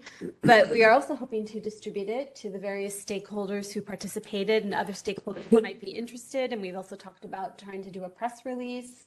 I think we even talked a little bit about maybe trying to do an op-ed or something, just to kind of get what we're doing out there and what we think is relevant that we learned here out there. We have a section on practical and policy problems, which is very specifically what's the word, an ask of us by the act. And if, I think I've mentioned it before, but if we don't want to approve them as a whole, we could still include them in the appendix if the individual members who wrote them want to do so. So, the easiest thing would be if we could go forward and adopt it all at once. That would be great. But obviously, if there are issues that people have or changes that they think need made, or some of the practical and policy issues that they don't feel that the task force as a whole can endorse, this is the time to discuss that. Okay, thank you, Member Stein. I'll open it up to everyone else. This is Vice Chair Wong. This report totally rules. I'll second that. Yeah, it's awesome. So I definitely wholeheartedly support what Mr. Pilpel said earlier. I think it's great. I think you all did a great job, so I want to commend you on that. The one teeny tiny thing that I would request is that we think about changing how we do some of the titling, because right now it's just in a color, which is actually not super accessible. So maybe make it bold or making it a larger font or underlined or italicized. And that's my only feedback. Okay. That can be done. Member Wolf was. I'm going to wait. Member Wolf, sorry. I just saw you raise. Oh, thank you, Member Wolf. Sorry. Go ahead, Member Wolf. All right. Hey, Member Stein, I had sent about a page or so of points. Did you not get it? No, I did not. Okay. I had sent it to you about 5-6 days after you had emailed me. But I can make it as an addendum or submit it separately, just as my own thoughts. Yeah, I literally do not have it on my computer. The last thing I have from you is saying that you will send something. So it didn't even, when I search for you, it doesn't even pop up in my junk or anything. So yeah, please do. Well, if we're going to approve this today, then, you know, folks should read what I submitting to determine if it's applicable or not. How should we proceed with that? Can you tell us the date of the email to make sure that the rest of us received it? It didn't go out. I just sent it to Member Stein. Oh. Yeah, and I just did a search. I don't have it. I have nothing after March 10th. Yeah, it sent it like March, it looks like March 16th. So this is Chair Yankee. I think we could handle it one of two ways. The first way would be we could continue this item to a future meeting to consider adding yours, or what we could do, we also talked about that any individual member can add their input as an addendum, so we could approve the report as a whole, and then you could send your information to Member Stein, and it would be then, it wouldn't have to be voted on, but it would be included as an addendum, so it would still be transmitted with the report. Yeah, that's what I was asking. Okay. So I think that option's available in this case then. One comment that I just had in my message was the survey and the results of the survey were great. I think also in the graph, I think it's Department of Emergency Management, not Communications. So They have some kind of Department of Emergency. They have a Department of Emergency Communication under the Department of Emergency Management, and that's the only data they gave us was for the DEC. Okay. The DEM, not for the DEM as a whole. Okay, that's an interesting. Okay, the other thing is I think it's just because a lot of these supervisors have this kind of history. We had a what's the name of the BLA report? Harvey Rose. Can't remember what the acronym stands for. But we had a report done on the task force about how much money we cost the city, you know, and that kind of thing, and time and whatnot. It was only like $1.5 million. It wasn't a whole lot of money. But the idea is based upon how many requests people the survey showed, how many of those actually are complaints that we field. And I found some other narrative about that, but not necessarily directly to, you know, like this is what our average is, this is what we're able to do every year, you know, that kind of thing. And this really amounts to like a splinter of a splinter of the number of requests that are out there. And it kind of shows that, you know, Sunshine is working and that the task force's job, no matter how busy and how overloaded we get, we field, you know, not that many complaints comparatively. And I'm wondering if that might not be an interesting point to make.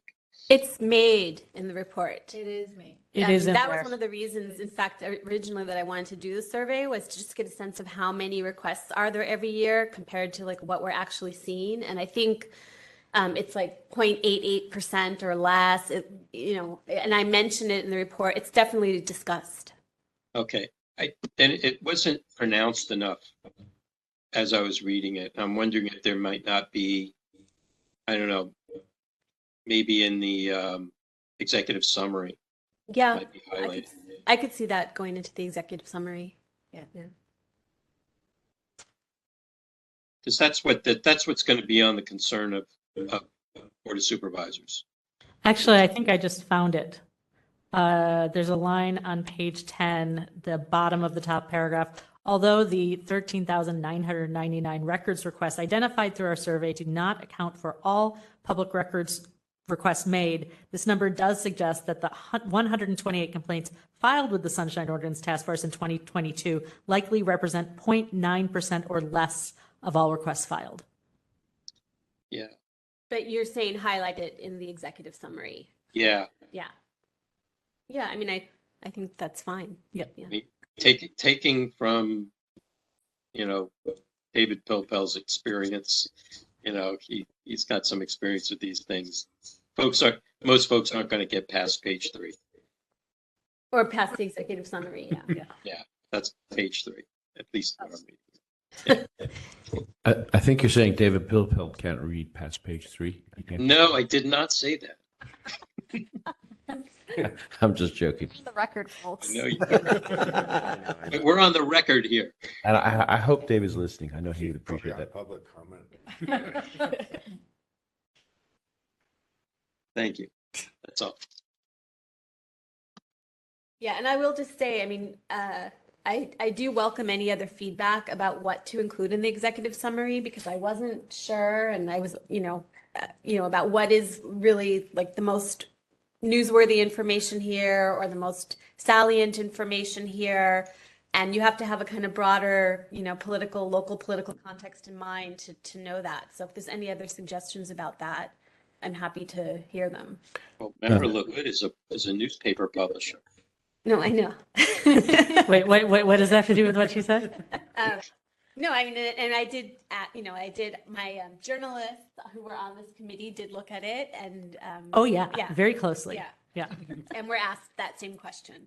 I particularly, Member Highlander, I particularly like your discussion of 12L on page 16. I was actually writing a separate guideline on it, which I guess didn't make it into this, but you've pretty much nailed all the points. One thing I found in talking with our DCA was it might be worth us recommending to people to ask for the contract or to ask for the MOU between the city department and the third-party nonprofit, because that'll really inform you as to A, is it a 12L, and B, is there anything in addition to 12L that you can reasonably request of them. So that might be a nice, that's something I'll recommend to people going forward. But I think you kind of went to the, the actual law itself and how can that be improved. So maybe at a future date we can incorporate that too. But I like that. Well, and also if Member Wolf is going to be adding his as an addendum, if you have an addendum that you want to put in there. Possibly one paragraph, just very small. One of the things that I added for 12L was the sunshine training. Mm-hmm. And you could actually have an excerpt of it, that applies just for them, kind of thing. But at least know it. Yeah, because there's so much, 12L has popped up more and more and more in the 12, 13 years I've been doing this. So be good to start from a informed standpoint. Well, what is it? What can you reasonably request? It's actually quite narrow. Maybe that's something we can go to bat for, but that would probably help a lot of records requesters, starting on the right foot right there. Yeah. Yeah, and I will just say incidentally, as a kind of aside, when I sent out that survey, several custodians from different agencies reached out and wanted to talk about their experience with Sunshine. And I didn't know that many of them had formed this kind of ad hoc working group to try to understand what it is that we're looking for and what our ideas of best practices are around answering Sunshine requests. And there seemed to be a lot of interest in developing something even just for the regular agencies, so they understand what to do. Say if someone who usually receives the email about requests leaves and there's a chance they might get an IDR, how do they handle that? Little things like that we would consider important from our perspective to get that information out there. And they also floated this idea, and I don't know how feasible it is, but of us thinking about doing something like a little video for potential petitioners about how to do a Sunshine request, right? That would just be like very simple, not legalistic, maybe be translated into multiple languages that could be on our website. That all of these things would just help make the process better if people had a better understanding of, how to do this well. Yeah, I've been talking for years about a template, but I like the video even better, even like a cartoon or something that just like lists bullet points and this is how you can do it. Yeah, just very much more accessible, right? Yeah, that's a great idea. A lot of government websites do that now. Mm-hmm.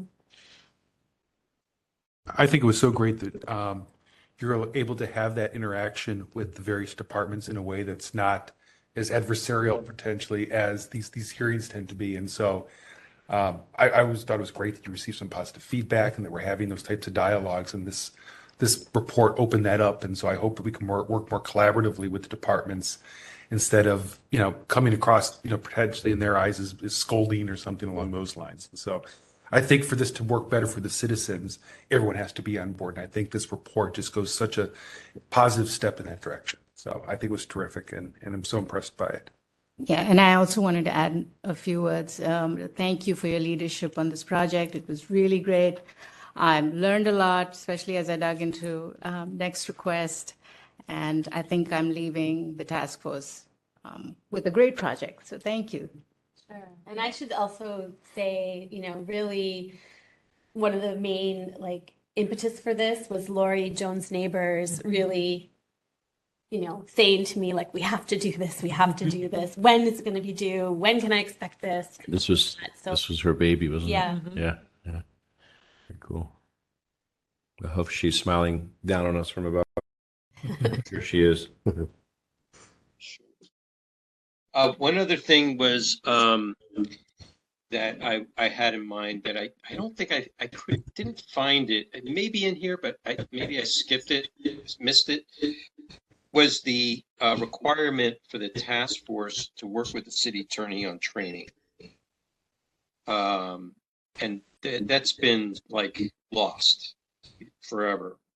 And I think the first year I came to the task force in 2005, they had us all standing on stage at the War Memorial where they gave an in-person training. But that was it. So I think that's something else I have in my notes. So I think we should probably figure out what action we want to take tonight. I think there's a few options. We could approve the report and then perhaps give a deadline to the members to provide you any addendums that they want to see in there, and then authorize you to transmit it as of X date to the board. I think that might be the best way to do this. I'm not sure if I know there's some talk about something in the executive summary. We could potentially add that to our motion, but I think there's, because we're in the budget season now, and I think it's important to show our worth to the city, that I'd rather not continue this another month to tweak around the edges. So I think some type of motion that, keeps us moving is, I think, the direction we should go. I have a question. Was the issue of reports by the city attorney's office, the memos that we used to get, was that addressed in your report? Oh, I thought it was. No. Because it is budget season. Is this going to, Remember the hood? I haven't missed them. I haven't missed them. I haven't missed them at all. I think we're functioning better as a task force, and I think, and maybe it's just me, but now this many years in, I ask for help when I need it. And I think that's perhaps more productive than, sometimes they were helpful, and sometimes it just felt like it was, sections of code pasted in. Mm-hmm. I've only been on for 3 years, Mm-hmm. and it's always just been sections of code pasted in. And I'm like, I've already reviewed this code, so why would I review it again? But just a thought. I noticed that the few that I've seen that they never really gave you the law that would help you decide. They give you sort of some general statutes and principles, but they never would get to where the actual answer was. So it was almost like, well, okay, so you tell me a little bit about the case, but I can see that just from, I totally agree with you. I would love to see legal analysis with citations of cases that have, impacted those areas of law, but I never saw that. But if that was on the cards, I would love that. Yeah. For me personally, I think almost something is, if we were to ever get to the stage of having an additional person, something, more some type of investigative staff, right, that can, try to work with the department, work with the requester, try to resolve these things, package it up, perhaps do a lot of the work that the falls on the committees now. In fact, because a lot of, if you look at what other boards and commissions get, they get a report, from the Ethics Commission staff or the Planning Commission staff with everything laid out. And I don't think those summaries we're getting from the city attorney's office ever really amounted to that. So I'm not even sure the attorney asking for that's the most productive use of, if we were to do an ask, that's the best way to use those limited resources. I have a question. And actually, I just want to say, Laura, amazing leadership. Jaya, what you did in terms of the getting all the next request stuff was great. Dean, and I just sort of swooped in and I'm like, let me help proofread. And right. And the press release, should we decide? And I think it is a great idea. And I think once we approve it, I think that would be a good idea to put something out. I just wanted to bring this up to make sure, first of all, I think this is amazing. We're also doing some work in CAC. We talked about at our last meeting, breaking down the ordinance and proposing amendments. We did these public hearings. And am I allowed to talk about this in this context? Yeah. Okay. For now, yeah. Only because I feel like this annual report would support some of the things we're going to come through and suggest. We have not even completely done that work yet, but I just want to make sure that everyone agrees that that is a good idea for us to keep heading down that path. Yes. Yeah. To me personally, I don't think they're. I didn't see them independent things. That's what I thought. And I think our role is to make, suggest amendments, and our role is to have an annual report. And I don't think they have to be one and the same document. Right. But there's a lot in here that I think actually will put us farther ahead on making those recommendations, just because it is so thorough. So I just wanted everyone to be aware of what was going on and to make sure that people didn't sort of see these. I agree that they're sort of two independent initiatives that can support each other and are not in conflict. Yeah, that's just putting it out there. Is there a motivation to submit a request for funding? Are you asking me, Member Wolf? Yeah. Yes, I am. I've not heard that there is from the clerk's office at this point. You don't wait for the clerk. You have to push it. Well, That's, like we remember when we went to supervisors' offices. Right. So the clerks, had a budget ask last fiscal year, and that was removed in, subsequent rounds. And so this year they're going, obviously with, I forget what the latest report is now, $700 and some million deficit. If the task force as a whole wants to do it, I tend to think that, this might not be the time and place with that as the backdrop to do it. But that's just me. Yeah, it's my experience with the budget. It doesn't matter. You just get it in there, because after a while they go, well, we passed them up 2 times, now 3 times. We're going to have to give it to them on the 4th time, because we passed them up, each time. So if the task force declines to do it in 1 year, after it has done it twice before, you're sending a message that you're not interested anymore. So my thought is if there was going to be some motivation, I don't want to get into a budget discussion, but my thought was if there was going to be some motivation to submit it, presenting this annual report is part of the dog and pony show.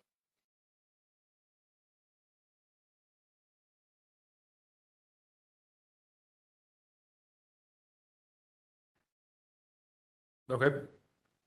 Member Highland here, I would agree with that. I think and especially if you got such a good one now, let's go for it.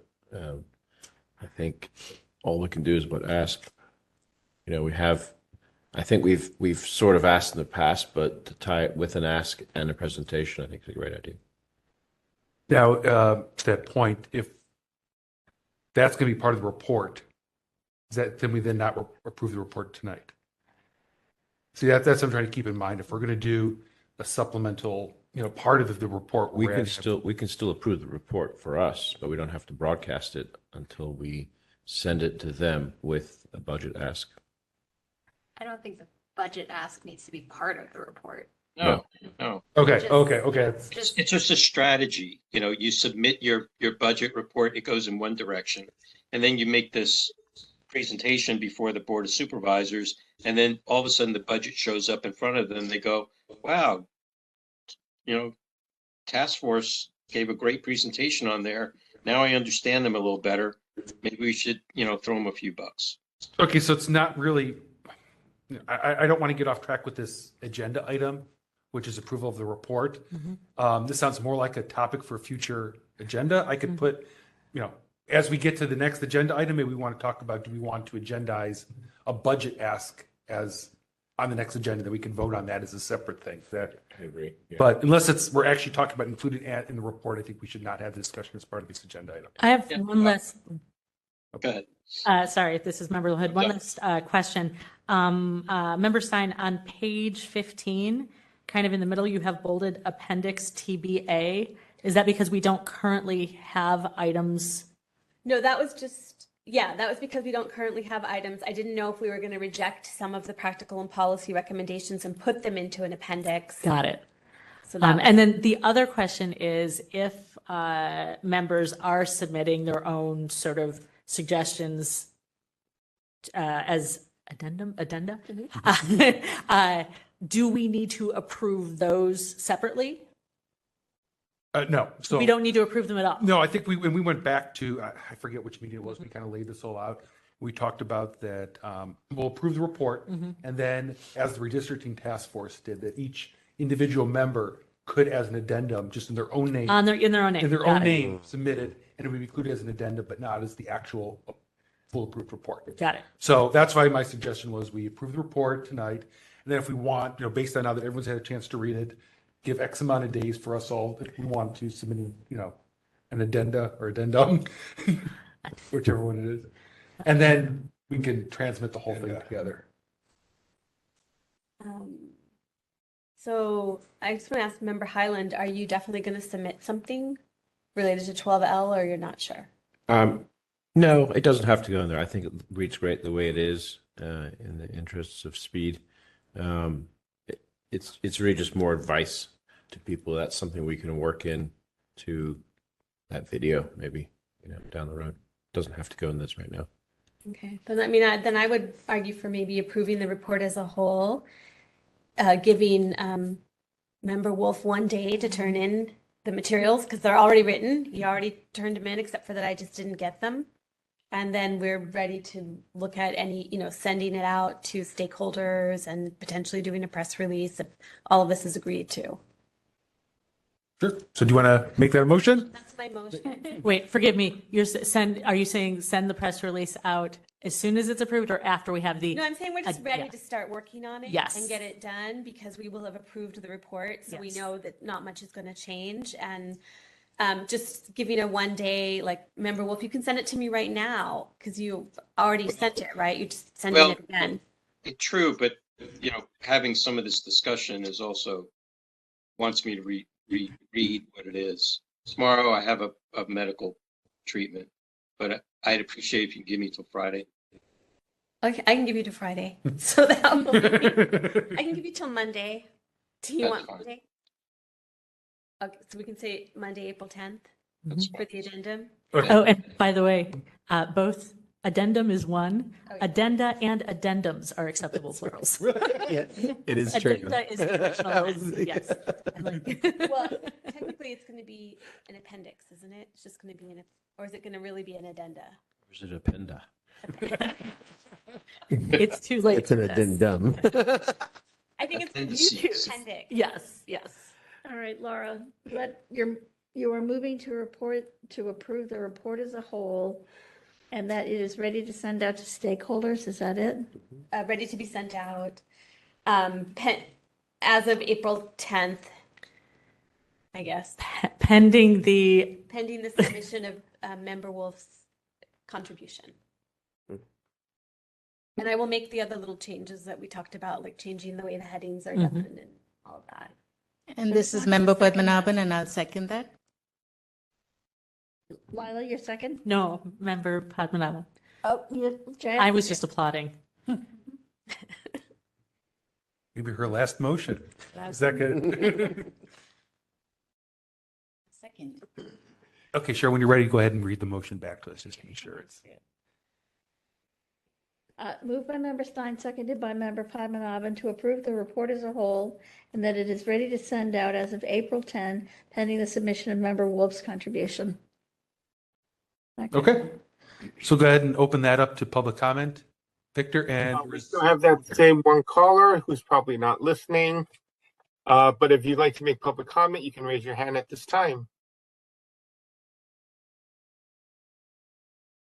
I see no indications for public comment. Okay, we'll go ahead and close public comment. And Cheryl, you can take the roll call vote on that when you're ready.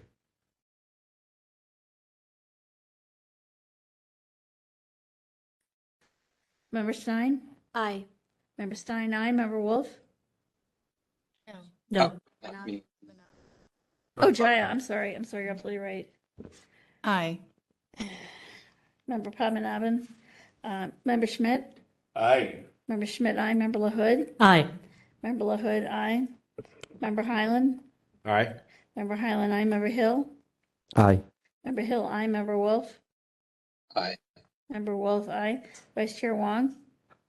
Aye. Vice Chair Wong, aye. Chair Yankee? Aye. Chair Yankee, aye. 9 in favor. Okay, great. It's approved. Wow. Thanks again, everyone. Way to go. All right. So let's move on to the next item.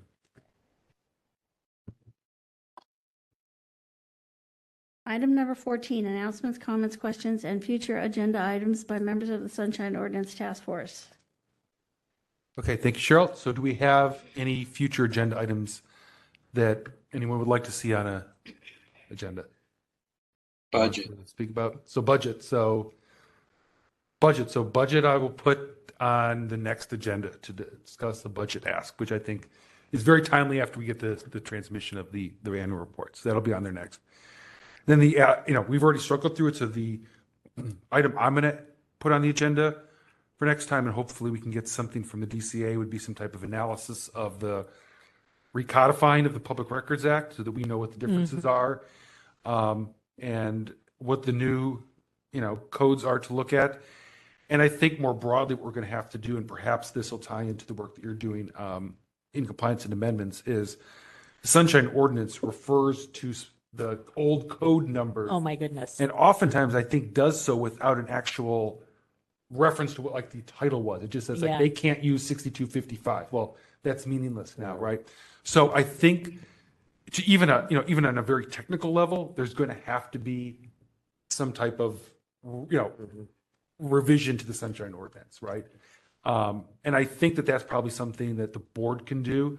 When we could talk more about this when we get to this agenda item, but if there's other things we want to ask for that aren't probably huge and controversial, that might be the time to do it. So, Mr. Chair, yeah, it is not the board's actual job. It's actually the city attorney's job, because they have to do that for all codes as state law changes.